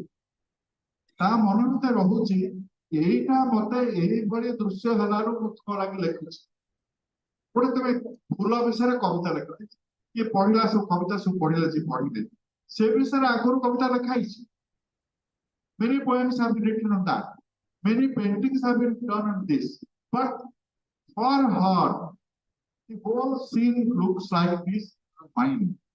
She has only brought out her mind on a piece of canvas. This picture remains in her mind. She has only put it here and she is saying something to you. She has ଲେଖେ କଣ ସେ ଲେଖେ ଯେ ମୋ ମନ ଭିତରେ ଗୋଟିଏ ଚିତ୍ର ମୁଁ ଦେଖିଛି সেটা গছ ହେଇପାରେ ମାଛ ହେଇପାରେ ଫଳ ହେଇପାରେ ଫୁଲ ହେଇପାରେ ମଣିଷ ହେଇପାରେ ଦେଶ ହେଇପାରେ ପାହାଡ଼ ପର୍ବତ ହେଇପାରେ ମୁଁ ଏମିତି ଚିତ୍ରଟିଏ ମନ ଭିତରେ ଦେଖିଛି ସେ ଚିତ୍ରଟି ମୁଁ ତୁମ ଆଗରେ ରଙ୍ଗ ତୁଳିରେ ହଉ କିମ୍ବା ଶବ୍ଦ ମାଧ୍ୟମରେ ଲେଖା ମାଧ୍ୟମରେ ହଉ ମୁଁ ପ୍ରକାଶ କରୁଛି ତୁମେ ତାକୁ ମୋ ଆଖିରେ ଦେଖିବାକୁ ଚେଷ୍ଟା କର ମୁଁ ଯେମିତି ଦେଖିଛି ତୁମେ ସେମିତି ଦେଖିବାକୁ ଚେଷ୍ଟା କର ମୋ ସାଙ୍ଗରେ ଏବଂ ମୁଁ ଯେତେବେଳେ ତାକୁ ଦେଖିବି ମତେ ସେଟା ନୂଆ ଲାଗିଛି ତୁମମାନଙ୍କୁ ମଧ୍ୟ ସେ ନୂଆ ଲାଗିପାରେ ମୁଁ ସେମାନଙ୍କୁ ଦେଖିଲା ବେଳେ ମୋ ମନ ଭିତରେ ବହୁତ ଆନନ୍ଦ ଆସିଛି ତୁମେ ମଧ୍ୟ ତାକୁ ଦେଖିଲେ ଯଥେଷ୍ଟ ଆନନ୍ଦ ମନ ଭିତରେ ପାଇବ ବୁଝିପାରୁଛ ଯିଏ ଲେଖେ ସିଏ ତା ମନର ଛବିକୁ ଶବ୍ଦରେ ତୁଳିରେ ପ୍ରକାଶ କରେ ଝିଅଟି ଯୋଉ ଚିତ୍ରଟି କରିଛି ସେ ଚିତ୍ରରେ ତା ମନରୁ ସେ ଆଙ୍କିଛି ଏମିତି ପ୍ରକୃତରେ କୋଉଠି ଜାଗା ନାହିଁ ଏମିତି କୋଉଠି ନାହିଁ ଏଇଠି ପାଣି ହେଇଥିବ ତାପରେ ମାଛ ଯାକ ଠିଆ ହେଇଥିବେ ଏମିତି ଗୋଡ ଦେଖିକିରି ପାହାଡ ହେଇଥିବ ଗଛ ଗୋଡ ହେଇଥିବ ପାଣି ହେଇଥିବ ଏଠି ହଂସଟିଏ ବସିଥିବ କି ବତକଟିଏ ବଗ ବସିଥିବ ତା ବେକଟି ଦେଖି ସେଟା ହାତ କାଟିବୁ ଏମିତି କୋଉଠି ହୁଏନି କିନ୍ତୁ ଏ ଚିତ୍ରଟି ତା ମନ ଭିତରେ ଅଛି ସିଏ ସେ ମନର ଚିତ୍ର ଯେତେବେଳେ ଆଙ୍କିଲା ତୁମକୁ ଖୁସି ଲାଗିଲା କି ନାହିଁ ତୁମେ ତାକୁ ଦେଖି ଗୋଟେ ଆନନ୍ଦ ପାଇଲ କି ନାହିଁ ସବୁ କଳାତ୍ମକ ସୃଜନା ସୃଷ୍ଟି ଯାହା କରାଯାଏ ସେଥିରେ ତୁମ ମନର ଦୃଶ୍ୟ ଅନ୍ୟକୁ ଆନନ୍ଦ ଦିଏ ବୁଝିଲ କି ନାହିଁ ତେଣୁ ତୁମେ ଯୋଉମାନେ ଲେଖୁଛ ଯୋଉମାନେ ଚିତ୍ର କରୁଛ ଯୋଉମାନେ କବିତା ଲେଖୁଛ ଯୋଉମାନେ ହଁ ଆଉ ଗୋଟେ ହଉଛି ଜଣେ ଗପରେ ଲେଖିପାରେ ପ୍ରୋଜରେ ଜଣେ କବିତାରେ ଲେଖିପାରେ ଛନ୍ଦ ପକେଇକିରି ଜଣେ ଗୀତ ବୋଲିପାରେ ଏକା କଥା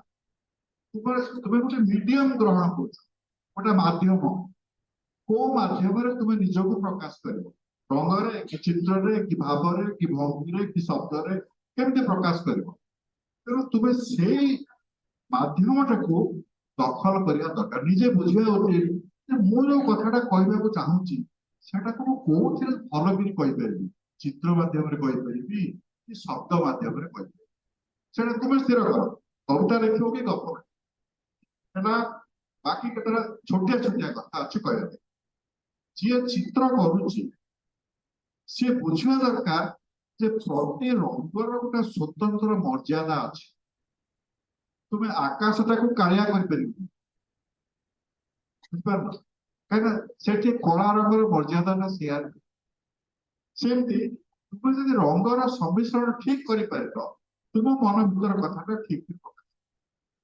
जो माने कविता लिखुच से माने शब्द प्रति सतर्क please remember words are double edge sword शब्द गुड़ाक दी पाखिया धार थिबा ब्लेड सदृश जदि ठीक के तुम व्यवहार न करिबो तुम अर्थटा उल्टा है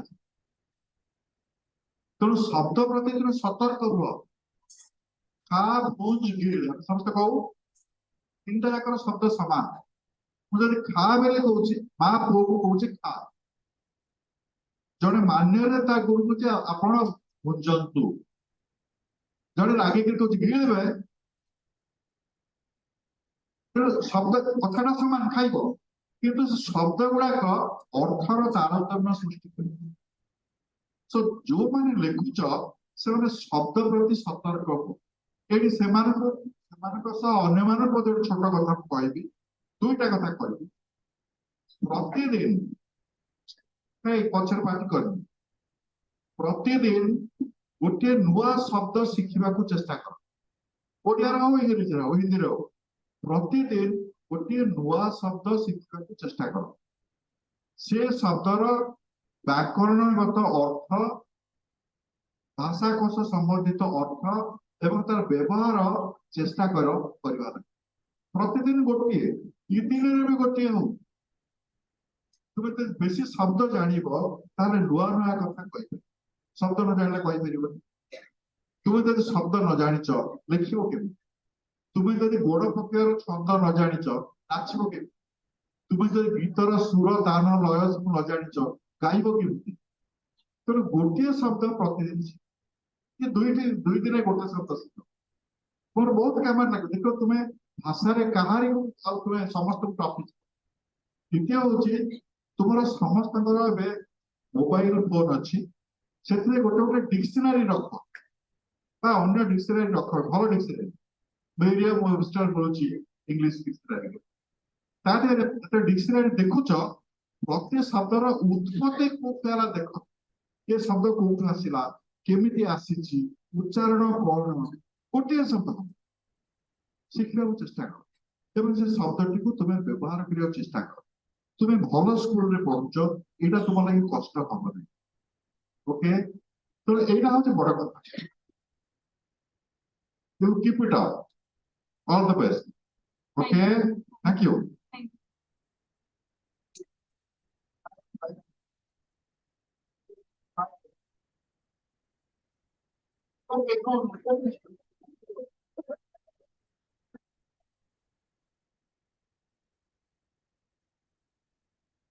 Now, I would like to take any questions that come to your mind. Any questions regarding creativity, lekha lagi, ba prakash lagi तुम मन भीतर जदि किछि भी प्रश्न थाए पचार बिना संकोच रे पचार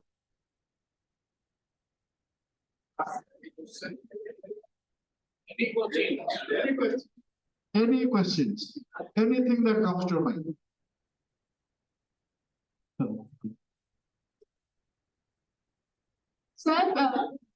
Sir, when we are writing actually, what we can do actually to make it interesting, attractive, so that the mind, soul, and heart of the reader and the audience is always intact and never wants to put that down, stop reading. That's a very good question. How to make your writing interesting and attractive for the reader? Okay. Now, remember, one रख जे आमर जेते प्रकार अनुभूति होतुची जेते प्रकार जिनस आमे देखुचु सुनुचु अनुभव करूचु स्पर्श करूचु सब जिनस प्रकाश करिया लागि शब्द तैयारी हेई नाही जानछ कि नहीं आमे शब्द को आमर जो 49 अक्षर ओडिया रे 26टा अक्षर इंग्रजी रे से को जोड़ी के हम शब्द करूछु शब्द तैयारी करके मनुष्यर भाव को प्रकाश करूछु भावरे पुणी विभिन्न प्रकार भाव अछि जने रुषिची जने रागीची जने अभिमान करछि जने एका कथा नुहे एका कथा कि एका कथा नुहे तेणु सबु भावना प्रकाश करबा हम पाखर शब्द नाही सेति लागि आमे अनेक समय तुलना करू से बाघ भली रागीची केते जोर रागीची तो कहि परिबोनी कहबा कि 5 किलो रागीची कहि परिबो से मते 7 महणर स्नेह करे कहि परिबो कहि परिबोनी तेणु तुमे शब्द को व्यवहार करिकरी निज अंतरर भाव को प्रकाश करिबो शब्द को तुमे विन्यास सजाड़ी करी करिबो तथा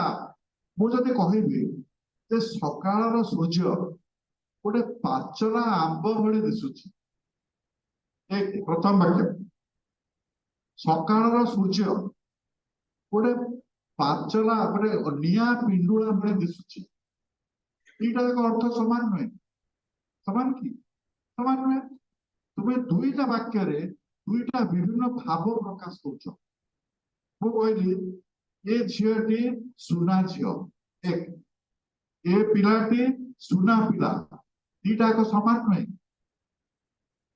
पिलार जेंडर नहीं पिलार कौन पुओ कि झियो जणा नहीं तेणु मु से दूरे की रहिली आउरी गोटे कहूछि माउसी शब्द समस्त जानिछ हां माउसी माउसी के तार अधा माउसी ना नहीं बार भले माउसी बोली ता को आम माउसी ता माने कोन देखो ओ माउसी आम माउसी तफात कोन के कहि परियो क क सर आम माने हम भाई भौणी हम जति भाई भौणी अछि त आमर से माउसी कि मो माउसी ले माने मो खाली मोर माउसी ना मोर भाई भौणी के ना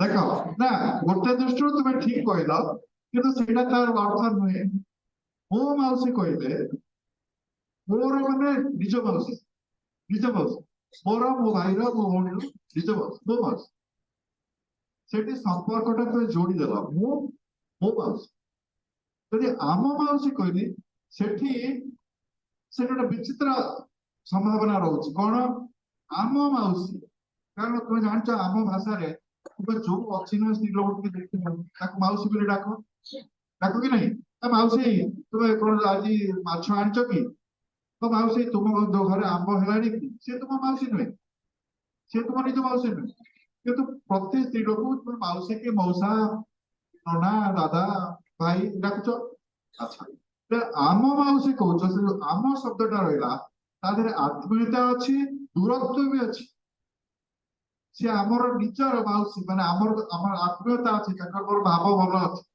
तो प्रकृत रे मोर निज माउसी आम माउसी आम समस्तकर माउसी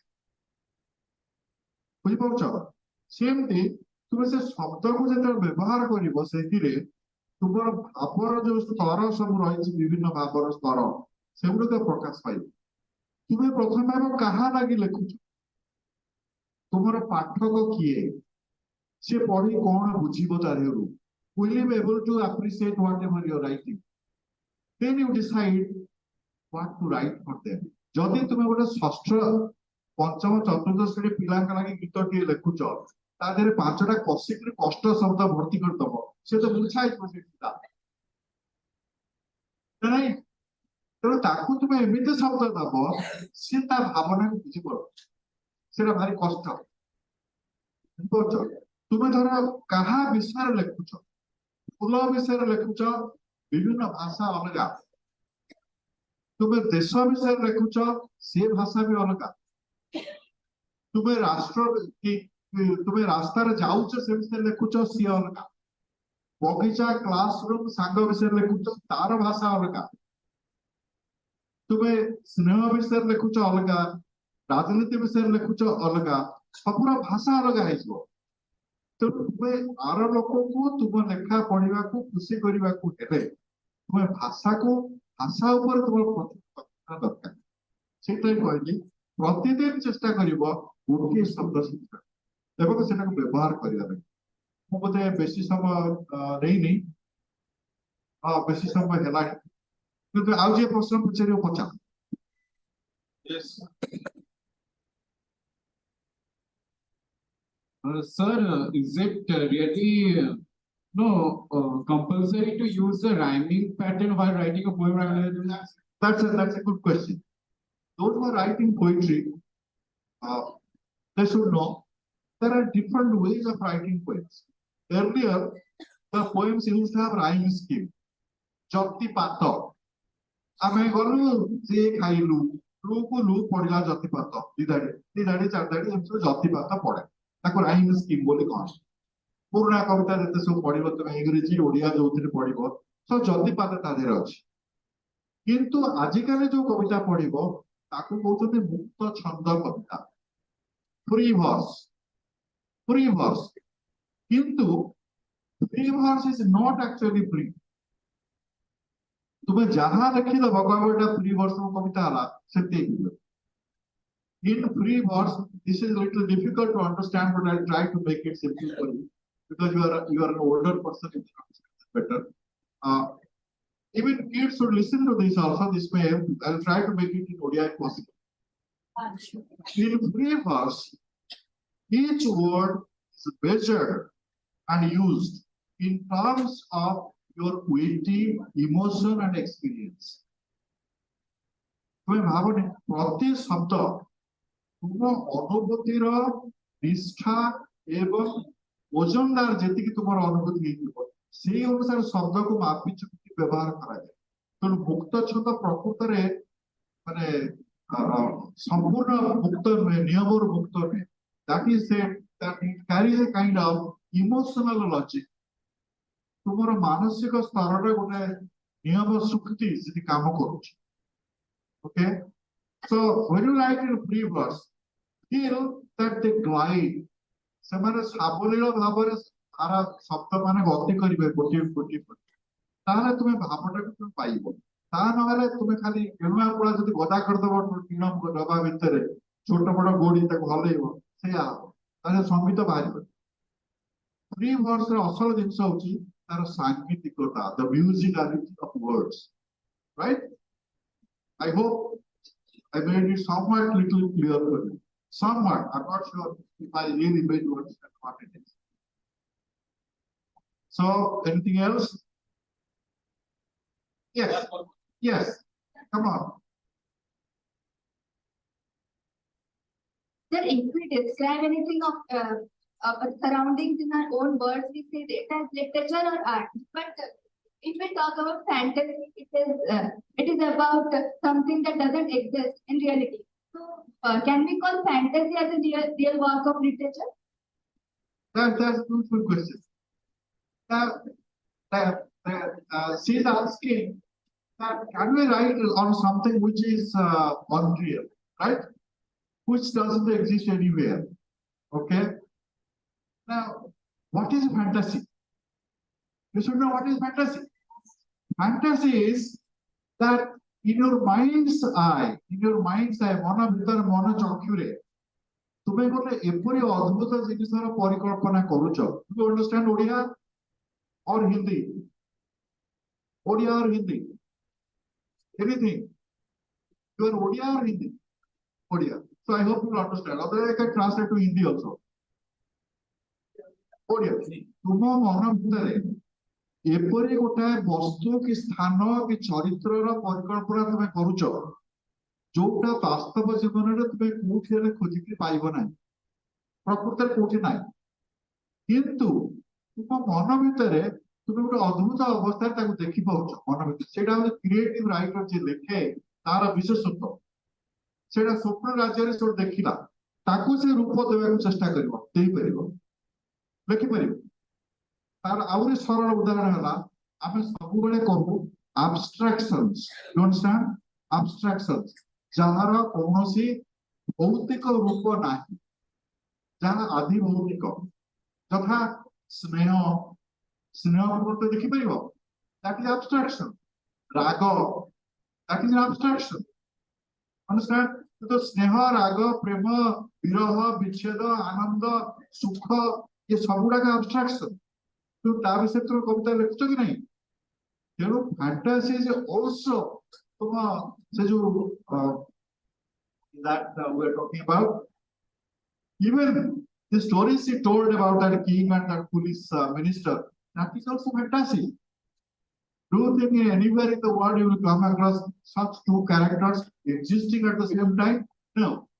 But it is possible because every writer creates his own world in his mind. He is the king of that world. He said, look, this is my world. Come to my world. Sit there. I share it with you. Enjoy it. Creative writing has two formulas. What are the two things? Two key words that when you write, you enjoy. Writing, it relieves, and when you read it, you also enjoy it. That gives you kind of relief. Okay?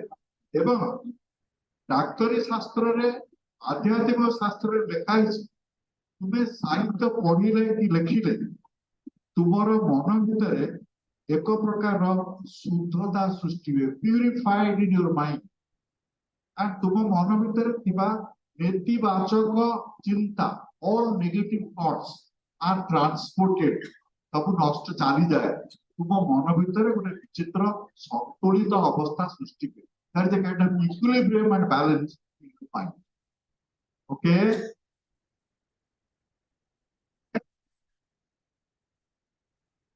Thank you. Thank you, sir. This was really a magnetic and strange creative force, sir, to be with you. We are really spellbound, sir. Please be on this stage. Please be on this stage, sir.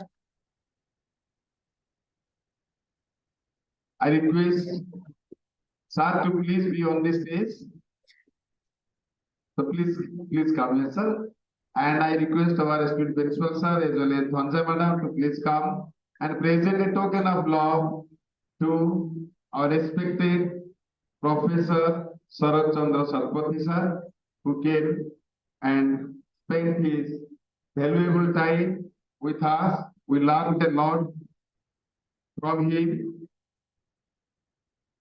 And I hope that the festival would open a new opportunity of intellectual exchange for the youth and guide them in the art of creative writing and many others that we conducted today here in this hall as DAV Literature Conclave by DAV Public School, Kalinga Nagar.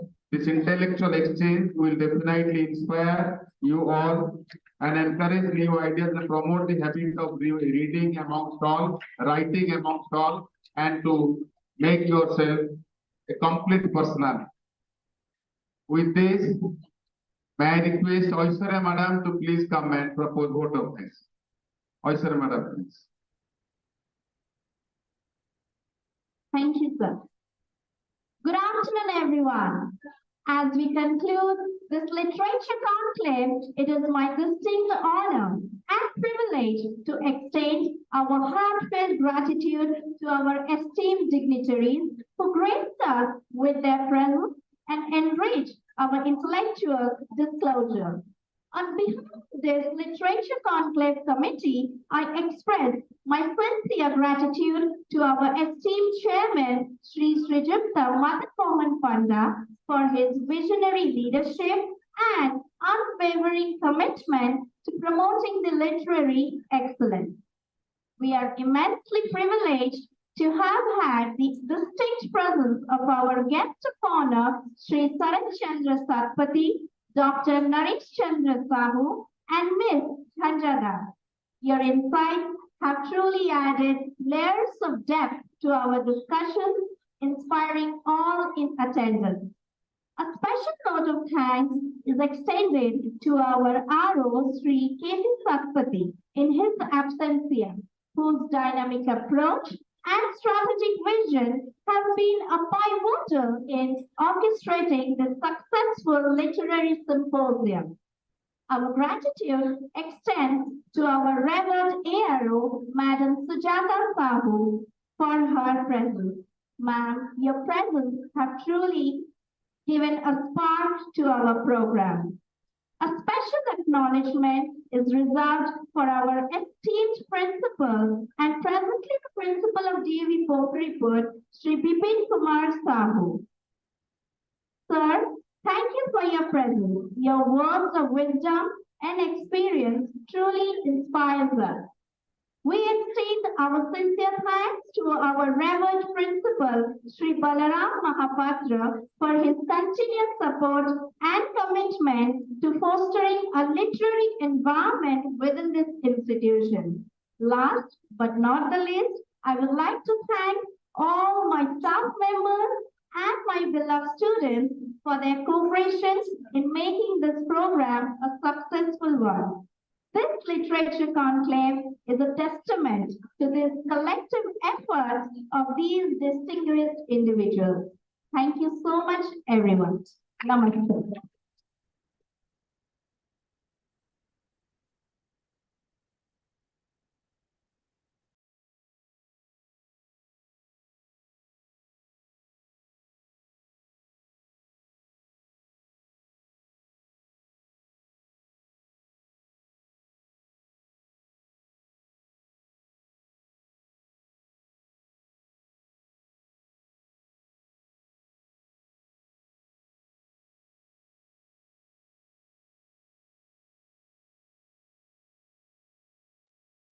School Kalinga Nagar, Bhubaneswar, it closed.